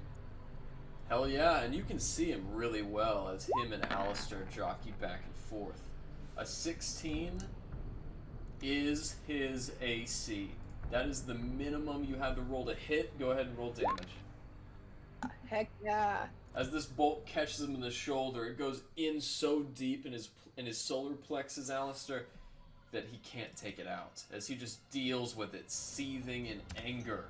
What else do you want to do, Larry? I'm just gonna move my steel defender a little bit closer, and then that'll be it. All right. Perfect. You can even move him 2 squares in if you'd like. There you go. Perfect. Erland, as you witness this, everybody rushing to the mass, Alistair and Duroth at the top. What do you want to do? Erland is going to get on the edge of the boat, run and get on the edge of the boat here. And then Archer, Starry Form, this Duergar right here. Woo! Awesome, that hits. Roll for damage. Oh, sorry, my bad. That's fine. It hits. Nice. As that, he's hit with such a force he almost goes overboard, but he recovers. And then I'm gonna take the old guiding bolt to Duroth. Alright. That's 1d20 plus what? 5. Alright. Ah, As a nice cut of radiant energy edges its way through the sail, you miss, but the sail is left in tatters. alright, and that'll end my turn. Alright. Alistair, as you and Duroth battle back and forth on the crow's nest, it's withered by the guiding bolt. A bolt flies in from Larry, and through it all you hear the words of the fellow captain you met. Throw him off the side! And that's gonna end Bones Jackson's turn as we go to Orly.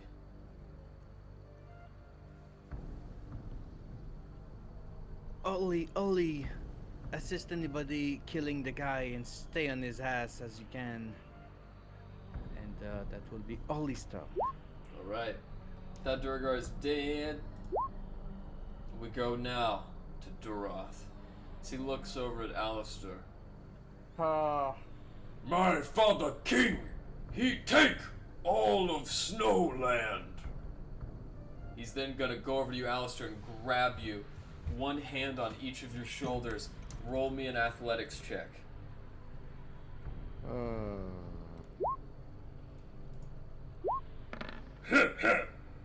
Bye, human. He's going to lift you up by the shoulders as he throws you off of the crow's nest. Wait, you all watch. I got you- skipped. What was that? I got skipped. I was supposed to go sometime after Orly, but before this dude. Yeah, you did skip him. Oh, my true. bad. Yeah, it's your turn. All that would have happened was that Alistair would have gotten an inspiration. All right, Alistair, as you have that inspiration, do you want to use that in the athletics roll? Yes, I do. Okay. What is that? Is that a 1d6? D6. Maybe he'll fall on the bed. All right. As he still wins the athletics throw, Bye, human. he throws you, and you all watch helplessly as Alistair falls head first down onto the wood. As that happens, you take your 3d6. And you are unconscious yet again. As that really ends, open for the bed.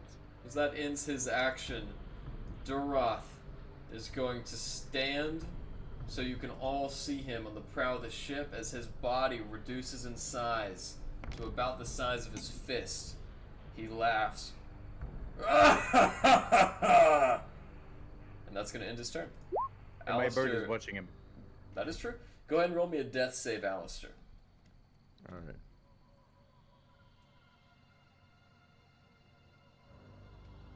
Oh, I meant the other guy. Alright, so you know what that means. And up next is the Duergar's turn. As this is Duergar's turn, he's still going to be working on Arelas. Arelas, a 7 misses, and it is now your turn. I do not see the guy, hey? You can actually. He's standing in such a position that you can see him. However, as he reduces his size more and more and more, it's going to be a tough shot. But you could possibly kill him. The mass is 20 feet away? 20 feet high? He's 40 feet away. 40 feet high. Fuck. Fuck. Oh wait, you're climbing up, aren't you? No, yeah, I decided instead, since I could not reach them, I went into the guy's face. Here Understood. instead. Okay. I had enough movement. I don't have a lot. Okay, and if I am climbing, I cannot attack him from below, correct? No, you could. You could use both your hands and your incantation to get an attack. Like if you're trying to get within range of a spell, that would definitely work. Okay.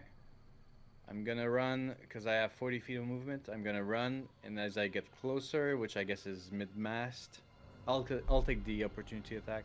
I'll throw my dark shadow blade. Okay. So pick your shot. 15. Miss. Alright. So you're climbing up. You see him throw Alistair. He puts his hands on his hips and begins bellowing and laughing. And you narrowly get within range, as you can barely see his small little bald head above the rafter. Oh, and I have advantage. Because You Shadow hit. Blade. As you launch the Shadow Blade from your fingers, pissed and the anger from that emotion fuels your throw as you avenge your fallen Captain Alistair, and that blade hits. I don't know if you roll another top 8 or I don't know what. How do you want to do this? Oh, I wanna. This one I wanna shoot right in the chest, just so the blade, the shadow blade, pokes out and still hums in his chest. As the blade hits him in his chest, you see his tiny form, the form he reduced to evade being hit. The fucking sword catches him nonetheless. He looks back. No. And as he falls off, feet first, he crumbles onto the ship, his body returning to normal size. And he dies. I have a bonus action. I would just drop the short sword, the Truth's Bane. Can I throw the Truth's Bane like I would throw a dagger? Or Of course. Yeah, you can do that with any weapon, yeah. okay, I'll just go with the short sword offhand, and we'll add +1. So that would be 24 to hit, and it would be 2 damage. Onto this Duergar? Yeah. You guys see this Duergar as he takes the sword.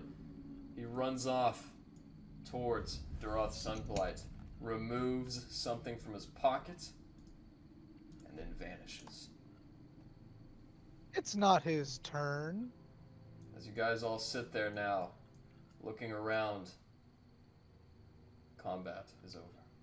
It's not his turn. Just so I confirm, he's not gone with the sword. I am pretty sure 1 damage. The sword is on the ground nearby. That is true. It did hit him firmly enough to stick him. Okay, we gotta save that guy. As you guys look around now, the 2 broken bodies on the bottom of the ship. Alistair among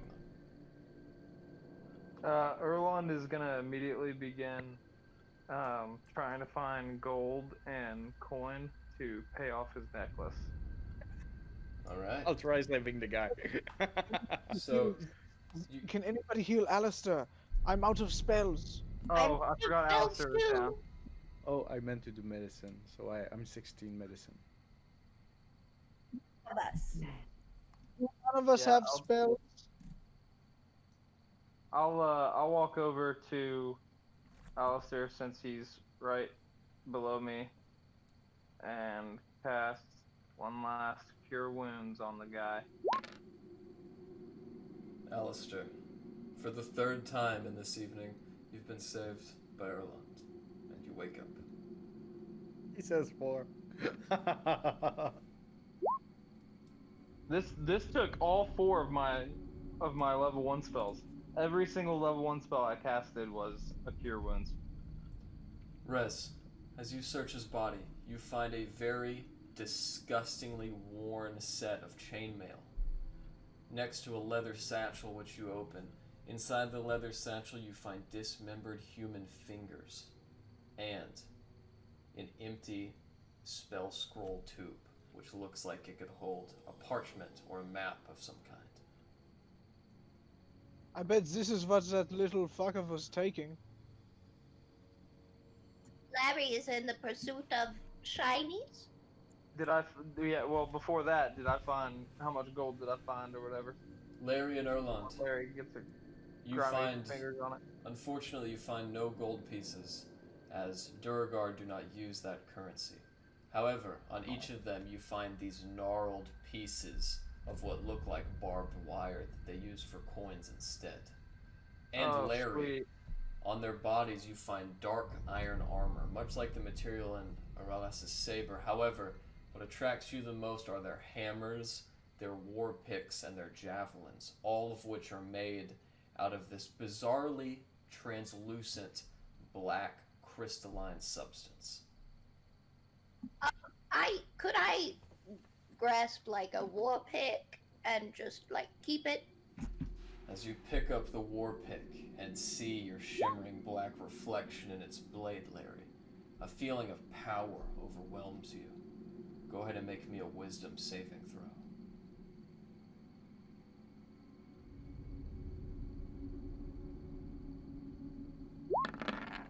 Larry, as you look into the blade, you hear the noise. Larry! And you drop the axe, resisting its curse. Touch it! Don't touch any of it! It's all... It's cursed! Harry, what could you possibly mean? A weapon can't be cursed, and then I go to pick up the blade. Oh my... As you look into the blade of the pickaxe, you feel a sense of strength and power. That was the sound of a girlfriend who's really disappointed that her boyfriend didn't listen to her. Rez! Make me a wisdom saving throw, Rez.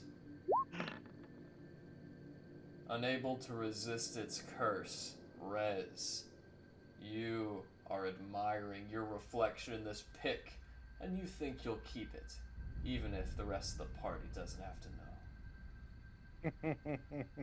I'll cast detect magic on my side. I'm gonna, like, lick my finger and do my eyebrows while looking at the blade. And I'm gonna say, oh yes, you look quite nice, Riz. And I'm gonna put the blade in my bag. Man, that's nice. Y'all certainly gave them ghosts the what for. However, I thought ghosts would look different, maybe a little bit taller. We must inform you that, well, we do know what these are. Yes, Yeah. and it's surprising to see them here, and I'm sure that the city guard is the commander of the city guard is very interested in hearing about what happened here. Well, tell her all you wish. I'm just overjoyed you could help me liberate my little boat. You all right, Cap?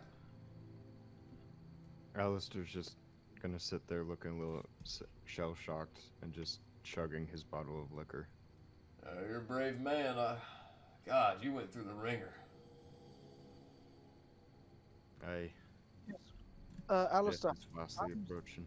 how many times did you go down? I'm sorry I couldn't be there to get you up. Don't worry about it. I'm destined to die. Oh, come on. Don't be so cynical. Look at us. We're all destined to die.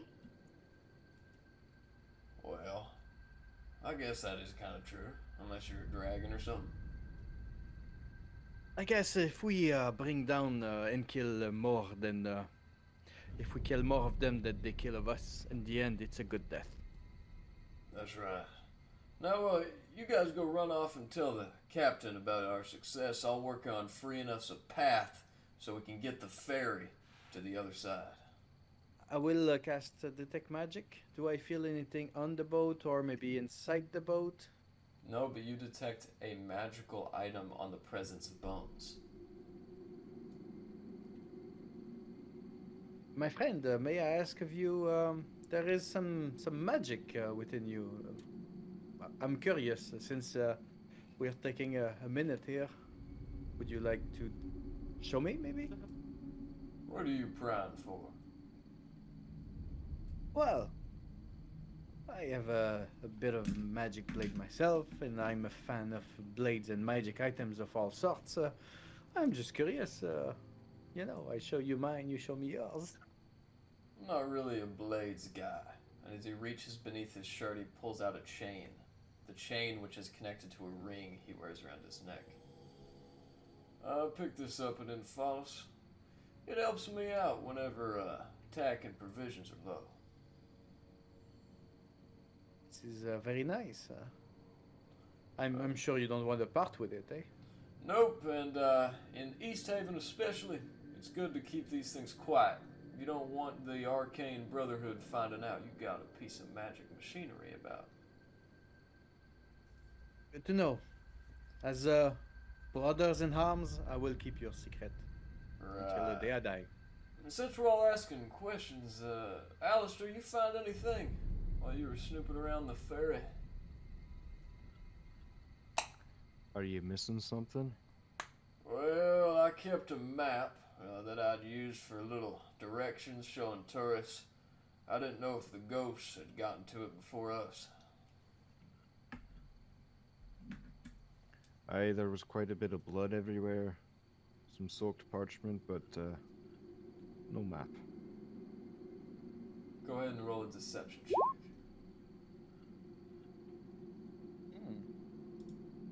Well, I guess they beat us to it. No use looking for it now.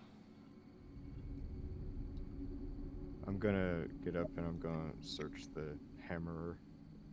Can I As you do insight so- what just happened with Alistair and the bones? Sure, but it's gonna take a pretty high insight to tell exactly what just transpired. You need a crit.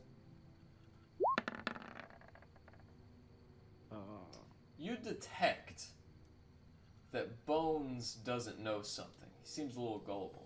But as to the exact nature, you're not sure. As a matter of fact, you don't even think it has anything to do with Alistair. I was one off. Alistair, One off. as you search the hammerer, you find that the massive hammer he held, the Chardolin hammer, is connected to a steam gauge assembly, which locomotes through a valve on his wrist. That valve is connected to another series of valves, almost like a saxophone. These valves run the length of his cylindrical frame and into his harness. The metal harness which carried his body is now completely destroyed and irredeemable. However, you could return this to the laboratory if you wanted to make your own metal siege chassis like his. I'm gonna dismantle it and put the pieces in my bag so I can take it back to the lab. Alright, as that takes a while, you guys inevitably sit there as the sun sets above you. As the night encompasses the ferry and the darkness grows, you see that Easthaven at night actually gets more popular as more and more people are on the streets. As the city life comes about, and you guys look back to the coast, that is where we will end our session. Anyone who is looking at Rez at the very end there when the nightlife starts to kick in, just would see a beam, like his face beaming with a smile, like, oh.